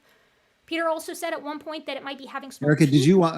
I wonder if with those two defining features that Peter brought up, did you want to maybe hand it to him, see what his thoughts are? Happy to do it. Happy Okay. to do it. You saw the other two here. I was just going to say there's the teeth, and then the hand is also really important because Naledi, Sediba, Africanus, Afarensis, Habilis, all of those guys have human-like hand proportions, not other great ape-like hand proportions. Yeah, well, I think so. But yeah, Sediba has sort of a proportion, but it's hard to work out from looking at the emphasis, where the muscle attachment were, actually what their function was. So, and some of them may be very robust, so indicate that were used for climbing and things like that. So the thing is, I've never said, I'm not claiming that these were apes. That's not, it gets back to the same. They were unique apish primates, so they were built differently. That's why their skulls look different. That's why their pelvis is different, and and things like that. So that's so I'm not claiming these are apes. So it's a bit like monkeys aren't apes either. And I know you know a lot more about these things, the monkeys and apes, because you studied them. So, but I'm not. I'm just using Oxnard analogy here that he grouped them as unique, and that's why I call them apish primates. So yeah, and I forget I don't know that the dental arcade, generally speaking, although the Australopithecines tend to have a more parallel dental arcade, long and narrow, like afarensis, whereas humans more parabolic and things like that, which helps it kind of differentiate it. But I draw it a lot. To me, Erectus is human. That from there, and the thing is, we haven't really argued about anything. We haven't argued about Heidelbergensis. We haven't argued about Neanderthals, Archaics, or whatever.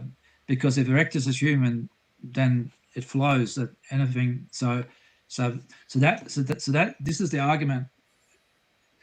Erectus versus Australopithecines. Now you may say habilines, but I say habilines, and I got slides, but I don't know if we'll may not get to that. But a lot of these cranial capacities, they may have been fractionally larger, but not much, and some have been overestimated, inflated. And for instance, one example that Milford Woolworth said, and it may have been a while ago, OH13, some of the reconstructions of its endocranium were actually larger than the whole cranium, including the brow ridges. That's how bad some of this inflation has been. So that was OH13. That was done probably by Robinson many years ago or something like that. So a lot of these have been because that's its main feature. The main differentiating feature was the brain size, at least when it started with OH7. And so and there's been sort of this thing to make them a bit larger so that they will fall into that gap. I don't think that's true though, because it still overlaps with Erectus. Like you just said that the cranial capacity is inflated. It doesn't matter. I'm saying human. I don't deny the overlap, but I'm saying some of it has been enlarged, particularly early on. That they look for ways of stretching it out. Like I mean, all this is public now, though.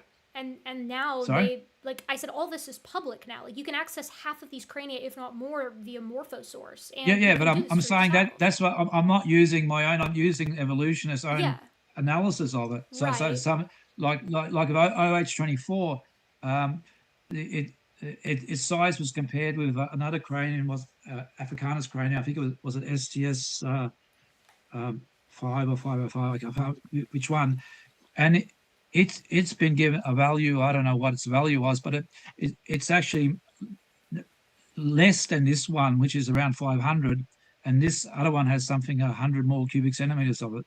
So that can't be right. So there's a problem there. Wait, what's the problem? If they overlap with, I would expect that a transitional species between Homo habilis I'm not Homo talking about the erectus overlap. Australopithecus I'm saying it's both. been made to look larger. The difference has been made to look larger than it probably is. That's what I'm saying. I don't have a problem with overlap because it's not the brain size that is the problem. It's first you have the arrangement, the neurons and everything like that, how the brain is packed. But also, I said this gets back to an issue about the mind, the Julius and mind-brain debate as well. You can't. Daniel Lyon had a small brain too, and he was human. Had a light brain, and so it's not really maybe not the size of a chimpanzee, but the size of that gorilla, and whatever, and I don't know, or less than the size of the gorilla. I don't know. I think that is very with regard to human evolution, that's all irrelevant, because the claim by evolution is that you see this increase over time. So the Australopiths overlap with early genus Homo, which overlaps with Homo erectus, and that's exactly what we see. You can take the maximum and minimum of any of these guys, and it's still what I'm saying is that should be telling. What?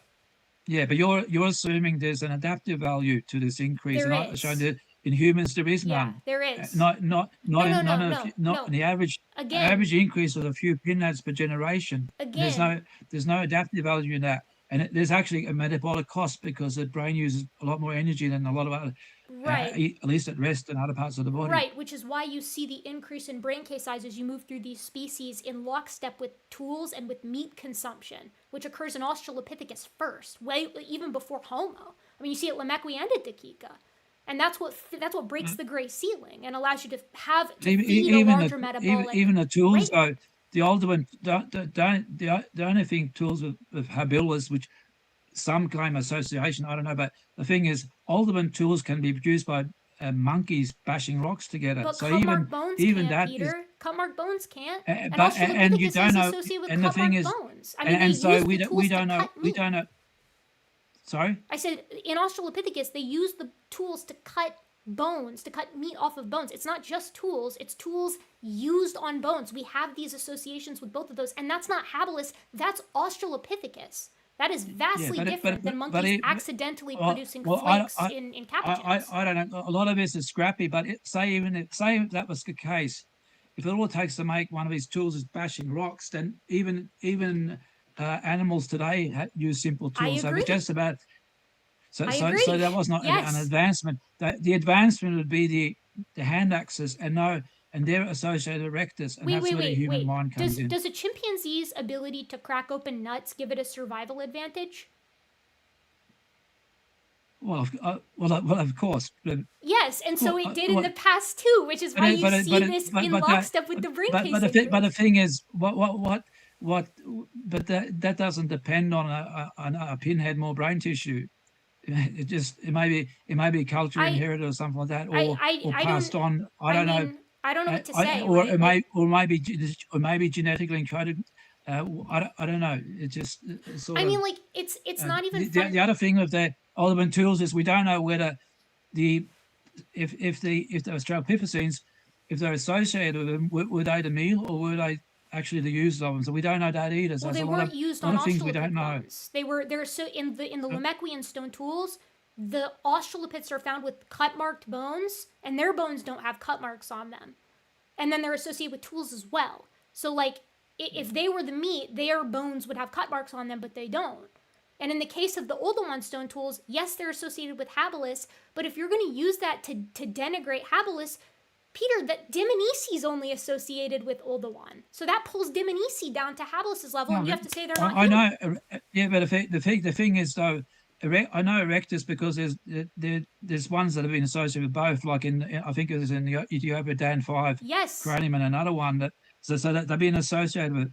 And it occurs over time. If you imagine you're out there early resettling the earth or whatever, and if an ultimate tool can be just smashed by smashing rocks, why would you bother keeping them? You may just leave them. You keep your hand axis, but you wouldn't carry all these rocks around you because it's too heavy. So in a sense, you went It just looks like it just looks then like an no, evolutionary progression in lockstep with the brain case size. A rock that's a bit. I mean, it could be some of these things.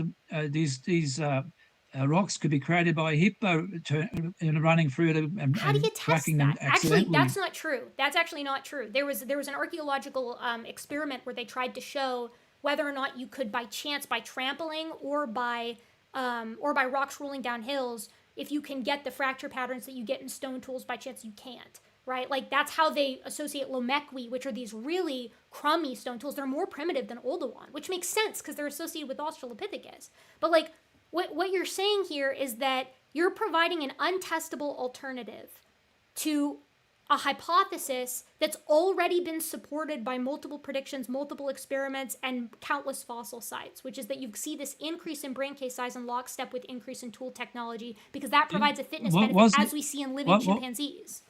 Answer me this, and was OH7 associated with stone tools? Why is OH7 associated with stone tools? Is it associated with stone tools? I don't know off the top of my head. Is it associated with Oldowan? I would imagine so. It's habilis. Oh yeah, OH7. That's Johnny's child. Yeah, and that's why Louis Leakey named it Handyman, because it's the first. But those were originally assigned to the OH5, the robust Australopithecine. Yeah, which and is then, also because then associated they with found stone tools at OH7, Nyanga. and then they said it's associated with that. So Right. it's not directly That's not associated true. with it. That's not It's true. an assumption. That's not true, because there's other places where habilis is exclusively associated with Oldowan stone tools, and also it is possible, Peter, that at Olduvai Gorge, that those robust Australopiths, those Paranthropus boisei, that they were the ones who made the stone tools, because they've been associated with stone tools and cut-marked hippo bones elsewhere. So they probably But it's use also stone possible tools too. because at Olduvai you have also erectus, and in those layers there's a lot of tools found, even more sophisticated tools. So it's possible that they belong to You don't erectus find as well. erectus at Nyanga, and you don't find erectus in the same layers as in Cubiphora as you do with Homo habilis, associated with stone tools. Yeah, but that's assuming your way of how the layers were accumulated over hundreds of thousands of years. It's assuming only It's the correct. law of superposition, which is that layers that are lower down were laid down before those that are upper.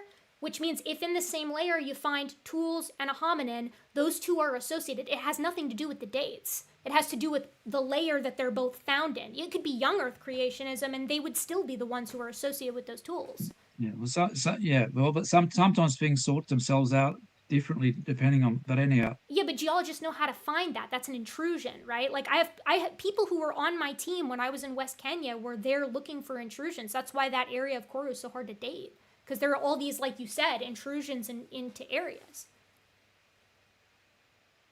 Yeah, anyway. Peter, Erica, that was just a good intellectual shot-for-shot debate. It was just fast-paced. You both engaged. That was a lot of fun. And that was a good bonus section. So, Erica, I appreciate you recommending it, because that was a good additional 20 minutes. And that's the way debates should be. Fast-paced, informative, respectful, and you guys stayed on topic. I mean, it was comprehensive. And with the Q&A, I'm all caught up on questions from both chats, highly engaged chats.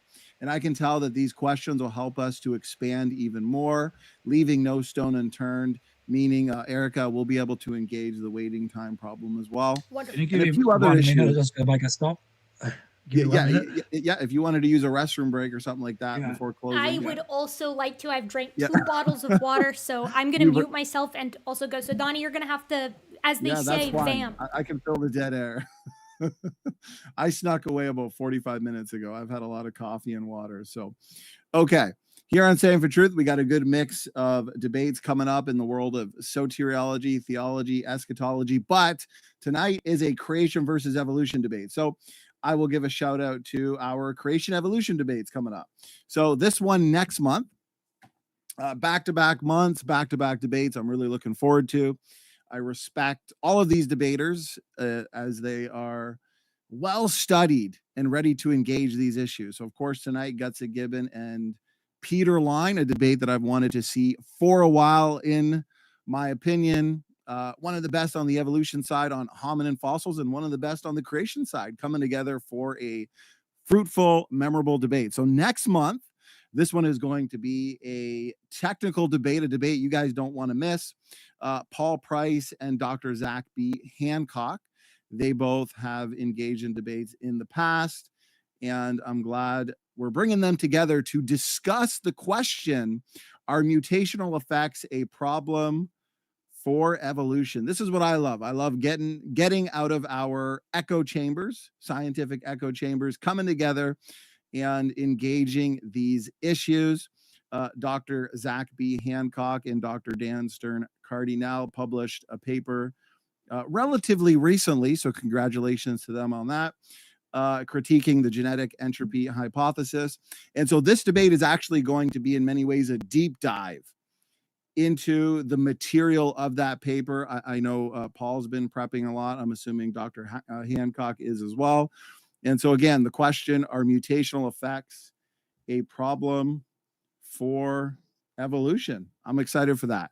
In the world of theology, we have this one coming up in May, is the doctrine of the Trinity taught in the Bible. We've got Dr. George Antonios and also Dr. Dustin Smith for this one. Okay, looks like our superstar debaters are here. Great endurance. You both went nonstop for 3 hours straight. So you must have had an IV of coffee going into your bloodstream or something like that. So that was good.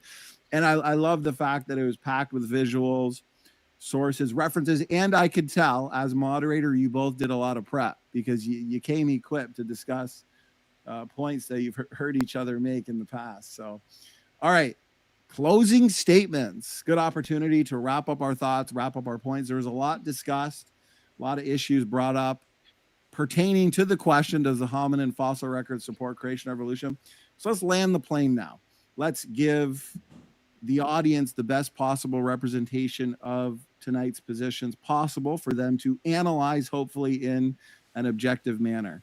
Gutsa Gibbon, you get the first 5 minutes. Let me get my timer here. I'm not, Sure. I don't think I'm pulling up any slides for this, which is good because I ran into my husband in the hallway and he was like, Donnie, my chat was thinking that the issues of like StreamYards and OBS messing up was your fault on my end. Chat, it's me. It's my fault. I'm the problem tonight. You can't put that on Donnie. So I mea culpa. You know, I'll probably steal your nice stream for this later. Rip your nice stream, Donnie. You and your husband, you guys did a good job. Overall, it was Right. a smooth show. So It could have been. I think it could have been worse, especially because I don't stream using OBS very often. But you kind of have to with StreamYards. Okay, I'm gonna start with my conclusion here. I got my timer for about 5 minutes. I don't know that I'll take a full 5 minutes. This was a blast. I had a super fun time here. I think Peter is one of the best out there, creationist-wise, who is making arguments and trying to address the literature as much as possible. I say that having addressed many creationists, both directly and indirectly, so I want to give kudos to him. I think he's got a better handle on the literature than most creationists do. And I don't say that glibly. I say that in all seriousness. That being said, I do think that part of the reason why he holds the perspective that he has is because I think some of the literature that he consults is a little bit out of date, and I think that his perspective was chosen beforehand. The reason I say that and kind of am poking at him here on that is because I think that has direct relevance to the question, does the hominin fossil record support human evolution? Because again, the question is not does the hominin fossil record support atheistic, naturalistic evolution and debunk dualism forever. I would never propose that. I don't think science has any business messing with those questions, to be frank, outside of when they dip their toe into science, as creationism often does. And I think that I showed very, I'm going to say robustly, in favor of our robust Australopithecus here, our paranthropines here, that is what we see, right? For every single characteristic, from brain size to the suite of traits that surround bipedalism, to the reduction of the canine teeth and the loss of the Hominin complex and the arrival of sexual monomorphism in those features, to the human-like development and the human-like dietary niche, we see the gradual emergence of the human-like characteristics, plural, from the Australopith-like characteristics, which in turn emerged from the Miocene ape-like characteristics. The question is not whether or not creationism can accommodate those observations. I don't think it can, to be clear, but that's not the question. The question is what prediction, what hypothesis, what model do those observations better support?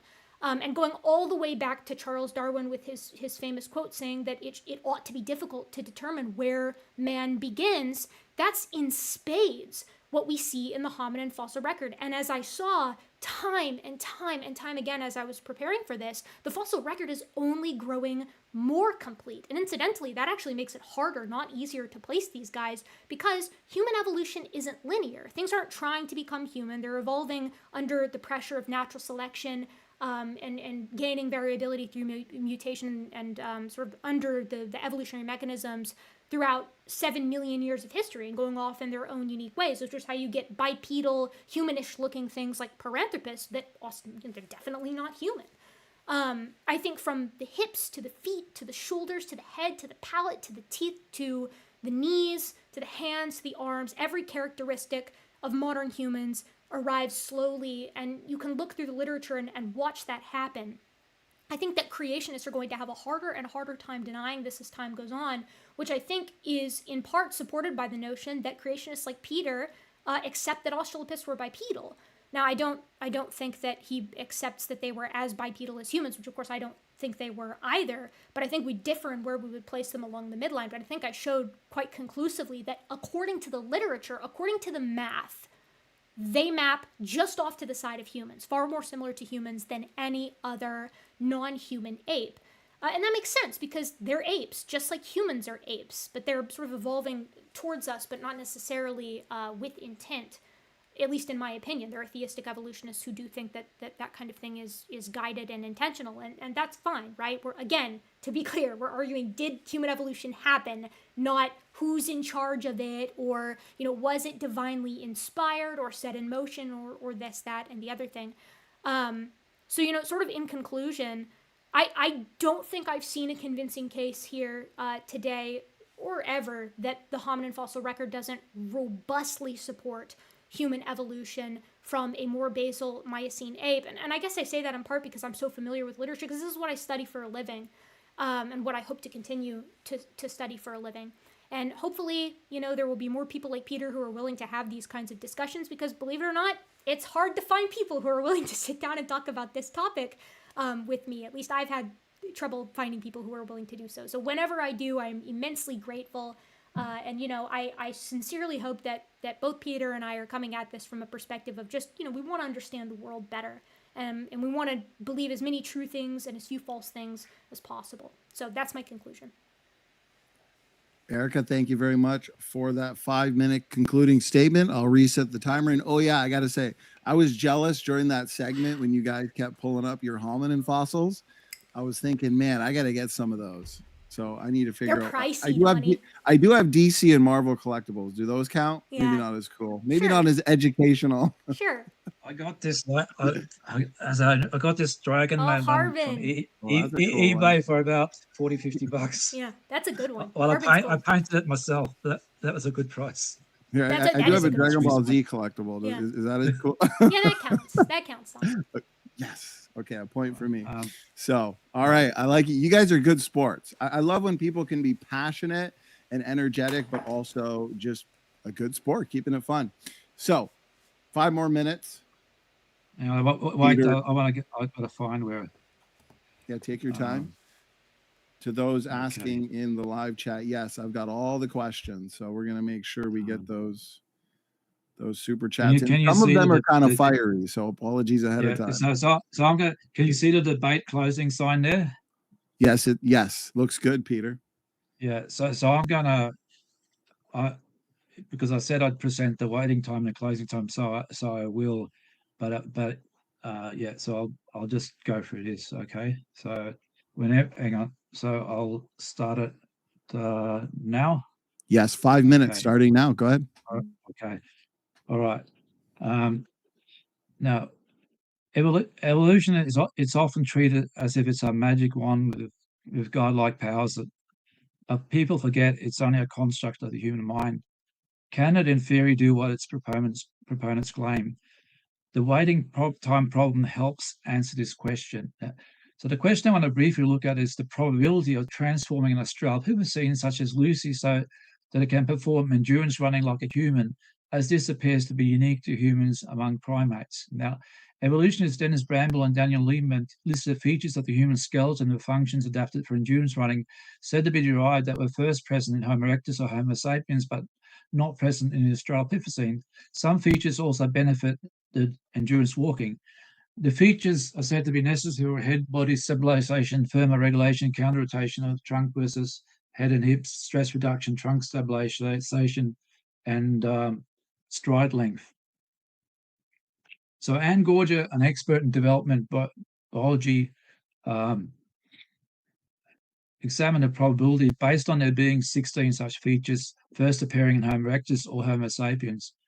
Apparently, the waiting time for one mutation to occur at a particular nucleotide binding site and become permanently present, fixed in a primate lineage is about 6 million years. And if 2 mutations required, if the first one was neutral in its effect, it would take 216 million years. According to Gorger, how many mutations would it take to evolve the anatomical changes necessary for walking and running? dozens, if not hundreds or thousands, if it could happen by random mutation, or if the time span available for human evolution from a chimp-like ancestor 6 million years, unquote, and then go back further at the bottom, I quote, only a single change to a particular DNA binding site could be expected to arise, unquote. And as it says further on, it's strange credibility to think that all 16 anatomical features evolved fortuitously in that same time frame, especially if each required multiple mutations. Given these numbers, it is extremely improbable, if not absolutely impossible, for us to have evolved from hominin ancestors by a gradual and guided process. Now, this waiting time example involved only the anatomical features related to endurance running. There are lots more differences between humans and the apish Australopithecines. Evolution would have had to coordinate all these changes in no more than 6 to 7 million years, at times since the alleged last common ancestor. No designer or engineer is allowed, no planning or intelligence, just natural selection, sorting random mutation. Evolving the anatomical features related to endurance running required relatively few mutations, yet was practically impossible in terms of probability. How much more impossible would it be to evolve all the other changes also?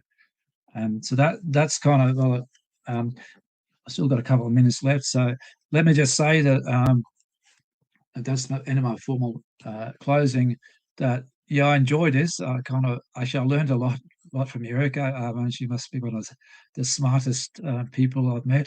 She's very clever. So I do have a lot of respect for her intellectual ability and things like that. And yeah, she's certainly a very daunting opponent. I'm just hope that I've given people a different perspective and things like that. And basically, I think the crutch of the argument is that she sees Australopithecines evolving into Homo erectus and humans. I see them as a unique primate group, as Charles Oxnard did, and they weren't apes. And so when you group them together, they have features that may group intermediate between humans and apes, and may look like that, but they're not humans. And there's a lot more to humans than just bones of the skull and things like that. You have to look at inside the skull, and if you looked at the complexity of the human brain and things like that, and how it interacts, almost infinite functional complexity, that's a lot for evolution to do in 6 million years or so. And so people got to take the whole package.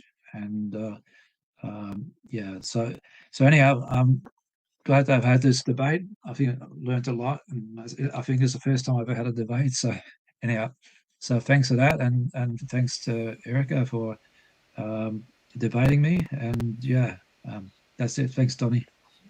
It's my pleasure. I respect anybody who's willing to jump into the debate coliseum. It's not easy. If it were, everybody would do it. So you both did a great job.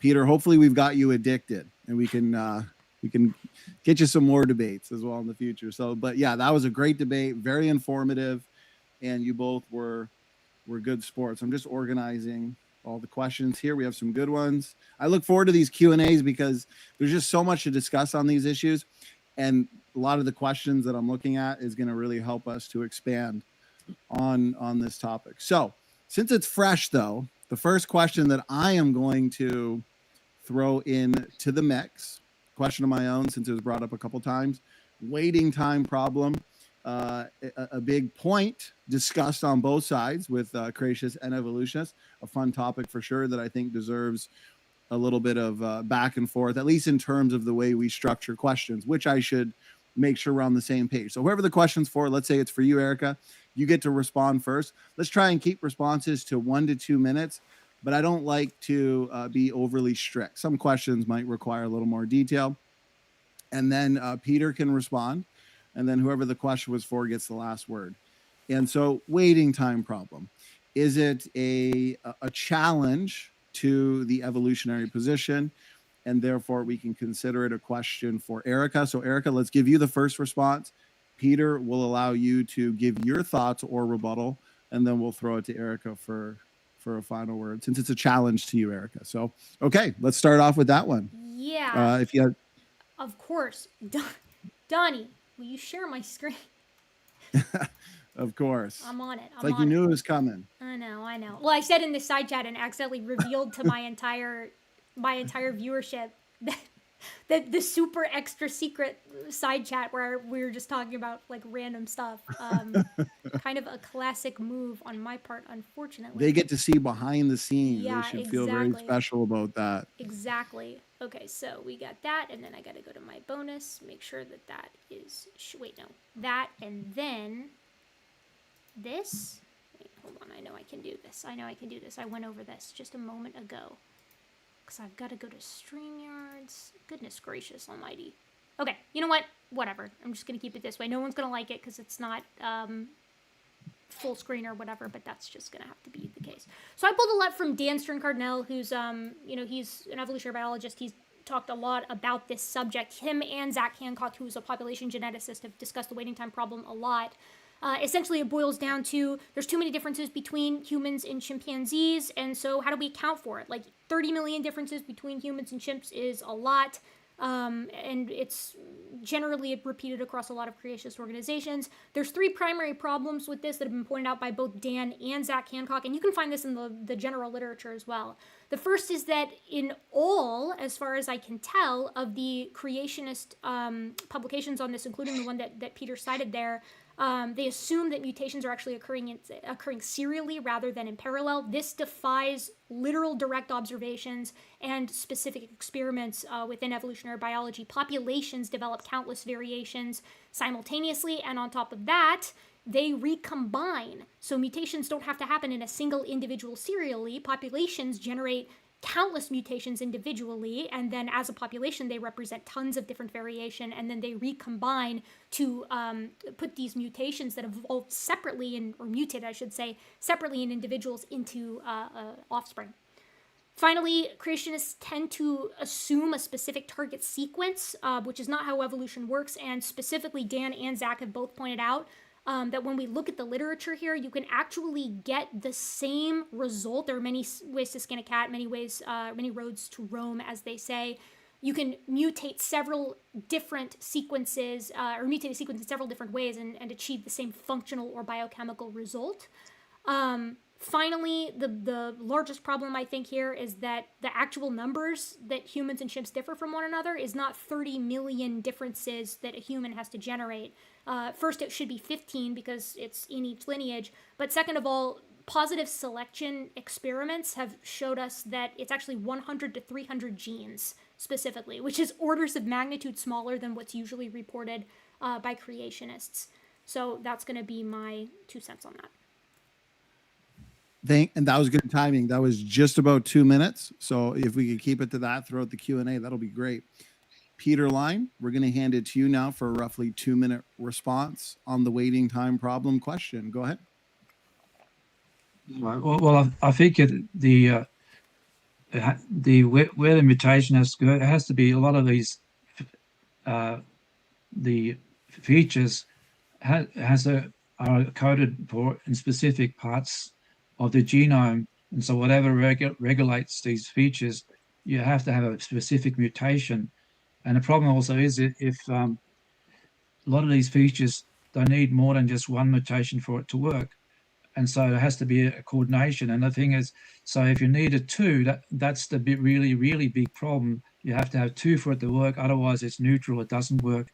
And if you have all these other mutations that Erica talks about, then that just is going to degrade the genome, because most mutations are near neutral, which means it's like rust building up a car. It degrades, and that gets into the genetic entropy things. So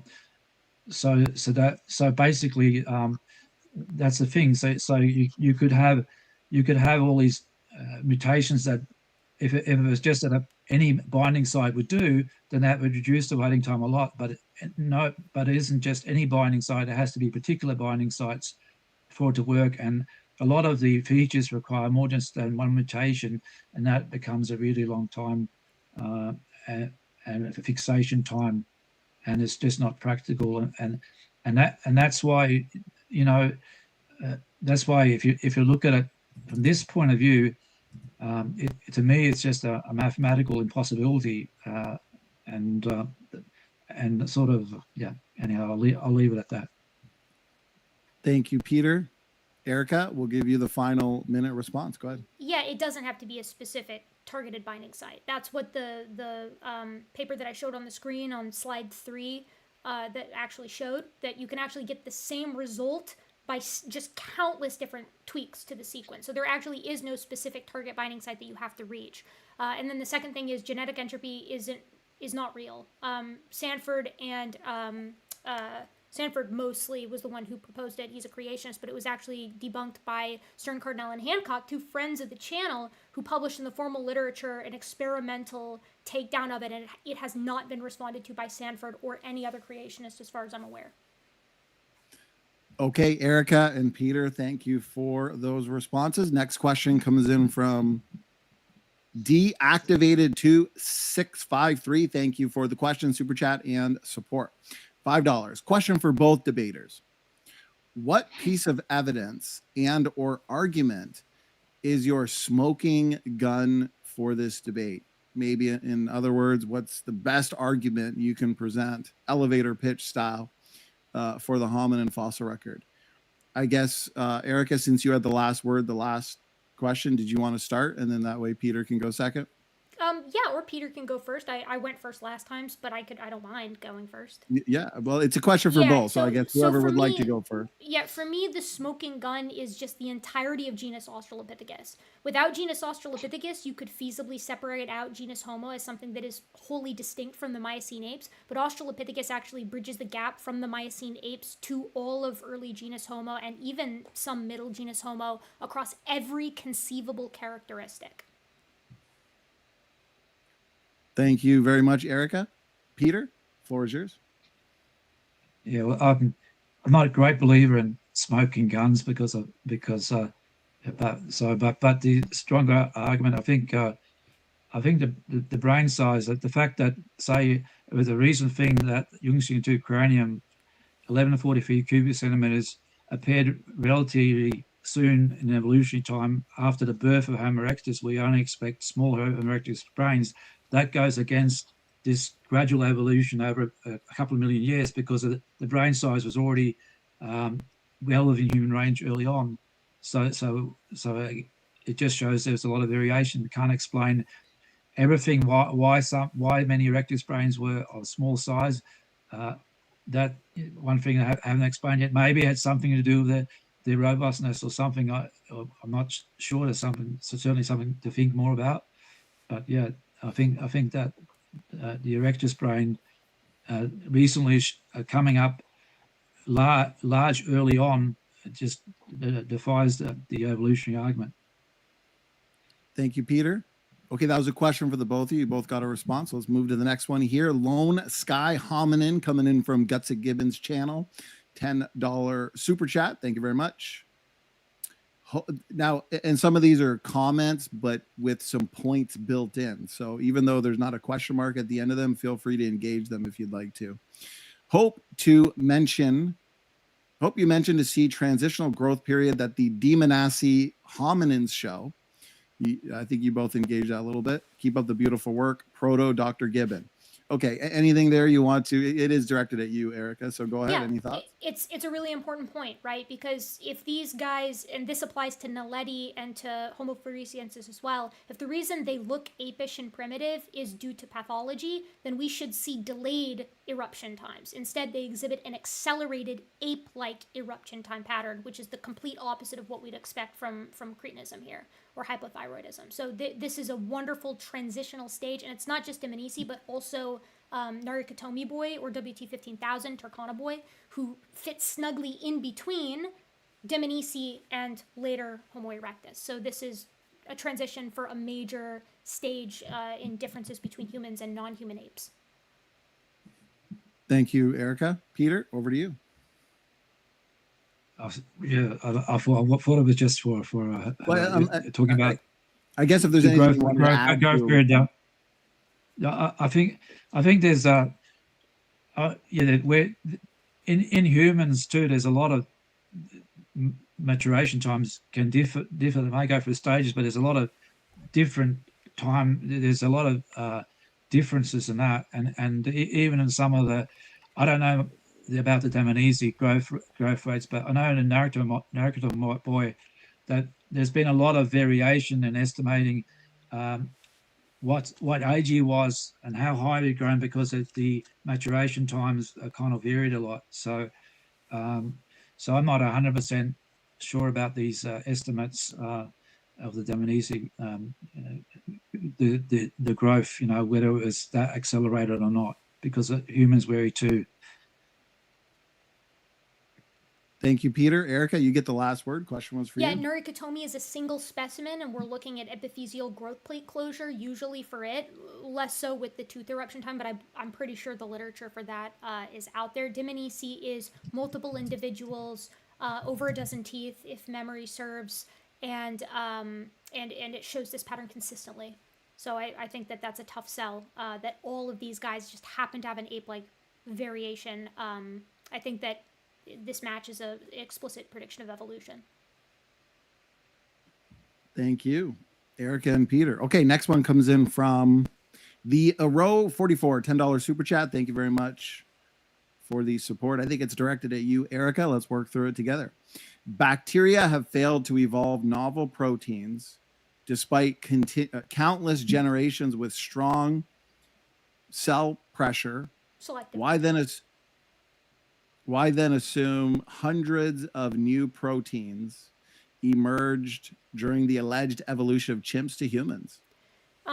The only thing I can think of that they'd be talking about here is the Lenski long-term evolution experiment, which was explicitly not modeling strong selective pressure. In fact, when you model strong selective pressure, as we saw with coenoflagellates and with snowflake yeast, you evolve multicellularity.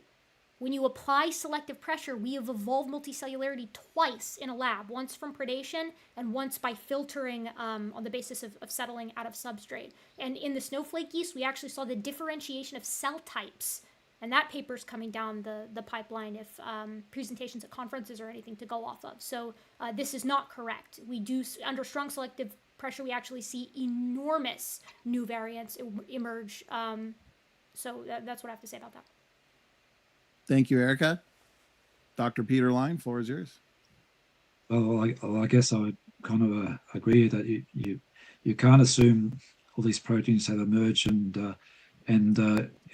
it gets back to the waiting time problem of how do you incorporate all these genes into the genome and things like that. It's a big problem, and a protein usually has a lot of nucleotides in it, it's hundreds of them. So, and getting them integrated with the rest, a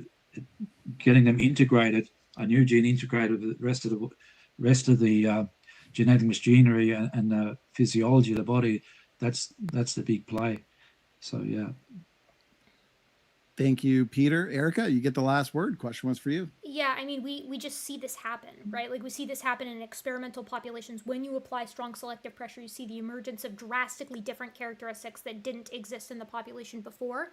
As for integration, I've been seeing that a lot lately. I saw that from Rob Carter in a video that he made on the human-chimp genomic similarity. I don't know what the big deal is about that, right? Like, we actually managed to track down the specific genetic pathway responsible for getting human hips from chimp hips, and it doesn't involve that many genes. And in fact, the tweaks that you create are all existing information, right? Like, you can get a human pelvis from a chimp pelvis just by tweaking the bones that are already there. And what's cool is that because you're talking about an expression cascade, this cascade influences downstream other development. So you don't actually need, like, integration is automatic, right? Like that's just what happens in at least in this particular experiment, which was bipedalism in 2 steps, which was released in 2025. Thank you, Erica.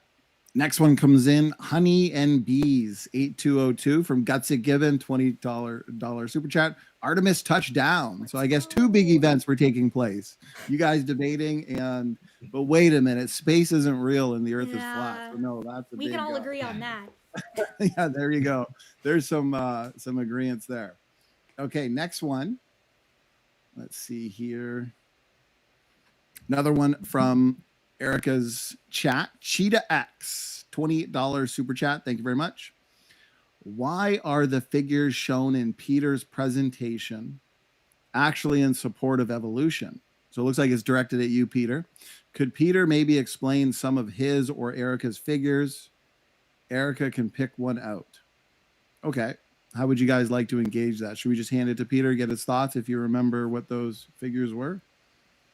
Well, the thing is, because we're discussing evolution, and most of the people who analyze this stuff are evolutionists, so I don't know where I'm supposed to get the information from or quote from, you know. So I use some of the data there, and you have to worry about copyright. If I didn't worry about copyright, I could probably use a lot of other different data as well. But so I don't know where I'm supposed to get the where I'm supposed to get the figures from and stuff like that. And it's very hard to generate. It takes a lot of time to generate your own figures and things like that. But my interpretation doesn't support evolution. But I put it out. I put the full quote there. Some of the quotes may have evolution in it because I'm giving the full quote. I'm not altering it.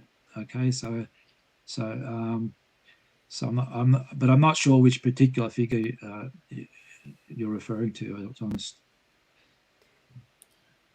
Erica, anything you'd like to add or provide some context?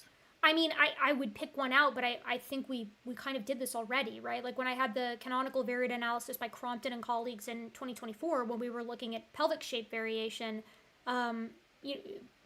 Peter understands that like they're just there in shape space, right? Like they're intermediate in between humans and non-human apes.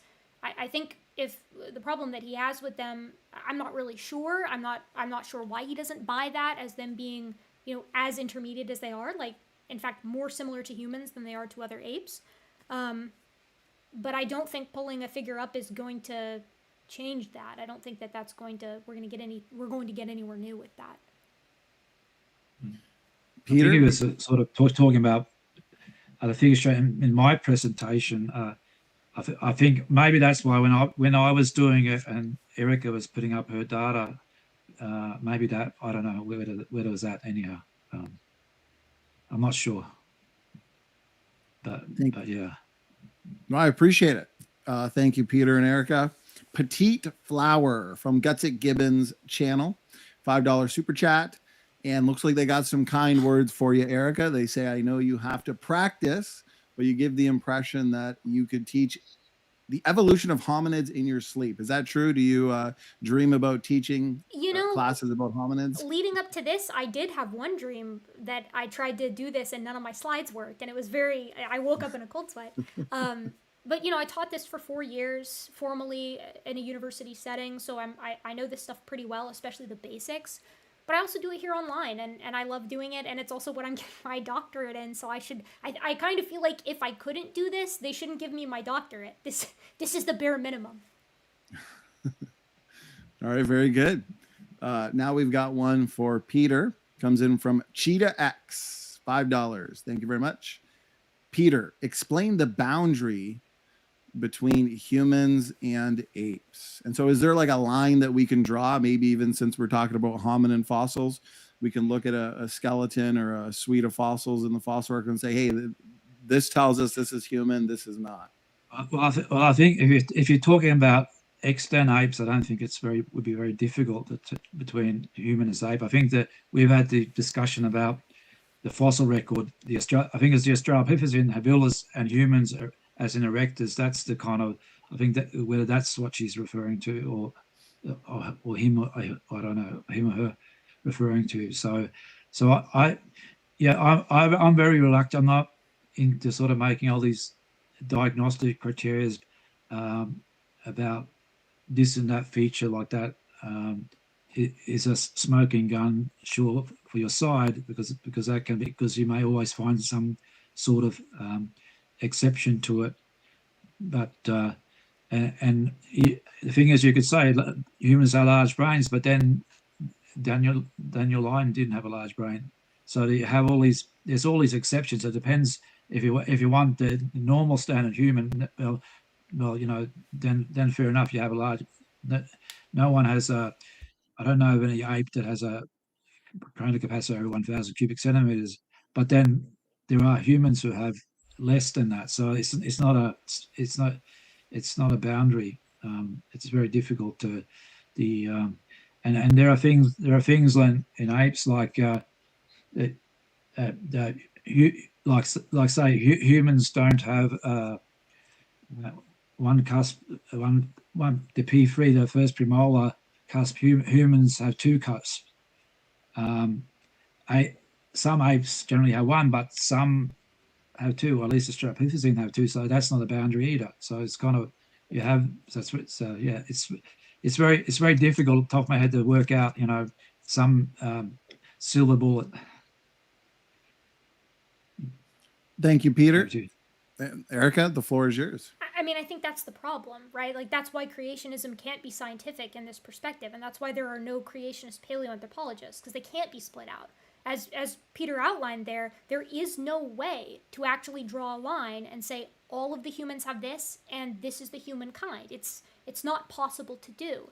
I mean, I'll add, importantly, humans are apes, right? Like, I showed that in the beginning of my presentation. Every characteristic that pulls apes away from, like, cercopithecoid monkeys includes humans in it. There is no way to group the non-human apes, like, physically and genetically, in a way that will exclude humans. It's not possible. So in the same way that humans are mammals, humans are primates, and humans are apes, that has no bearing on whether or not humans are made in the image of God, or whether or not humans have a soul, or whether or not, God-guided evolution. That is just a physical fact of what we are, and it's been recognized since before evolution was invented by Darwin. That concept has been around since the 1600s. So, that's my 2 cents on that.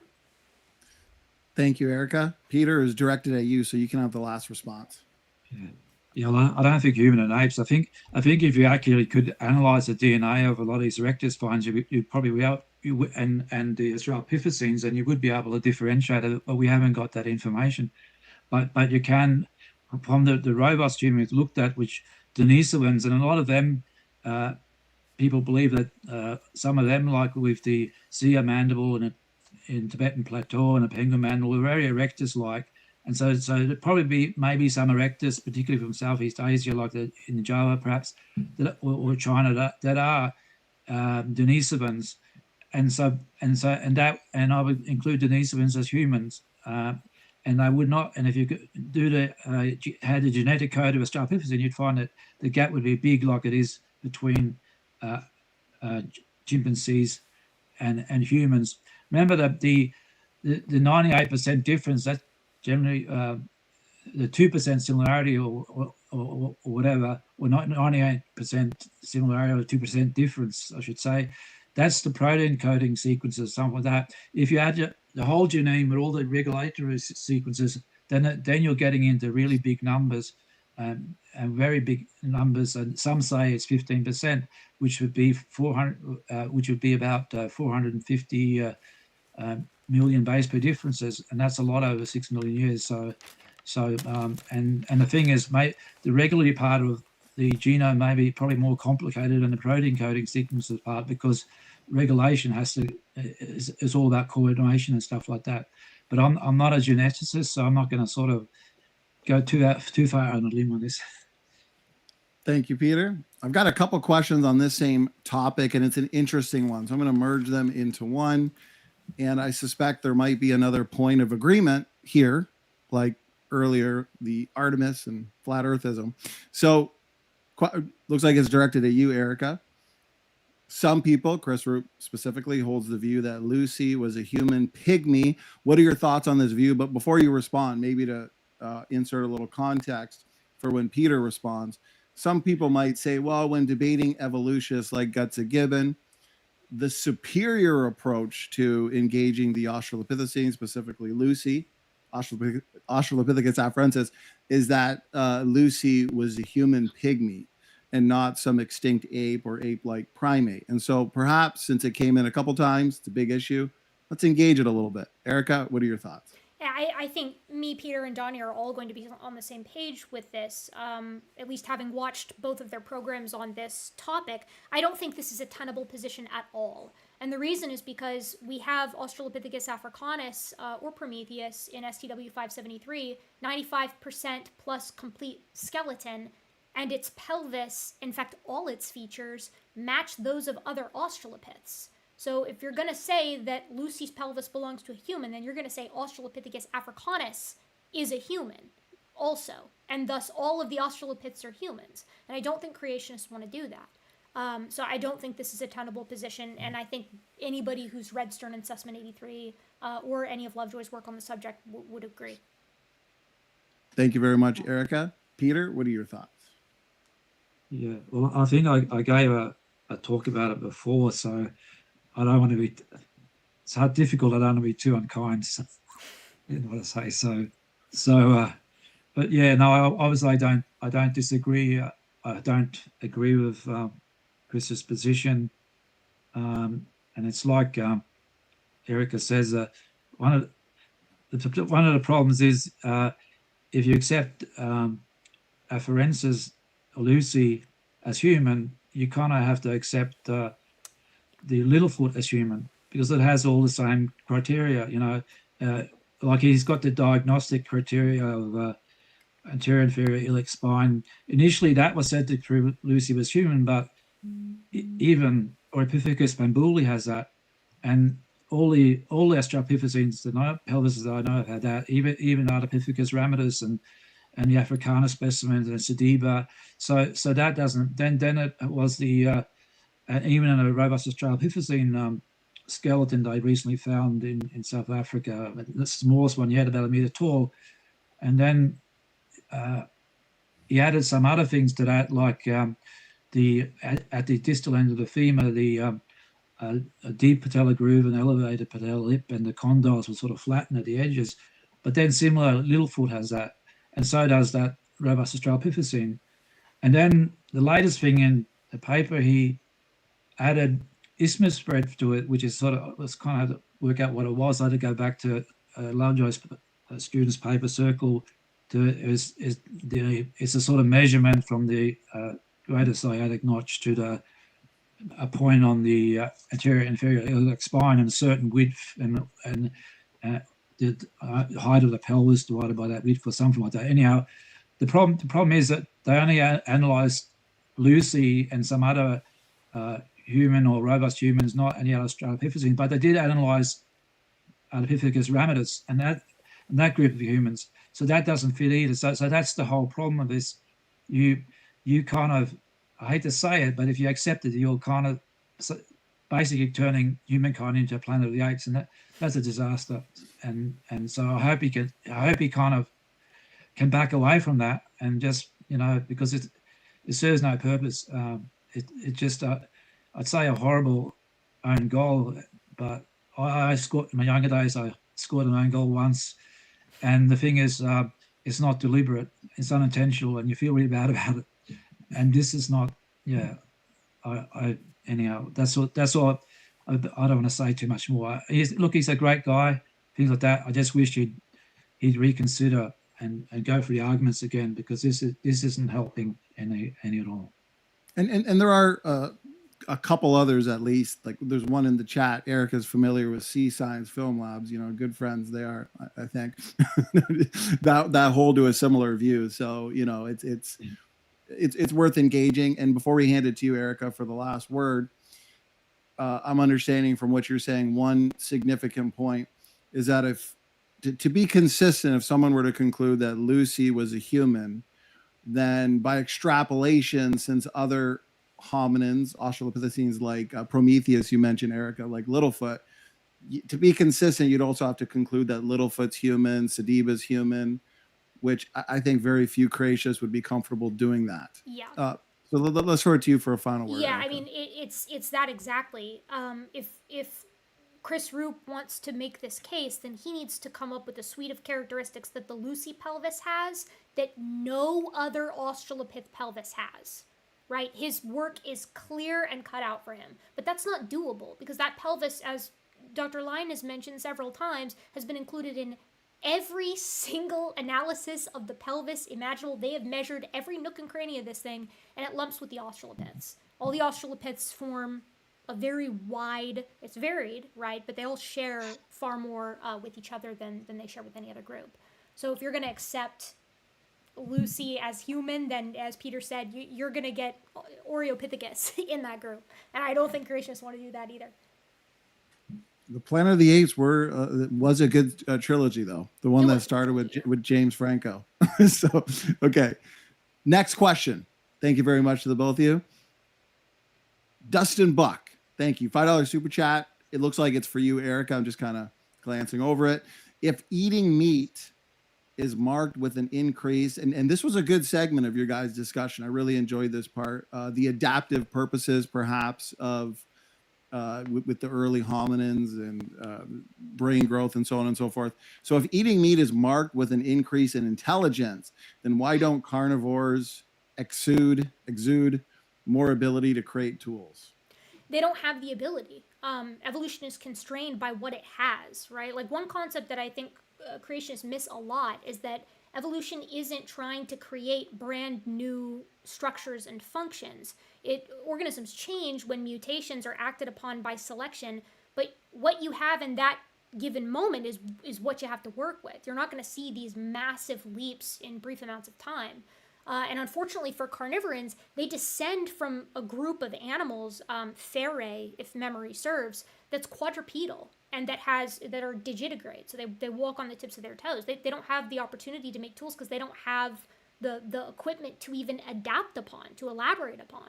Primates are unique in that we descend from basically kind of shrew-like looking things. And if you guys have ever seen a rat handle its food, they have little hands, right, that they can manipulate objects with. And scandentions are very similar in that way.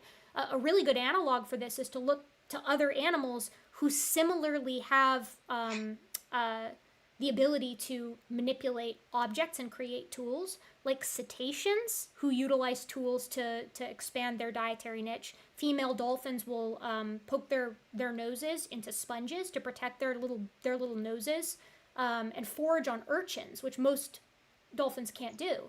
And they specifically do this when they're pregnant because they're not as hydrodynamic when they've got their little baby bump. And then they teach this skill to their daughters, but not their sons, because they know their sons aren't going to need it. And that's animal protein, right? Urchins are animals. Likewise, you see something similar with corvids, so like crows and ravens who make sticks and curve the ends of sticks to actually get at grubs, which is animal protein, expanding that dietary niche. It's not a coincidence that both of those animals also have huge brains. So, they have the ability to manipulate, and they have tool use, and they've broadened this, and that's argued to be why they've gone off in the directions that they've gone off in. Thank you, Erica. Peter, floor is yours. Yeah, I'm not sure I got really much to add on that, but the whole thing about brain and intelligence is size. I saw an interesting quote once. I can't remember exactly. I think I saw it on Chris Stringer's X site. There was something about a crow or a bird has a 10-gram brain, or some birds or whatever, they can practically do the same things that chimps do with tool or things like that in terms of intelligence. So there's a lot of it. There's not a chimp. I'm saying the level of intelligence shown with some birds with such a small brain, it can do things similar to creatures with much larger brains, and so it's just one of these areas, and it's not, and I'm sort of not into because I'm not an evolutionist, so that it's more a question for evolutionists, but certainly the example of the guy with 90% missing brain just shows you that there's something else there, that but on the other hand, if something like that happened suddenly, you'd be dead. But if something like that happens slowly, and that's what I'm getting off topic, but the last part of the quote, and this was Samponia, that they're saying if instead the parts that cause the mind and consciousness, if they're missing, then they can't explain mind and consciousness. So that point was, but but what's left there can mediate mind and consciousness, but then you have to assume mind and consciousness is some other property. But because of the time, I didn't get around to pointing it out. But anyhow, I'll leave it at that. Thank you. It's not really answering the question, but I don't really have an answer to that question, really. Well, that's okay. I appreciate you engaging it. Erica, you get the last word. Go ahead. Yeah, it's relative brain size that matters most. Absolute brain size does correlate typically with cognition, but it's not a one-to-one. It tends to act as a proxy for those other characteristics that I mentioned. That's why you see a difference or a similar level of intelligence in corvids as compared to chimps. Although I would say that corvids don't quite reach the level of chimps. Chimpanzees sharpen sticks with their teeth, and they use them to spear bush babies in hollows, right? Like, I don't see crows manipulating tools to that degree, but maybe they do. I don't know. Again, there are a lot of things that go into this, but I don't think that it's controversial to say that there's absolutely a correlation between both absolute and relative brain size and cognition across species, not within species, because wiring can pick up the slack there, as we've seen with arguably Homo naledi and Homo floresiensis, as well as in living humans. As Peter's pointed out, there's some flexibility there that's important. I don't have a point on the dualism stuff. Okay, very good. Thank you very much. Next one comes in from Scribbles by Janice. $5 super chat from the Gutsick Gibbon live chat. Thank you. I'm assuming it's directed at Peter. Why couldn't God, so that's a quote, isn't good enough? You can propose anything, no reason to believe in it without good evidence. So the commenters kind of coming at you, Peter. What are your thoughts? Well, because I'm doing answer a very specific questions about Australopithecines. You know, why is it that in this area he's not allowed to? The humans are the only species supposed to that is allowed to walk sort of upright. You know, why is it controversial that maybe some Australopithecine walk upright, or apes, not even considered hominins, walked upright, and so. It's not good enough, but that's what I'm saying. There's God creates variability. You know that you know look at all the people today. We don't all look the same, but our genetics is very similar. But there's a lot of differences today, even in people, and the thing is, and in the past, it seems like there was more variability. If you look at Neanderthals, Erectus, Heidelbergensis. Right, I call them robust humans. There seems to be even more genetic variability, and so yeah, it's very hard to because the evolution position is so ingrained in people's minds. It's very hard to sort of to get around that. I don't see it as a problem. I think it gets back to in the early days in this argument, there weren't many Australopithecines. So I think I'm just guessing that the creationist reaction may have been, oh, let's just cut off the bud. We just got to deal with one of them, and that's finished with. But you can't do that anymore. Now there's a lot of them, and just to sort of deny that there's nothing can walk upright and hold that position for decades ago, it doesn't work. But because you change position, and evolutionists change their positions on a lot of things too. At least their dates. If you look at even how Homo sapiens, the time, well, there used to be that out of Africa humans evolved 200,000 years ago. Then it was 300 or 5. The basal clade was 500 years ago. Then a few months ago it was a million years ago or whatever, or even more. And so that their position changes all the time. So why can't creationists sort of, when the evidence comes in, just tweak things a bit? That's all I'm doing. And I don't see a dramatic thing that because you walk upright, it doesn't. I don't see the problem there. It's not. Extant apes walk upright too. They all do, and the gibbons are the best at it. And so there's not, so the walking upright shouldn't be a problem, but it's just that because the Australopithecines have been linked to it, that you have these connotations. So it's more in people's minds I think it's an issue, and but the thing is, it doesn't matter whatever subject it is. If you're looking for reasons not to believe, you can always convince yourself of it. And the thing is, if you look for reasons to believe, maybe you can find, you can look at just, that's why maybe I should have stuck to doing the brain, because that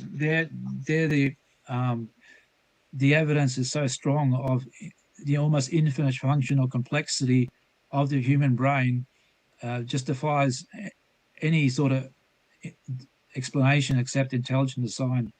And so anyhow, I've waffled on long enough. Thank you very much, Peter. Erica, over to you. I mean, I agree with Peter in one major thing that he said there, which is that creationists should be allowed to change their mind. They shouldn't get flack for changing their mind when new evidence comes to light. That's what good scientists do. So anybody who gives creationists flack for changing their mind in light of new data, that's silly, right? So good on Peter for doing that, because he's right. There's too many Australopiths. George McCready Price and sort of the likes of Dwayne Gish and Whitcomb and Morris were like, these things aren't real, or they're clearly ape or whatever. That is not a tenable position to hold at this point in time. What I will say is that if creationists want to be taken seriously in sort of a scientific sense, you do have to have a scientific way to parse these out.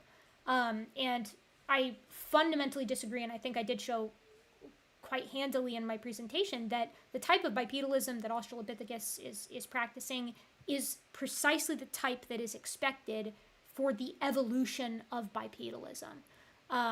As for the brain stuff, I can't really speak to that. I don't know very much about it. So, perhaps another time. Give me some time to prepare. Okay, very good. Thank you for the responses from the both of you. And I think we have another one here from Scribbles by Janice. Like I said earlier, some of these are a little fiery. Forgive me. I just work here, guys. So $10 super chat. Appreciate it. And I think it's towards you, Peter. So your argument is humans and other apes are similar, but not identical. So evolution can't be real. Peter, what are your thoughts on that? Well, I guess if you look at the water from a distance and looked at a shark and a dolphin, they would appear similar too, but they're quite different. And I think that's what we're just looking at the bones there of creatures, and there's a lot more to creatures than just bones. We just got some fossil fragments, and people are so hung up about it. And I'm not saying because they're similar but they're not quite 100% similar to evolution. To me, the argument, like I said, one of it is the waiting time problem. I can't see how you getting the information into genome to basically get from Australopithecine to a Homo erectus, and so there's a legitimate arguments there, and probability wise, and so from a mathematical point of view, but maybe so it says maybe he's a secret scientist here to demo how dumb creationist arguments are. Yeah, but this is one area, and if you had to look at like I said, my real expertise is the brain. If you look at the feedback system, some of the brains, like in a hypothalamus with all the, say the thyroid hormone, how it the cascade of events just to release the thyroid hormone, then it goes back to feedbacks, and it can switch it off, and it has all these different hormones and things, all these variables that things are. Then you'd probably say something different because that's a different creationist argument, and so I didn't go do the fossils because they were easy. The reason I chose this was because I realized it's a propaganda tool. People are intimidated by it. I remember once when I went to university as a student, I picked up a science magazine several decades ago, and it had this. I think it actually was the Nature article on the Jungian fossils, and the old guy librarian there looked at it, and his eyes went like this, and it's like he was convinced already evolution was true. And that sort of was one of the reasons I figured that this has to be dealt with. And so that's why I chose it, not because it's some easy thing, but because it is a difficult thing. And as Erica did in the quote, which I like to use, fossils are fickle, bones can sing any song you want. So you can. It's not. It's sometimes it's not easy to kind of deal with a lot of these questions. Why they're similar, but and the problem is we don't have, like with Damanesia, we don't have all of it. We don't. I'm not aware of the pelvis there. A lot of these things we just don't know. Have all the bones of things, all the information. We can't. There's no living specimen to see how they actually did walk, and things like that. And we just don't know whether there was pathology in some of these things, because it would be strange if there was no pathology in the fossils, because there certainly is pathology in people today. So there must have been some in the past as well. We just don't know. Thank you, Peter. Erica, anything you'd like to add to that? Yeah, a couple of things. So first, I don't think comparing humans and other apes to dolphins and sharks is appropriate at all, because dolphins and sharks are like mammals versus chondrichthyan fish. Humans and chimpanzees, it doesn't matter what method you use. You can use the sequence identity in the protein coding regions. You can include every single regulation region, like just look at a raw alignment. You can include the X chromosome or just the Y chromosome. In sequence identity, humans and chimps are more similar to each other than either of them is to a gorilla. That does not make sense from a creationist perspective. If there's a design aspect going on here, creationists have some serious explaining to do to explain why God created chimpanzees to be more similar to humans genetically than he designed them to be to gorillas. And we know this for a fact now because we have the full telomere to telomere genomes. And again, it doesn't matter the method used. You can use Tompkins's method of which doesn't work, by the way, but you can use a raw alignment method similar to the one that Luskin's been promoting to get that 85%. And that number is still higher than the difference between chimpanzees and gorillas. And also the human-human percent similarity by that method drops to 87% similar. So it's an inappropriate method to use. And also humans and chimps genetically are more similar than rats are to mice. So like we're not talking about bones anymore. We're talking about genes. If you believe that rats and mice are actually related, that God created some kind of like an archetypal kind 6,000 years ago, that they have more differences to be accounted for. There is a larger waiting time problem for rats and mice than there is for humans and chimps by every single metric, and I know this subject cold. So I think that you either have to accept that humans and chimps are related or propose that rats and mice aren't. Thank you, Erica. Peter, you get the last word. Go ahead. Well, I'm not sure I don't understand why God has to create gorillas of the same genetic difference as chimps. I think I don't understand that. And the thing is, the difference between chimps, if it was 2%, it's still 60 million base pair differences, where information that has to come into the human genome. If it's 15%, it's 450 million base pair differences. Letters. And it's a mass problem. Waiting time, fix it into the genome. It doesn't work. You can beat it around till the cows come home. It will never happen. And we can see the environment that as I explained, the environment that these Australopithecines were in, it wasn't sort of a picnic environment. The only way they survive is they have to hang out in the trees, and you have all these ferocious predators. And probably a lot of them could probably climb trees as well. So they have to go tall in the trees and things like that. So because a lot of cats can climb trees, at least to some extent, low, at least maybe not to the edge of the large branches, but to some extent. So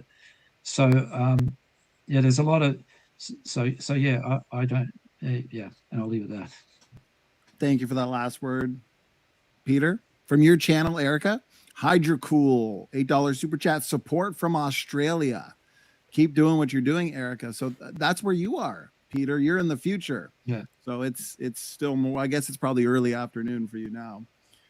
Yeah. Oh, you guys have great endurance. Appreciate it. We just got a few more here, I think, to get through. And I'm focusing more so on the questions, and then with some of the comments that came in that were nice comments. So, okay, $10 super chat for Peter. Another one for you. Heretical buttermilk. Thank you very much from your chat, Erica. If atomic theory or germ theory contradicted scripture, as does the theory of evolution, would you be as adamant in your efforts to debunk them? Well, actually, they don't. The Bible doesn't talk about atomic theory and the germ theory. Maybe that gets back to the Israelites, that all the cleaning regulations, because God knew about germs back then and things like that. And when the Israelites created all these laws about keeping clean and things, because the devastating effects plagues and things can have in populations. So it's a sort of it's a question that doesn't really apply, you know. And so I'm for truth, you know. So obviously I have a bias, but I would argue evolutionists have a bias too. I don't think you can. I don't think you can say, anyone can say with a straight face that. I think Ariel, if she's honest, she'd admit she has a bias. She's an evolutionist. She'll analyze things in that lane. I admit I have a bias, but I don't have a blind bias, you know. So I don't believe the earth is flat, and the Bible doesn't teach us either. And but yeah, so these are not really real questions. These are questions that sort of they're just theoretical because it doesn't teach that. If the Bible teaches something that really contradicted reality, then I think about then I would question. But the thing is, it's not just about scientific arguments. If there's another spiritual world out there too, which I guess the materialist would deny, but if you experience this, you can't deny it. So my belief is not just based on scientific arguments, although that was kind of what got me to the point of accepting Jesus Christ as my Lord and Savior. But there's more to it than that, and since then there's a lot more. So yeah. Anyhow, thank you, Peter. Erica, floor is yours. I don't think scripture contradicts the theory of evolution. I'm an agnostic, but I am most certainly not of the opinion. I was a theistic evolutionist for many, many years. I do not think that scripture necessarily contradicts, or that the theory of evolution necessarily contradicts scripture. I think that there are many, many incredible biblical scholars who find them to harmonize quite well. And in fact, there's a rich tradition going all the way back to Augustine, where Genesis is meant to be taken allegorically. He argued that centuries before the theory of evolution was ever devised. So, you know, I don't think that there necessarily even needs to be a conflict there. My reasons for not being religious have absolutely nothing to do with science whatsoever. They don't. I think that science can be perfectly copacetic with any and all religions, to be perfectly honest. And I think that's part of the problem that I have with some assertions of the spiritual, I guess, because I have met many people who have Peter's perspective here, where it's like, man, I've had this experience with the spiritual. I know it's real, and I can't argue with that. I'm not in your head. I don't know what you've experienced. But I do find it a bit odd that there are people from every religion, Buddhism, Hinduism, Islam, Christianity, Judaism, and even modern pagan religions who claim to have these types of spiritual experiences that support their religion over any other. It's hard to discriminate. If you're looking for truth, how do you find out which one is the right one? And I'll add to that, too, that some people claim that they have that type of experience doing psychedelics, right? So I'm not saying that means there's not a spiritual realm, and I'm not saying that psychedelics are analogous to a spiritual realm. I'm saying that if you are an agnostic like myself, and you're looking to try to discern the truth here, there's not an objective way to do it. And that's why I don't think science really speaks to spirituality or religion, and doesn't disprove it and doesn't prove it. Thank you, Erica. I appreciate it. Peter, you get the last word. It was for you. Go ahead. I think we're getting on such a big subject that maybe it's best to just leave it at that. We could do a whole round too. That's for sure. Yeah. I think we have a two-parter here on the waiting time problem. So you both bringing up briefly the waiting time problem has generated some discussion. I think it's aimed at you, Erica. So I'll put up part 1, then part 2, and then you're free to engage. $10 super chat from off center conceptuous. I don't know. I'm screwing that word up. So there's no viable waiting time when you are searching molecular shape space, 10 to the power of 60. This simply isn't possible in the space / scale of a lot of years there. Here's part 2. $10 super chat. Appreciate it. The waiting time issue is serious. It can't be done at scale, not across all plant / animal species within a few billion years. You're asking for magic. Okay, so a few points there, Erica. Feel free to interact with them. This is just incorrect, right? Like, we see a violation of what off-center conceptus is saying here in agriculture with selection that we engage in. We see a violation in the lab, as I mentioned, when multicellularity has been observed to evolve in labs by evolving new characteristics. And we've seen it evolve in the wild, where new mutations yield de novo proteins in the case of notothenioid icefish, right? Like, you can sit here and play this mathematical game, but again, I direct you to the objections to the waiting time problem, which is that the number that you're providing here relies on 3 misconceptions. The first of which is that you're assuming that mutations happen serially rather than in parallel. That's not true. Observably, in every population that we've ever observed, that's violated in sexually reproducing organisms, which leads me to point 2. Sexually reproducing organisms engage in recombination, which drops that number even further. And finally, point number 3, which is that when it comes to the waiting time problem, we've seen the same result biochemically, functionally, via countless different mutations. And this has been documented in the literature using real bacterial populations. Specifically, I believe they were looking at E. coli and lactase? I can't remember the specifics, but if you go back off-center, you can find the citation in my slides. Thank you, Erica, for engaging in the 2-in-1 question. Peter, anything you'd like to add? Yeah, well, I think that I've never seen bacteria become anything but bacteria, and even if mutations, if it's all in parallel all over the place, the problem is you'd have just selection interference and stuff like that. So the more things you select for at a given time, the more chance it's going to work against each other, and so there'd be a limit to what you could actually select for at a given time. And so if you have to have a lot of different features that evolve, and things have to be, and some of the features require several mutations, then I just don't see how that's possible parallel. And seriously, it's impossible because the waiting time is so long. And so you're just going to have this interference, and then most mutations are bad anyhow. And I don't really know many. There may be some that are beneficial, like maybe a beetle loses its wings, and that's maybe good for a windy island, doesn't drown at sea, but it doesn't add anything to the genome. It's just not new information. So anyhow, I'll leave it at that. Thank you, Peter. Erica, you get the last word.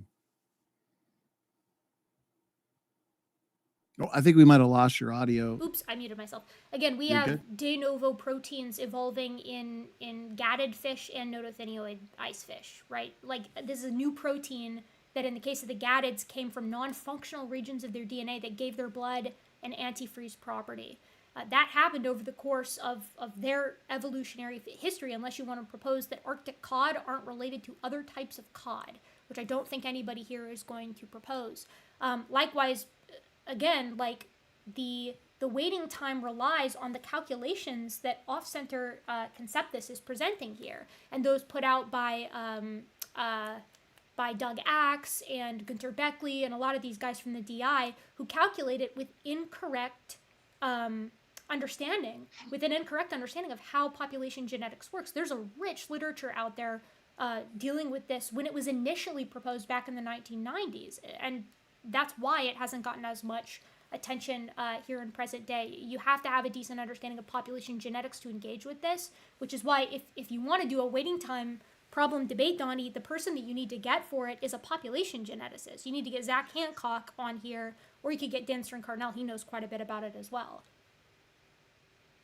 Okay, very good. It looks like off-center concept house, or however you say is some people were making fun of me. I'm learning how to read on this one. It's true. I'm 37, still learning how to read. So $10 super chat follow-up for Erica. The waiting time issue is serious. Or no, wait. Let me just, wait, is this right? Yeah. It is a follow-up though.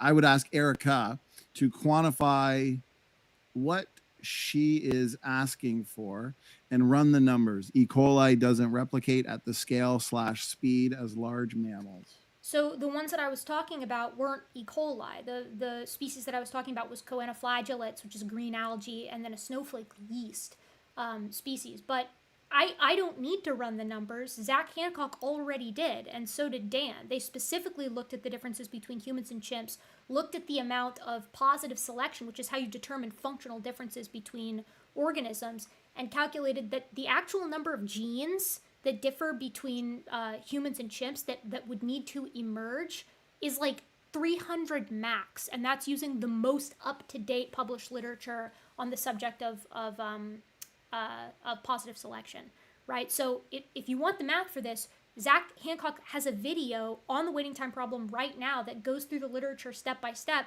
and he even runs some of the math himself using the conventional version of Mendel's accountant, which is Simpop, I think. So like the numbers have already been run. I watched it actually to prepare for this debate. I mean, he did this himself, and his methods and his process are out there for you to try and download as well if you'd like.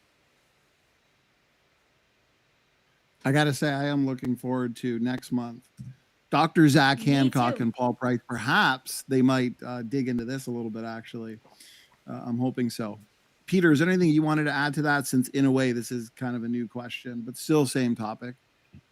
Yeah, no, well, the thing is, even a few proteins, it seems like if you had to evolve them de novo from scratch, it wouldn't happen in the age of this universe, or at least if you read, I'm not an expert on them, but I've read some of the idea literature, and it's the probability is so remote that it just I just can't see it happening. And that's why sort of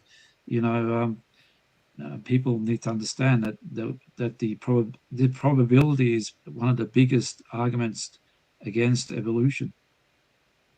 Thank you, Peter. Erica, quick final word. I know that paper, and it's subject to the same problems that I just outlined, right? Like that paper specifically, which argues that the evolution of two proteins would take longer than since the Big Bang, something along those lines. Again, assumes that mutations occur serially, assumes no recombination. You can find the quotes where they're saying that this is what they're assuming, at least in the case of recombination in the paper itself, and ignores the literature. Actually, in the case of that one, the literature might not have been out yet. But we know that you don't have a target protein. Like, we're not saying, oh, we need to evolve this specific thing in humans. We don't, right? Like, take prehensile tails. Prehensile tails have evolved in chameleons, and they've evolved in pangolins, and they've evolved in silky anteaters, and the genes that give them those prehensile tails aren't identical. There are multiple ways to get the same result, anatomically speaking. And we've seen the same thing with like beak shape and size, and the genetics have been done on this with regard to Darwin's finches, of all critters. Thank you, Erica. Next one for Peter. Investigative bite from Erica's chat, $5. When they're sassy, you have to say it's mine, because they are. We got some sassy ones here too. A good mix of sass from the chat means they're having fun, and they know you guys are good sports. You can handle it. So, Peter, please describe the step-by-step mechanism by which your God created life. They're challenging you. They say they predict you can't. What are your thoughts, Peter? I'll read the first chapter in Genesis.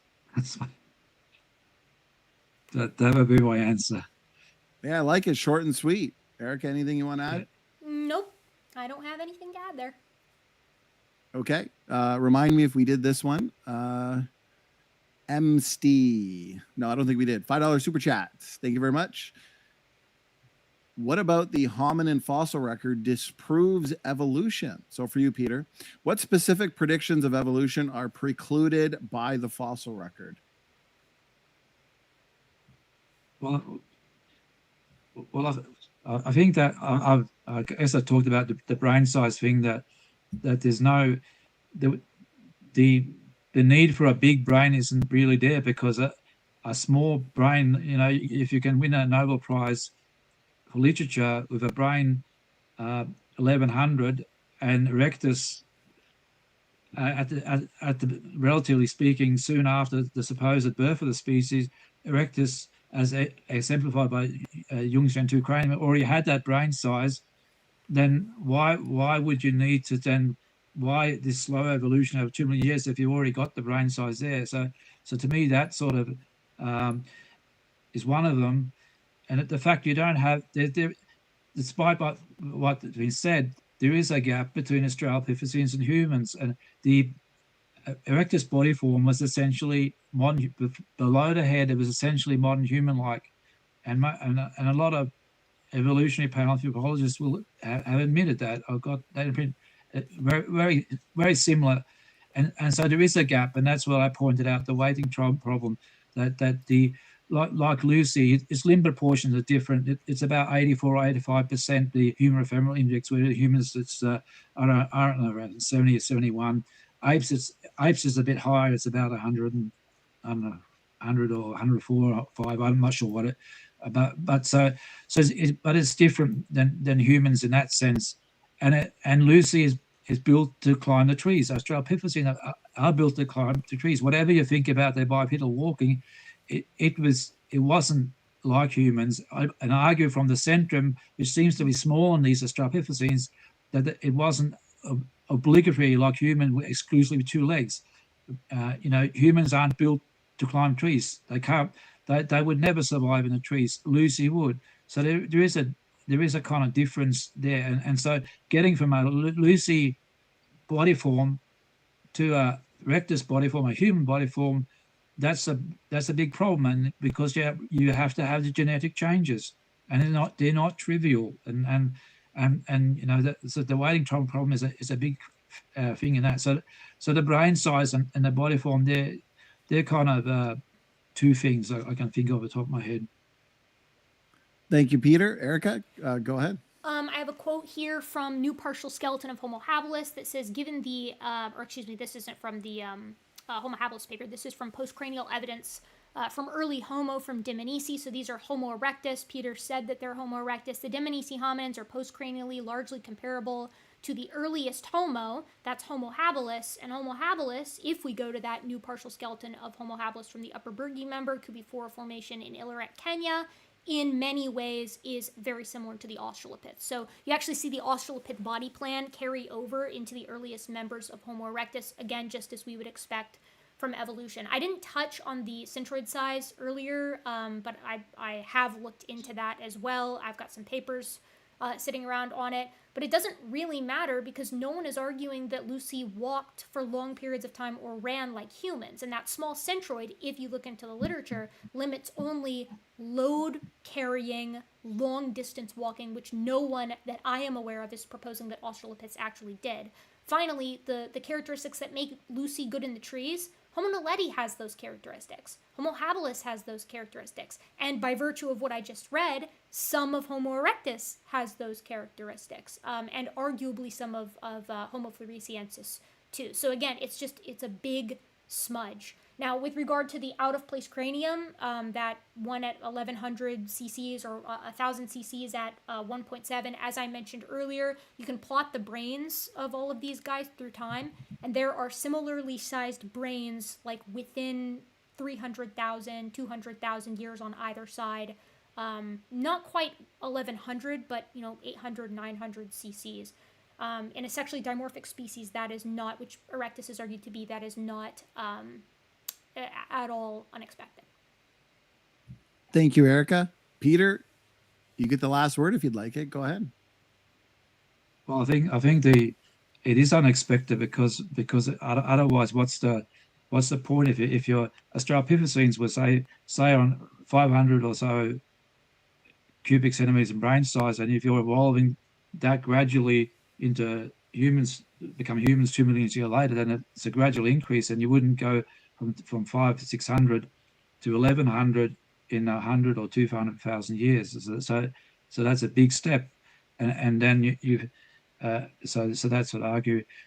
The Damanesis, I didn't think of as that. I might whether you, when you say early Homo, some people call Homo erectus early Homo, so I'm not quite sure whether that's the case in that article or not, because some people don't. Some people call early Homo habilis, so I'm not I believe quite they're sure about referring that. to No? habilis and rudolfensis. I think they're referring Okay, specifically yeah. like the OH62 stuff and that other Homo habilis partial with memory Yeah, series. yeah, because OH62 isn't it's sort of similar to Lucy in a form, so that would be that'd be a little bit strange. But I know the Damanesis, the vertebra, the foramen there where the spinal cord runs through, the spinal canal, is actually quite large compared to some places on a Tucana boy or Narcoton boy, because there was a lot of issues about could erectus could they breathe,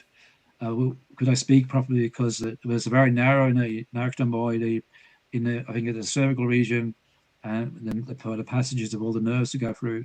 But in the Damanesis, that it was quite large, so that kind of nullified that argument, particularly as Damanesis is in the evolutionary time older.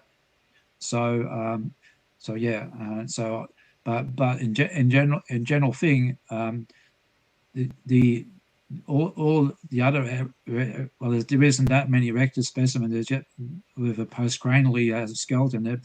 The main one is the Tucana boy, and at least from that, there's a big difference between that and the general Australopithecine form. And this was evolutionists that picked out the difference, not creationists or intelligent design theorists, but it was intelligent design theorists who analyzed the waiting time problem, and they used evolutionary calculations, not their own. So anyhow. Thank you, Peter. Next one comes in from Rebecca from Examining Origins. She's coming at you a little bit here, Erica. You and Rebecca have had some good discussions in the past. So $10 super chat. Thank you very much. And she is saying, this is going back maybe 15, 20 minutes ago. You guys were talking a little bit about, I think, DNA similarity, different methods used. So she says, Erica, your argument about the gorillas is a religious argument, not a scientific one. What are your thoughts? I mean, so is every time Rebecca says God could have done it that way. I only bring that up when we start talking about similarities between these guys as a result of common design. And that necessarily brings up the question, if God wants you to understand that evolution is nonsense, why do chimpanzees share more with humans than they do with gorillas? I'm not talking about humans here. I'm saying chimps are more similar to humans than they are to gorillas. That does not make sense from a common design perspective. And common design is being proposed as a scientific model, that these characteristics are the result of similar, like the shared genetic similarity, are the result of a designer who is trying to achieve similar goals. Well, chimps and gorillas superficially look very similar. So it follows scientifically that their genetics should also be very similar if the designer is using the genetics to reflect the common design. Again, from a scientific perspective, that's violated in the actual similarity of these guys. And chimps share more with humans than they do with gorillas. That makes sense exclusively if you're comparing common design versus common descent. That doesn't make sense from a common design perspective as outlined by common design proponents, right? I'm speaking from a common descent perspective here. And in fact, when it was found out that humans and chimps were more similar to each other than either was to a gorilla, that was relatively surprising, because it was thought, as I said earlier, from morphology alone, that humans were the outgroup, apes, but barely. But that was not the case. Genetics burst that bubble, right? And it also follows, as Rebecca I should underscore here, that the hominin fossil record should reflect that as well, meaning the last common ancestor between all of the great apes should get progressively more similar to the Pannons, the Pannon-hominin split as you move closer to that divergence state. And indeed, that's what you see amongst the Miocene apes. So I don't think that what she says there is a fair critique. But we've had this conversation before. And by the way, Rebecca she thinks that my presentation, at least, of the hominin evolutionary sequence to be one of the better pieces of evidence for evolution. And she's a young Earth creationist. Thank you, Erica. Peter, anything you'd like to add? No, I think I said a bit. I think I don't see why I don't still see the logic why chimps and gorillas has to be the same distance from humans genetically. You know, that's saying God has to do it the way I think. It doesn't. I don't necessarily see it that way. So I think it's yeah. I don't think it's a good argument, put it that way.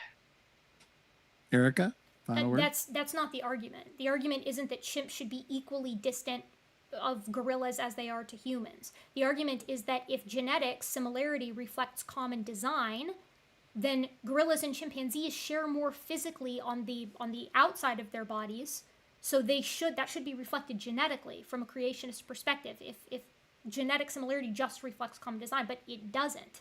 That does not follow, right? Instead, what we see is humans and chimps share more genetically, something that could only come from common descent between those two organisms. Or alternatively, none of the great apes are related. Or God just, I'm sorry, not or, and also, none of the great apes are related, and also God is being a little bit tricky by making chimpanzees and humans more similar than either of them is to a gorilla, which chimps and gorillas are both hairy, knuckle-walking, Central African dwelling species with arboreal capabilities and large canine teeth. Like that doesn't make sense. Thank you, Erica. Peter, we got just a couple more, and then it looks like we're going to wrap it up at just the 4.5 hour mark. So it was a shorter one tonight. Usually we go about 8.5 hours. Yeah. Great endurance from the both of you. I know how it feels to do 4.5 hour debates. And usually I got to recover for a week. So I'm impressed with the two of you. Dustin Buck, $5 super chat for Erica. If humans and chimps are so closely related, why can humans transplant heart parts from pigs, but not for chimps? There's two reasons for this. The first is that there are millions, if not billions, of pigs, and there are like a couple 100,000 chimps on the face of the earth. So there's not enough chimp hearts to go around. But the more important reason is that we humanize those pig hearts, right? Like a lot of times when we're taking transplants from non-human animals, they've been humanized to some degree, either bred or genetically tinkered with to be more compatible with humans. So you can't just take a heart out of a chimp and a heart out of a pig and the human will accept the pig heart and not the chimp heart. That's not what's going on here. The pig hearts are very much under human selection to make them more compatible with us. And to my understanding, I don't think anybody's ever tried to transplant a chimp heart into a human. But even if you could, even if someone did and they found out it worked, there's just not that many chimps. Like, what are you going to do? Breed chimps for heart transplants when a humanized pig heart can do just as well? Thank you, Erica. Peter, floor is yours if there's anything you'd like to add. No, I'll skip it. I'll skip that one. Okay. I appreciate it. A couple of notable mentions before we get to, looks like a super chat here from Mr. Anderson. So a couple of notable mentions. Steve Van Winkle, a couple super chats for you, Erica. He says, no question, just wanted to support, and gave a shout out to your husband. Called him a Chad. He's doing a good job. It's, he's rocking this Google Doc and making my life a lot easier.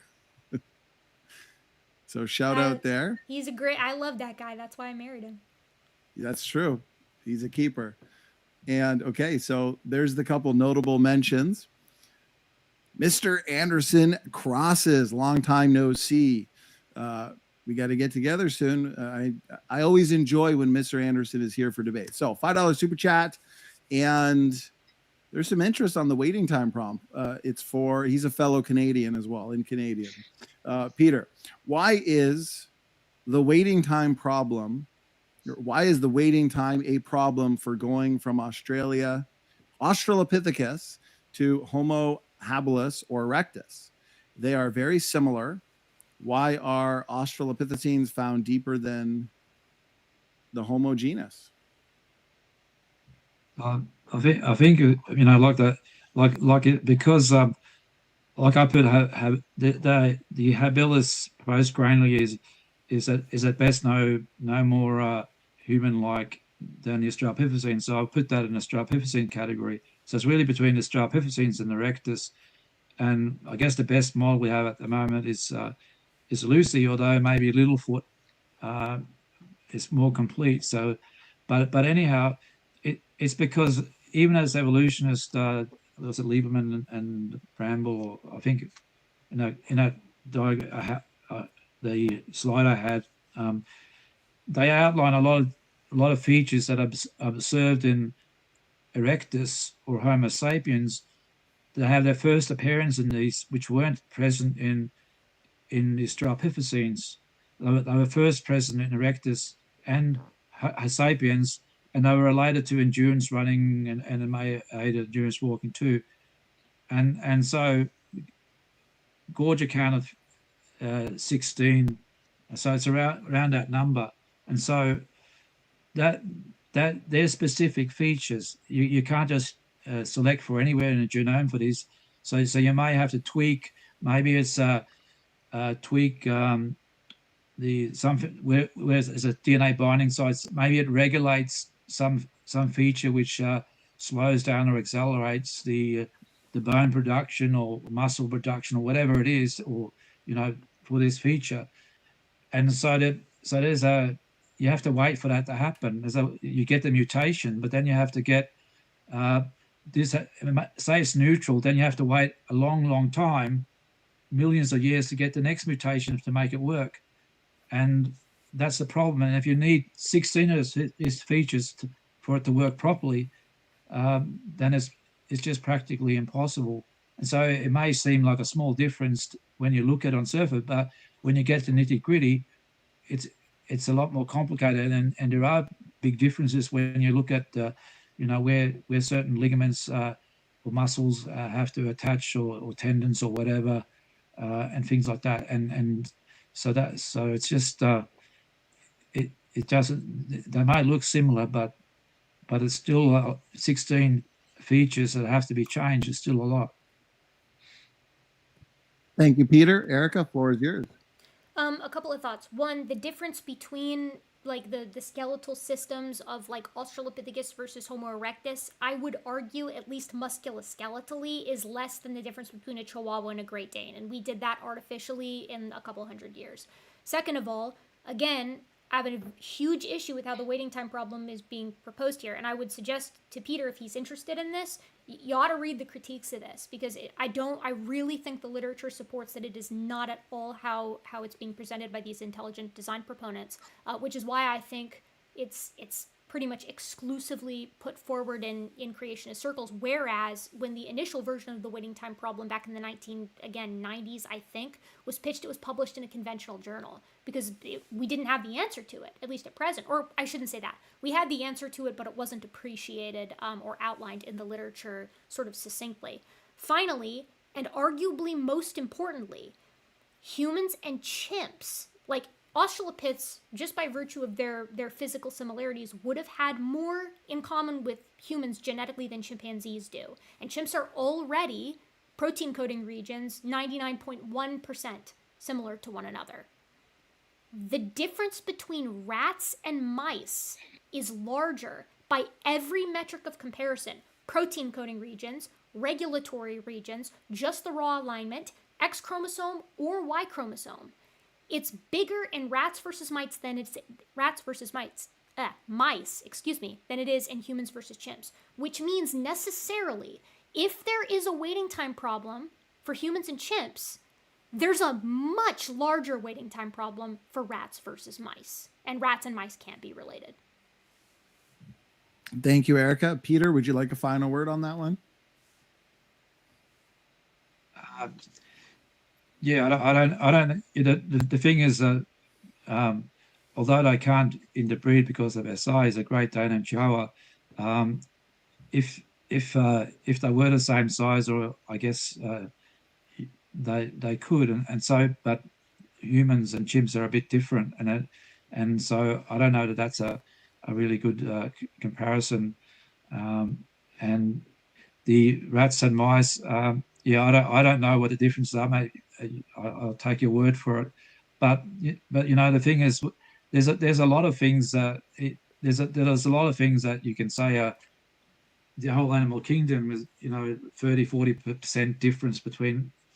Well, I don't know what the difference is between a lot of the vertebrate animals, but uh, the difference between, it's not just the proteins, it's a regulatory mechanism too, which is where a lot of these changes would necessarily occur, not just in the proteins, but in what regulates and express the hormones at certain times and things like that. And so, but the whole genome is a lot more than 2% difference between human and chimps, and so yeah, and there's a yeah, there's a lot of things like even no, I won't use that example, but look, I'll just leave it at that. Thank you, Peter. Okay, one last super chat, but I do want to thank all the super chats that came in that were under $5, or some just showing support, no comments or arguments. We got quite a few of those, especially over on your channel, Erica. Your channel's been killing it. Over 800 people at one point on your channel on the live chat. So been some good numbers here, some good super chats, questions, audience interaction. Of course, this could not have been possible if it was not for Erica and Peter giving us close to 5 hours of their time and all of the time leading up to the debate as well with prep. So, okay, here we go. Final question, I think, as you're answering it, I'll double check, but Off Center is back, and he means business. $10 super chat for Erica. Based on your last response to his question, wouldn't it be fair to see, you see the waiting time problem really generated a lot of discussion here tonight, eh? Wouldn't it be fair to say that Erica is assuming a rate of new protein generation that hasn't been demonstrated? I would argue that the waiting time problem is getting a lot of attention because it's kind of the last bastion for creationists right now with regard to hominin evolution. I think it's just so demonstrable. But what I'll say with regard to this, I certainly don't think so. Again, like, please go and look at the literature for multicellularity evolving in real time in some of these originally unicellular organisms that have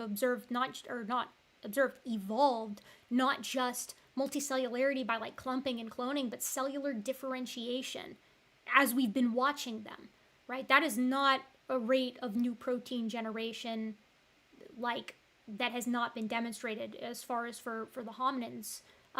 Moreover, that's also just not the case for any of our strong selection experiments, right? Like, I think what's really telling is Off-Center Concept House came at this from a perspective of the Lenski long-term evolution experiment, which is explicitly not modeling any type of strong selection. So yes, it is unsurprising to me that you don't see new proteins emerge like when there's no selective pressure to pull you in any given direction. But no, I think the literature is pretty clear on this as far as the rate of new protein generation goes. This is something that has been observed in the wild and in the lab. But more importantly, you don't need new proteins for like the vast majority of the changes going from a chimpanzee-like animal to a human-like animal. Humans and chimps share all the same bones, all the same muscles, all the same organs, right? In the case of the pelvis, as I alluded to earlier with bipedalism in 2 steps, we identified the specific genetic pathway to get to get a humanish pelvis from a chimpish pelvis. Like, this is not something that is like completely outside of our realm of understanding. There was an experiment done with marmosets 3 or 4 years ago now. There's a gene in all primates called RGAP11A, and this gene is responsible for the development of neurons. And humans specifically have a second copy of this called RGAP11B. When you compare RGAP11A and RGAP11B, both in humans, B is a little different from A. A got duplicated and then experienced a point mutation, right? It might have been 2 point mutations, but it didn't change very much.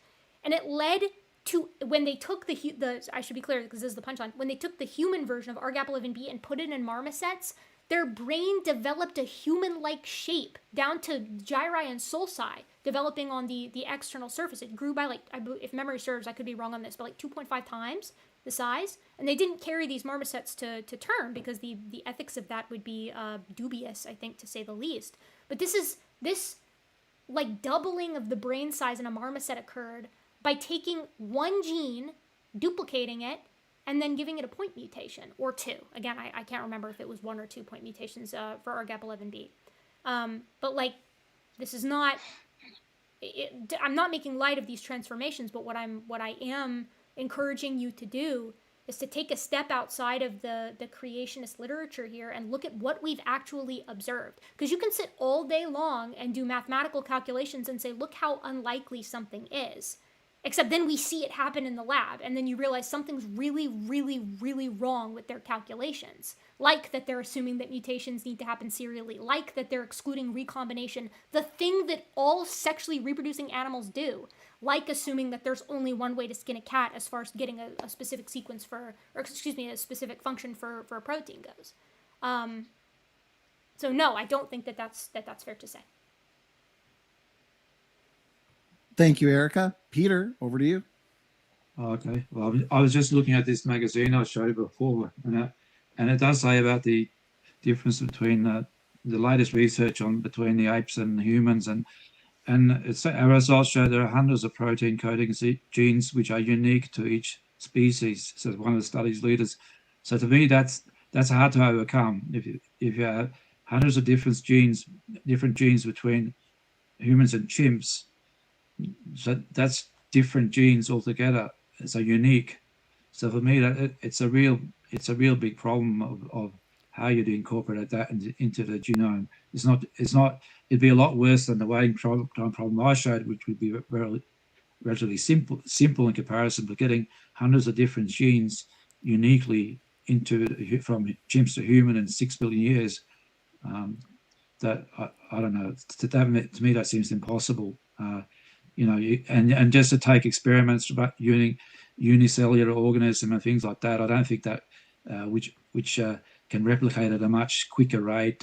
But it doesn't really, you can't really do lab studies like that for human and chimps, isn't it? So that's why people do theoretical calculations, because that you can't replicate it in laboratories. It takes too long.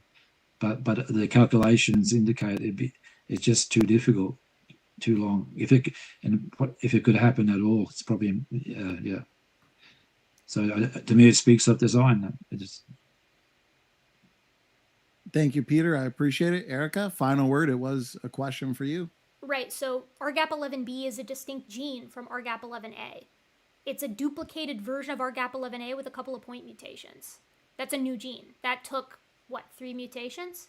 Mutations happen in every generation, but across the entire population.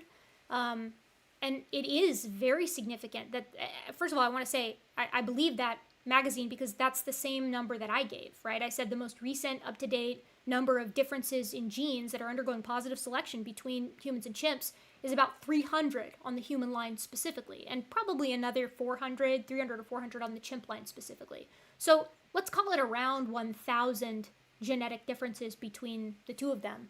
You have 6 million years in an entire population, and we can watch new genes evolve in the present day. Right? This isn't something that's particularly difficult, especially when the new genes, a lot of the time, are existing duplicated genes that are then neo-functionalized to do something new. This is what we saw, at least in part, with the evolution of the human pelvis that I was mentioning earlier.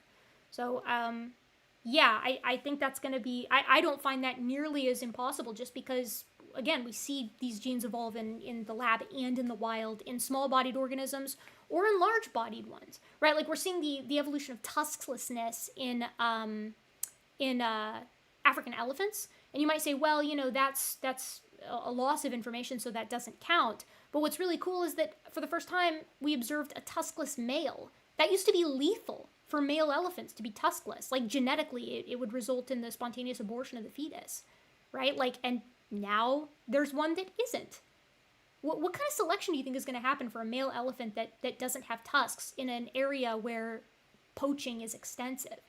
He's going to be the only guy around, and all of his offspring are going to have that characteristic. That's pretty incredible. Now, I don't know the genetic details there. I don't know if it's a new protein or what, but it's certainly new to the population. Thank you, Erica.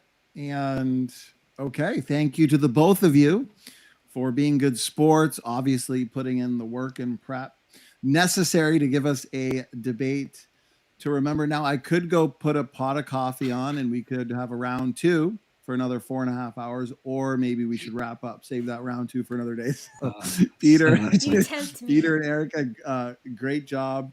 Great, again, endurance. And as I said, these Q&A periods, I like to tell people, don't leave the debate once the closings are done. Stick around for the Q&A because things get interesting, because we can still live? expand.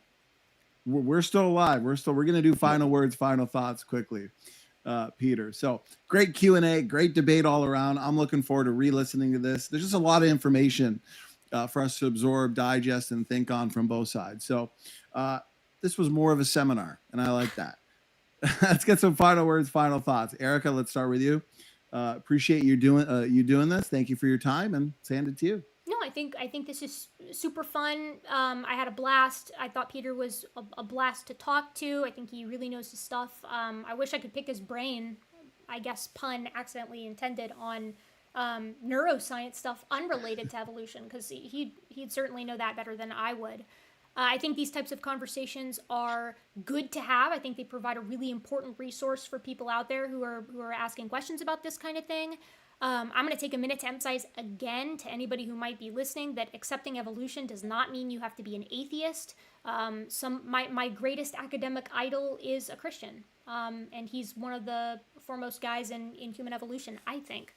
I think so. He does some of the best work out there. So I guess end it there, and I'll also suggest, Donnie, I really think you should do a waiting time problem debate. Obviously, I think that there's I think there is a desire for it.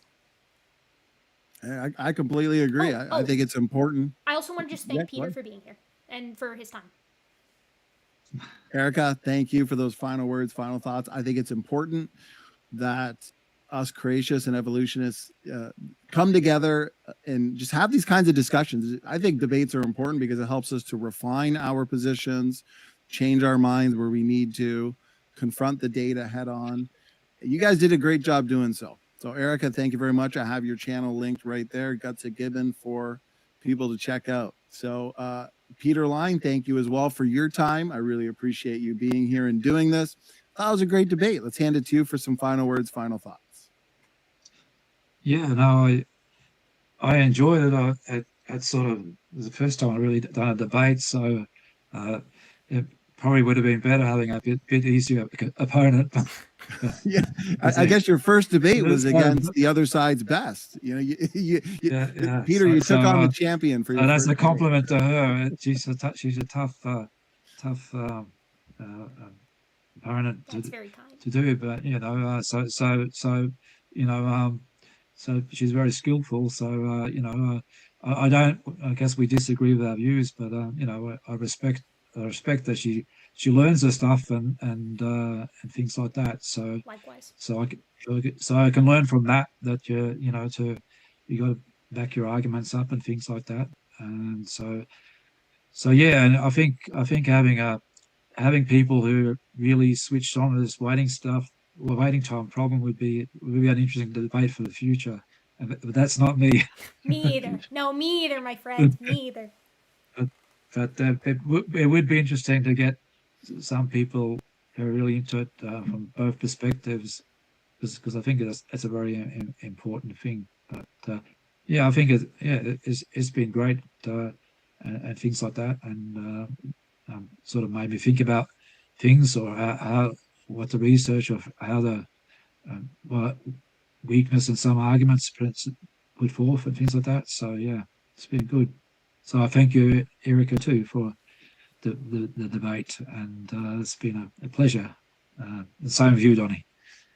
I appreciate it. It's been my pleasure. Hopefully we can get some more high-level creation versus evolution debates, because as you both said, these are important, and I think it's important we come together, have these kinds of discussions either informally or formally. So, well, we got one next month with Dr. Zach B. Hancock, who's mentioned a couple times, and also Paul Price. Should be another technical debate. The best kinds of debates are debates like this, where you're both informed, educated, and especially during the discussion, there is some really just good battle of minds and ideas there. So very enjoyable. To those in the audience, both audiences, thank you so much for tuning in. I hope you had as much fun as I did. I've been looking forward to this for a few months, ever since we started discussing the details on setting this up. And Erica and Peter, you did not let us down. So share this around on social media. Let people know that this debate happened. Get people talking about these issues on human origins. God bless you all. Stand for Truth is signing off.